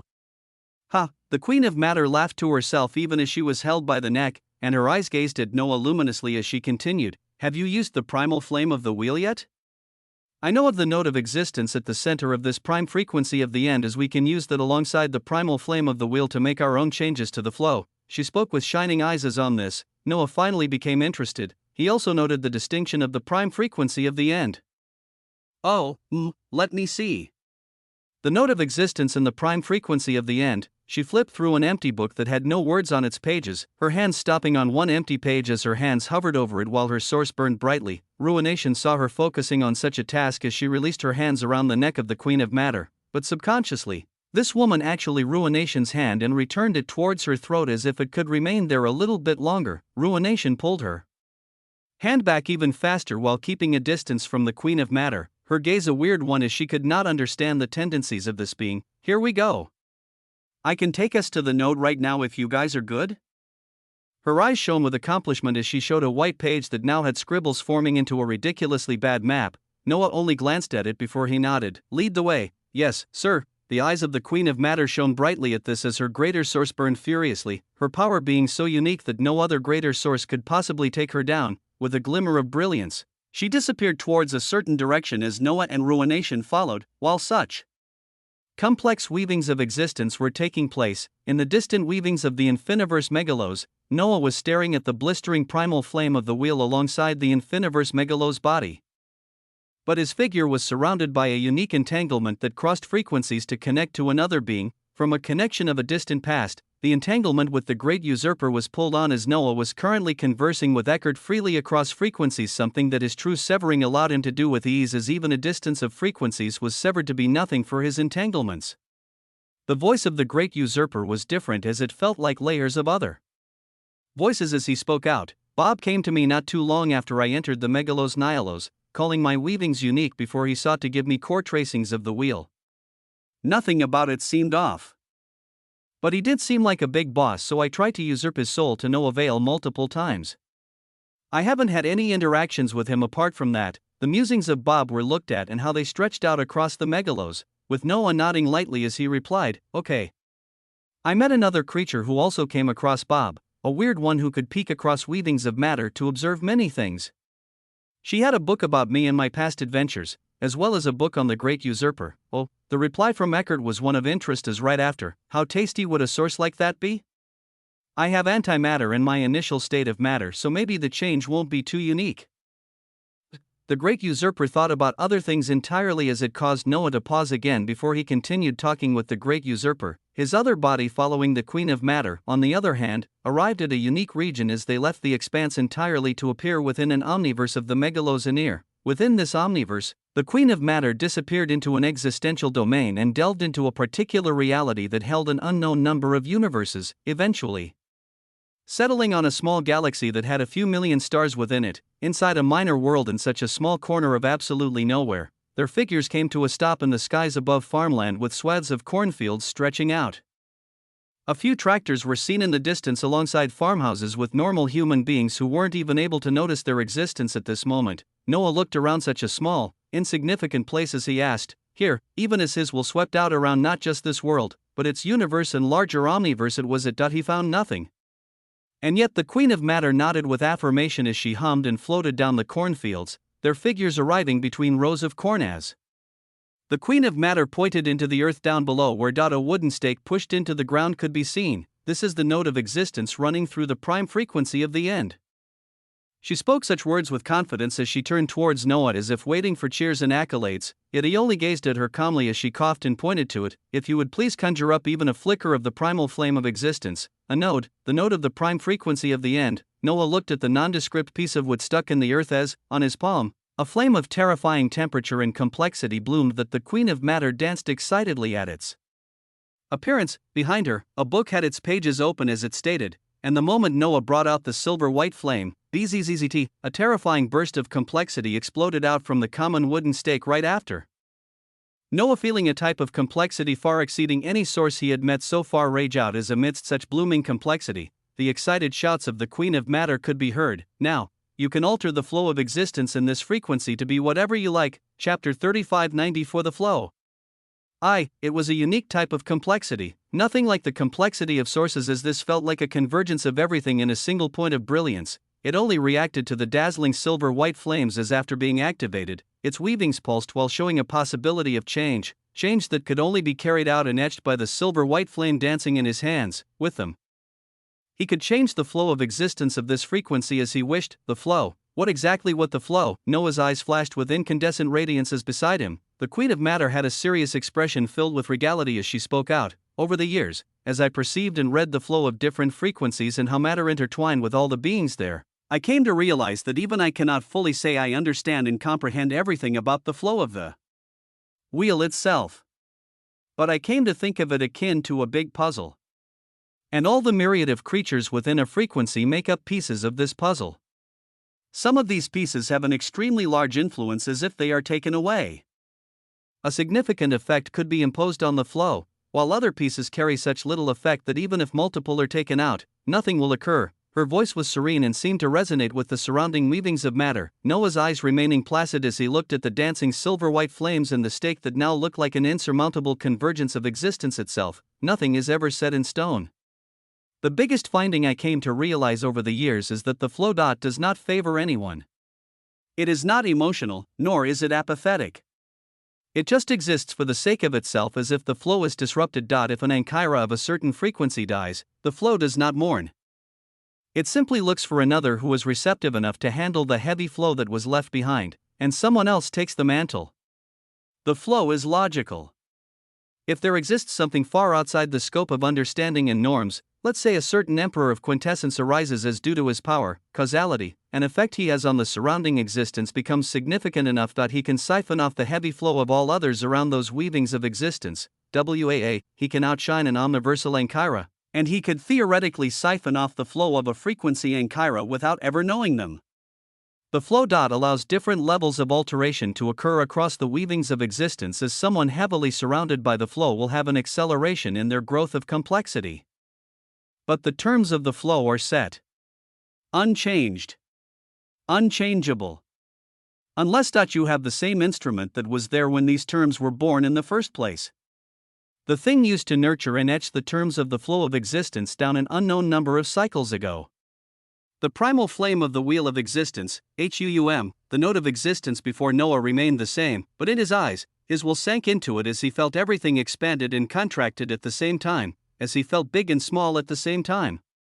It was only with the silver-white flames that he could stabilize himself as he saw the node dot was filled with constantly changing waves as if it were an endless sea made up of small, tiny nodes, and he dot was in a small portion of such an endless sea, flowing across large and small waves as everything moved together like a weave. If there was a pull, there was a push, and the way that this weave moved had a certain flow to it that always remained the same. Around him, there was a swirling mass of weavings that represented a massive convergence of the flow, with his figure having a big presence and effect on the surrounding weavings of existence as he could impose what he wished freely and with relatively low effort on his behalf. His pathways to true sources made it possible for him to easily impose his existence and change the surrounding outcome. But at the end of the day, the flow of existence always returned to what it was before. But, BZZT, Noah brought the silver-white flames onto the node of the prime frequency of the end as the very structure of the weave stopped being so rigid and there was a level of malleability towards it as the flow could be tweaked, and so, he tried tweaking it just a little at first, in this prime frequency of the end, all scattered tracings, pieces, spokes, or anything relating to the wheel of existence naturally gather towards my existence. WAA, the silver-white primal flame of the wheel burned and erupted out like a scorching whip, smashing down onto the weave of the flow of existence that the node of existence of the prime frequency of the end was connected to.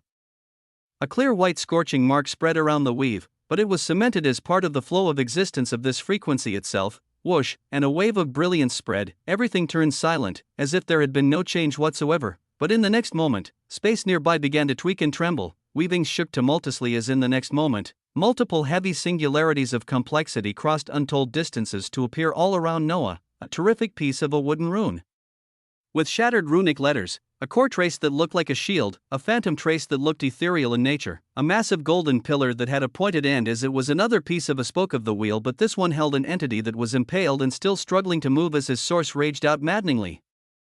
Golden blood leaked from his chest where he was impaled, his visage being utterly astonishing as he held a glorious wonder of none other than someone Noah had seen before. A Golden Titan, Chapter 3595. The Flow. 2. A golden titan impaled by a piece of a spoke of the wheel of existence. Oh, the tremendous movement of the spoke that had occurred as a result of Noah's alteration of the flow of existence actually pulled along an impaled golden titan that seemed to be struggling endlessly these past eons. His body and blood were shockingly fused onto the spoke by a unique power that seemed to hold him down this whole time. His eyes filled with rage and torment as it was only now that he realized he was not in the hellish prison he used to be in. He grasped the spoke impaling him and looked around as his eyes locked onto the eyes of Noah, Ruination, and the Queen of Matter. His weavings of a prime source stretched out as truly, he affirmed he was at an unknown location, freed from the bonds of a certain prison where he would have been kept until he chose to collapse his own source. But he persevered. His prime source burned as he felt how much his restrictions had loosened, his hands clutching the spoke he was impaled on. As he roared out while starting to pull, Theodosius, persevered, HUUM, his prime source burned as seas of golden radiance erupted around him. Theodosius, Noah looked at this being impaled by the spoke of the wheel as he knew him very well. The severed weavings of Pyrrhus that held absolutely no claim over him now recognizing this golden titan that led the charge against the Megalonians, his true severed weavings of the Megalos surged as they looked at this being coldly, Noah uttering out towards Ruination, take everything, WAA. Ruination did not need to be told twice as all the pieces relating to the wheel and the surroundings surged towards her and fused into her body, her weavings erupting upwards in a show of glory as beside her, the Queen of Matter pointed her hands towards the struggling Theodosius as she yelled out in shock, Theodosius!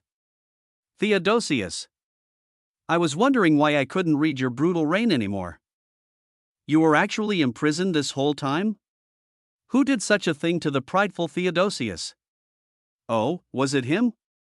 Was it the Omnifather? She asked such a question freely as the struggling Theodosius burned with ever greater fury, turning towards their direction as his giant hand shot down to extinguish them with perilous complexity. Begone, HUUM. It felt like the skies themselves collapsing after seeing such a show of force. The Queen of Matter yelped as she came to hide behind Noah, her books held by the strings of existence coming closer to her, and Noah looked up at the descending golden palm. As he raised his own to meet it, the impact was heavy as shockingly, even with the terrifying complexity that Theodosius held. He was not able to cause Noah to move even a single inch. The Queen of Matter looked at such a scene as her eyes trembled with excitement, looking between Noah and Theodosius as if this was the single greatest day of her life. Her voice was resonant as it echoed out while she peeked from behind Noah, merely a prime source complexity that is unable to ascertain the depths of the heavens and the earth. Her voice was filled with courage and excitement as she pointed to an enraged Theodosius still struggling to escape the massive piece of a spoke of the wheel. Do you know who you stand before? This is the origin sacred primal Megalonian that was promised. A man of sheer tyranny and pure will who blocked your entire sort with a single effortless smack. What are you befo dash?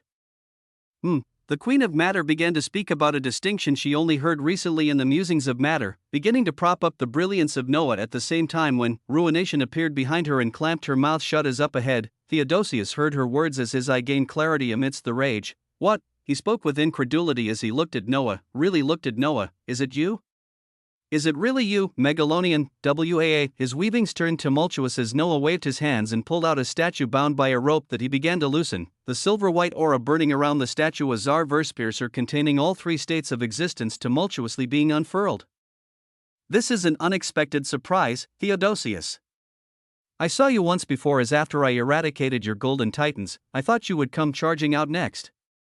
I didn't expect you to be held down by a mere spoke. Noah's voice echoed out amidst an unfurling Tsar verse-piercer that caused Theodosius to feel a sense of trepidation, his weavings seeking to surge out and extinguishing everything before him as already an unfathomable musing of existence that had been exploding and building up a force was erupting out. Theodosius felt it as he roared out, "You all needed me.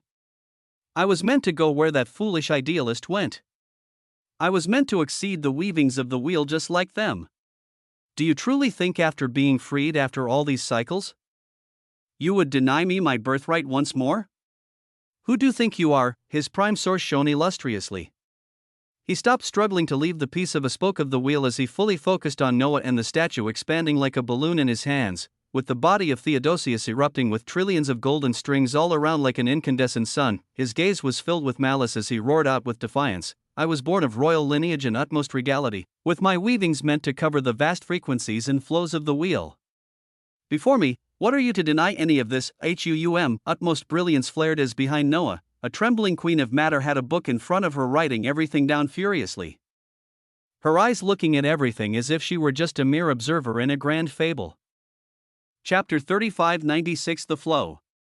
3. A man of supreme lineage and purpose. This was who Theodosius was. As how dare others do this to him? The Omnifather was a feeble idealist who had the help of others, while these people here, how dare you? He bellowed out as around his body, lights perfectly converged to cover absolutely everything in a show of wonder and power. Prime. What did it mean to be a prime source? Behind Noah, a trembling Queen of Matter was speaking out as if she were reciting a book. Theodosius, a tyrant who moved for the sole purpose of more and more power, with his path and source being something very few could even attain. He held the source of the golden ratio, his source being capable of calculating and overcoming any opposition by calculating the golden ratio of exactly what was needed to overcome it. All weavings around his source do trillions of calculations instantly and proceed to enact absolute distortions of existence to defend against attacks or ensure that their weavings achieve the purpose of destruction. It is a glorious source to have. Her eyes were bright as she said this, Noah's severed extractor having just attained the name of the source of this being as he could confirm it, golden ratio, a unique weaving. But was there any possible calculation that existed to provide defense against a Tsar verse-piercer? And he was in the cycle of Ordo at this moment as absolutely nothing could hurt him. Pillars of golden light illuminated all directions as the Tsar verse-piercer unfurled fully at this time. The surroundings became eerily quiet as in the surrounding, multiple overlapping ancient wooden-like wheels of existence bloomed as all of them were at the very center, not a single wheel but 9 wheels with their own spokes in ancient wooden majesty as they bloomed into a circle with each covering a different direction. And the prime source complexity that was Theodosius happened to be at the very center of these 9 wheels as his weavings quaked, his expression was calm as his body. Impaled in the piece of a spoke of the wheel was utterly still, waves of golden light surging around him as it calculated everything that was coming and began to distort existence. The eerie quietness remained as it was like nearby existence was forced to be this way by the emerging Tsar verse-piercer, which told everything around it had to quiet down before its brilliance unfurled. Even the sound of golden waves of a prime source moving in constant flux as they calculated for the golden ratio was forced to be quiet as Theodosius' voice bloomed lowly and intently. In all this, all my life was for a singular purpose. So the people seeking to take my purpose away are peeling apart what I am at my core, such people are dashed. He was in the middle of talking in this quiet space, but he was interrupted by a sharp voice that was looking at everything nearby with pulsing eyes of excitement. He's so fucking cool. If he wasn't such an asshole, he could have used his source for great things. The Queen of Matter said this as Theodosius was forced to quiet down. His golden light continued to calculate for that perfect number, for the golden ratio that allowed him to enact the perfect defense against this terrifying attack that shockingly had extremely genuine weavings of the wheel all around, and as if his thoughts could be read, Noah looked at this being in this state of silence as the ancient wooden wheels around them began to tremble and had cracks spread throughout them. Whatever golden ratio you have, you will not be able to find the perfect formula against this.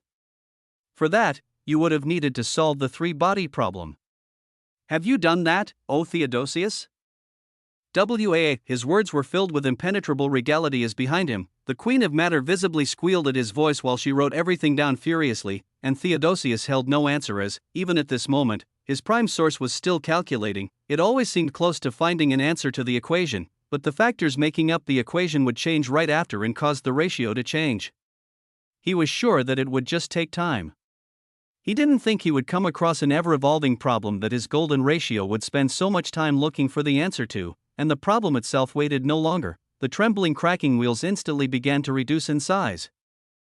And they were radiant in color as some wheels were white, some gold, and some were black. They all reduced in size like spinning wheels of glory as they locked onto the figure of Theodosius and reduced to cover his figure entirely. Their spokes passed through him as if he didn't exist. All nine converged around his body that was shining with lustrous golden waves of distorting existence. And yet none of the distortions were able to do anything as Theodosius became bound by 9 ancient wheels.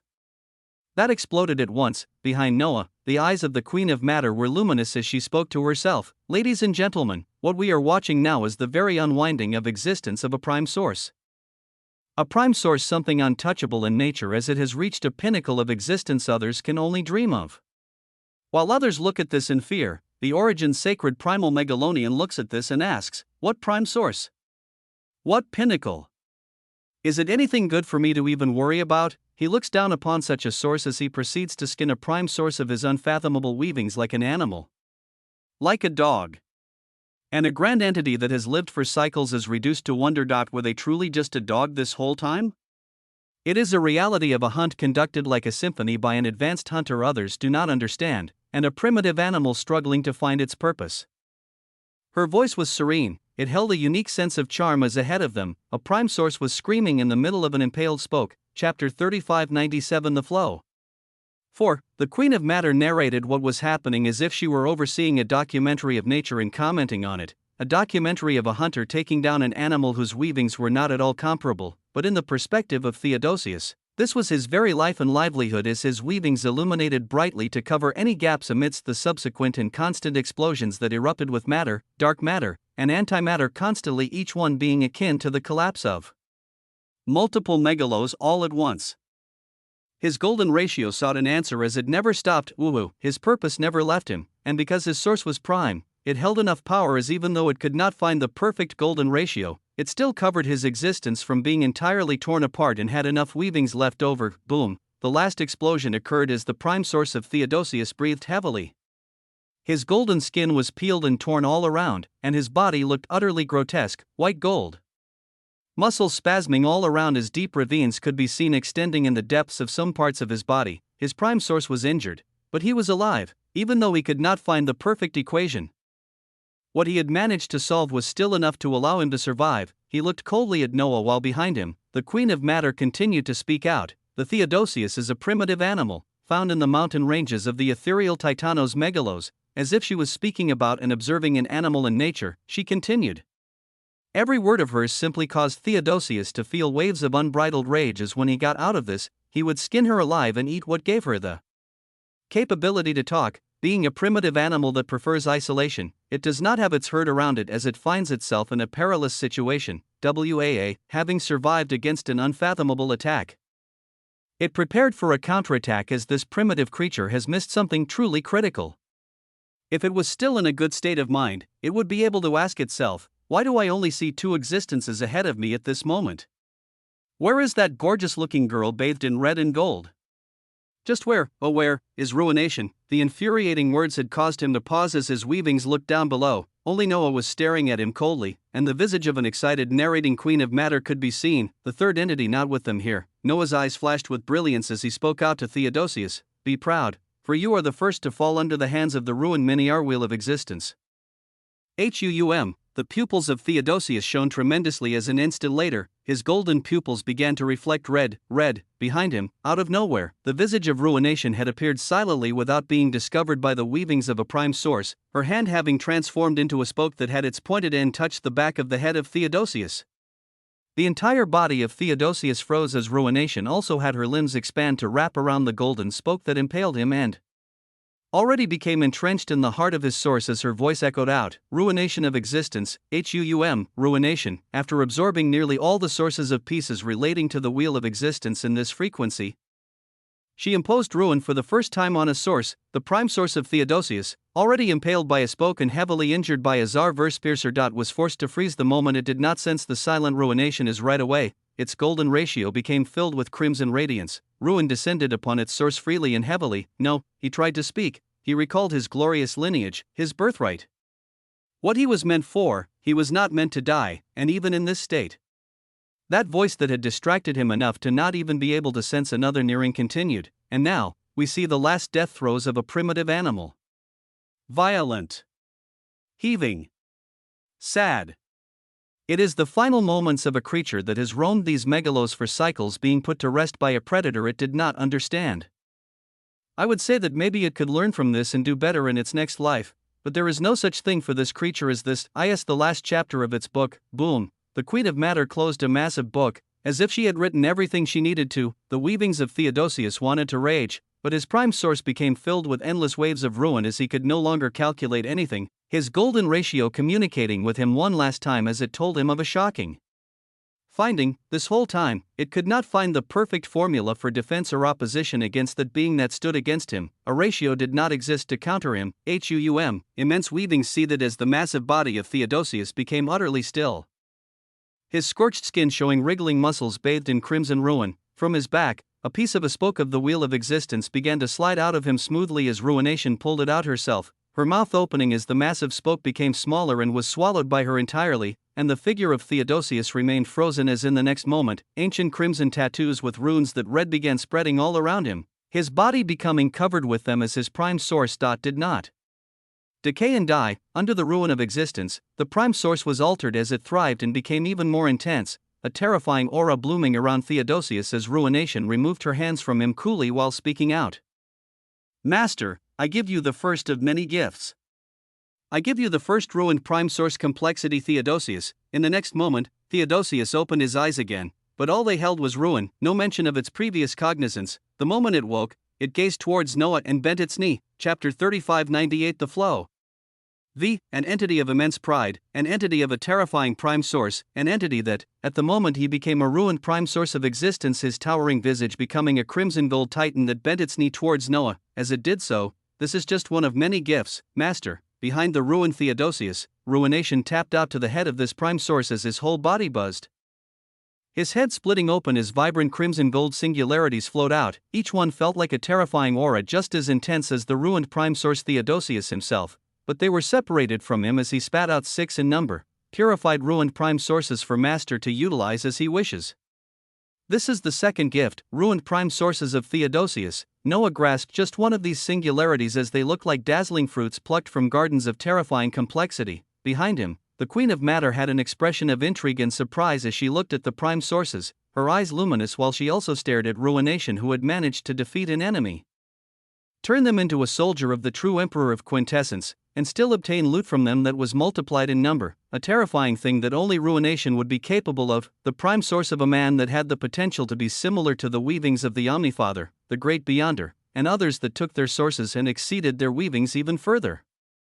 The ninth infernal lord looks at the source of such a being as he. The Queen of Matter observed Noah placing the dazzling source in his mouth and start chewing, his expression a calm one as if he was testing just what flavor a prime source had. The Queen of Matter pulled on her hair at this crazily as she continued. A mere question of flavor. This is what a prime source complexity has been reduced to. Oh.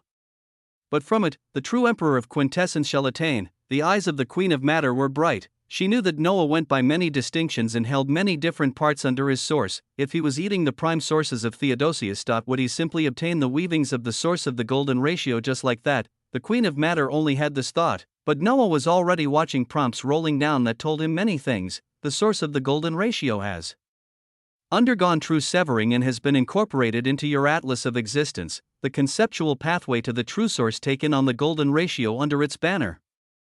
Rounds of severing starting to occur as the true severed weavings of the golden ratio are burned by the purifying flames of the singed. It was a powerful source. The moment that Noah understood it and watched it become truly severed, his body pulsed as it began to conduct rapid calculations endlessly. For everything about him, not just the best ratio for defense and offense.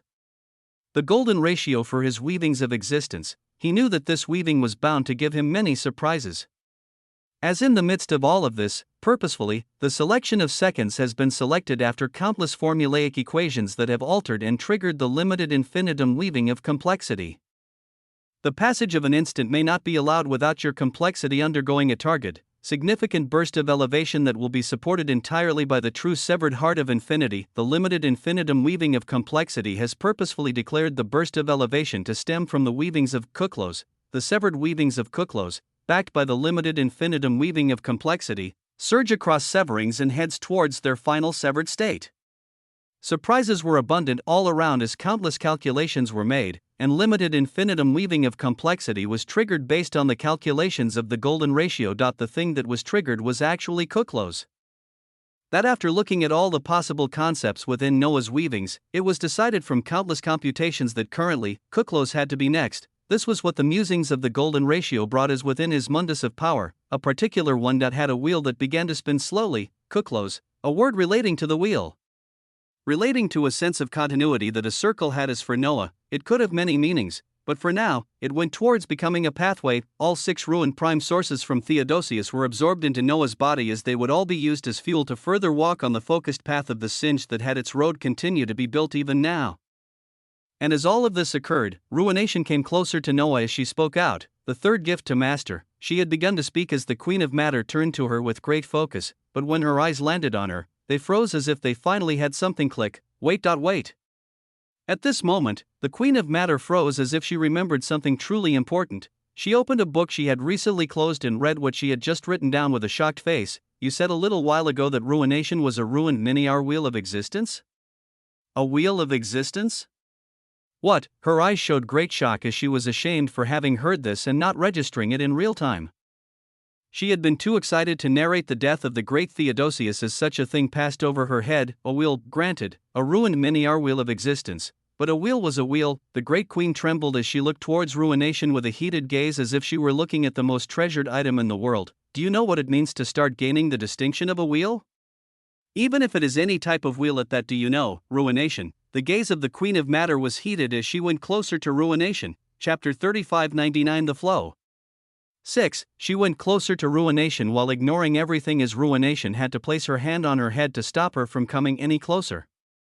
Her eyes simmering with the light of stars as she continued, to be a wheel is to start having your own flow.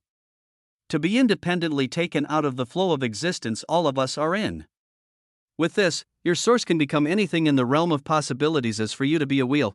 The information seemed to have overloaded her brain as her body that was pushed back by ruination continued looking up in shock while floating listlessly. Ruination shook her head to ignore her while coming behind Noah and placing her hands on him. The severed singed affixes of existence can be tremendously elevated, and new ones can be designed, master. I can start on this process. Ruination worked efficiently as her complex weavings of existence already began to flow within Noah, who already currently had an explosive change taking place due to Kuklos going towards becoming a pathway. He nodded calmly as his hand still held the note of existence as the silver flame that burned around it. He had altered the flow of existence once as the result was all pieces relating to the wheel brought to him within this frequency, and such an action even brought a chained Theodosius who was taken down to grant him the source of the golden ratio among other things. Those other things were possibilities of information. Noah looked towards the kneeling Theodosius and the listlessly floating body of the Queen of Matter that had floated close to it as he asked, "You knew the Omnifather? Where has he and others gone in these past eons? Where have you been trying to reach this whole time?" The weavings of Theodosius were ruined and scattered, but they were still there as this being remained kneeling while he spoke. The Omnifather was an idealist, but his path was a strong one. He was lucky enough to have the help of the Megalonian, who sacrificed herself for his source, gaining a mutation that further helped him exceed prime source complexity. That helped him transform and attain an undeniable telos source that the weavings of the wheel could do nothing against, and he came to imprison me for my actions after that. The ruined prime source of Theodosius still spoke with hate towards the Omnifather, thinking back to the eyes that looked at him as if he were beneath everything. He told me that he would not kill me, and would instead imprison me until he was back, as he went to the very last observable flows of the wheel to forge himself into something that would far exceed any prime source. A place I only dreamed of but would remain chained for cycles to never ever see. Theodosius revealed unique weavings of existence as when he did so, the visage of the Queen of Matter was recharged once more as she came to sit on the shoulders of Theodosius with an excited expression. She seemed like an ancient child who knew a lot but was easily distracted by one thing after another, a book already in her hands as she wrote down everything. Around this same time, away from this small world, the note of existence was hidden in the larger megalosaneer, WAP. The figure of Masara floated grandly between an expansive omniverse as she saw the unfolding flaming rift in space where from it, the figure of a terrifyingly powerful source walked out, a flaming woman with extremely concentrated white gold flame of the singed, her source burning furiously bright as she seemed like a gorgeous sun. Tendrils of white gold flaming hair flowed down her back, her eyes shining like golden suns as her skin undulated with white gold light. The blue flames around Masara quivered as she gave a light bow. "I apologize to the Prime Singed for the secrecy." Is it him?" she interrupted Masara as she was currently a bit out of sorts. The Singed, who were observing the prime frequency of life taken over by the faceless lifeforms, had managed to get a glimpse of him. When she saw him, her heart fluttered as many memories arose, but she was not sure, and then Masara called out to her within the prime frequency of flames as she said, "The one they had seen oppose faceless lifeforms would like to talk to her," which Singed would not even tell her the identity of another person as they would proceed to be mysterious like this. What would make a Singed not tell everything to the one currently overseeing the direction of all Singed? When all of this came together, she had to ask. She was Emmeline of the First Flame, one of the earliest Singed after the origin Singed, as she held countless waves of knowledge, and even she asked Masara, was it him? Masara turned emotional at this question as she knew how much the identity of the man who enacted all these weavings meant to them, and she nodded furiously as beside her space flickered while the visage of Noah stepped out, Noah, in a golden emperor's robe, while his body silently burned with an incandescent glow of flames that were the most advanced path of his weavings. The weavings of the Singed were vibrant around him as when Emmeline of the First Flame saw them. Boom! Her prime source instantly exploded as she disappeared where she was. When Masara blinked, she only felt burning heat near her as Emmeline of the First Flame smashed into the origin Singed, her body hugging him tightly as her expression showed loss, anger, and joy at the same time. "You left us, you left us, oh origin Singed." She held out her anger and loss as if she had to bear far too much weight on her shoulders this whole time. Around them, a white gold flaming domain began to form as Emmeline of the First Flame showed tremendous anger, her legs locking onto Noah's waist as she pushed him down onto burning flames while her figure draped off the golden sun dress she wore. "Before you disappear from us again and leave everything to us, I will take what you promised me before and attain the telos source of the Singed." Noah raised his brows beneath this fiery woman that he called over to just ask some questions, but just like Masara, she truly took him to be the origin Singed she knew of as she was even more entangled with them, and at this moment, her incandescent figure of utmost beauty and glory became bare before him as, with anger swirling around her, she sought a connection to his pathway to the true source of the Singed. Chapter 3600 Wheels and Flames. A shocking weaving of existence erupted in a certain point of the megalosaneer that became covered by white gold flames and obscured everything else.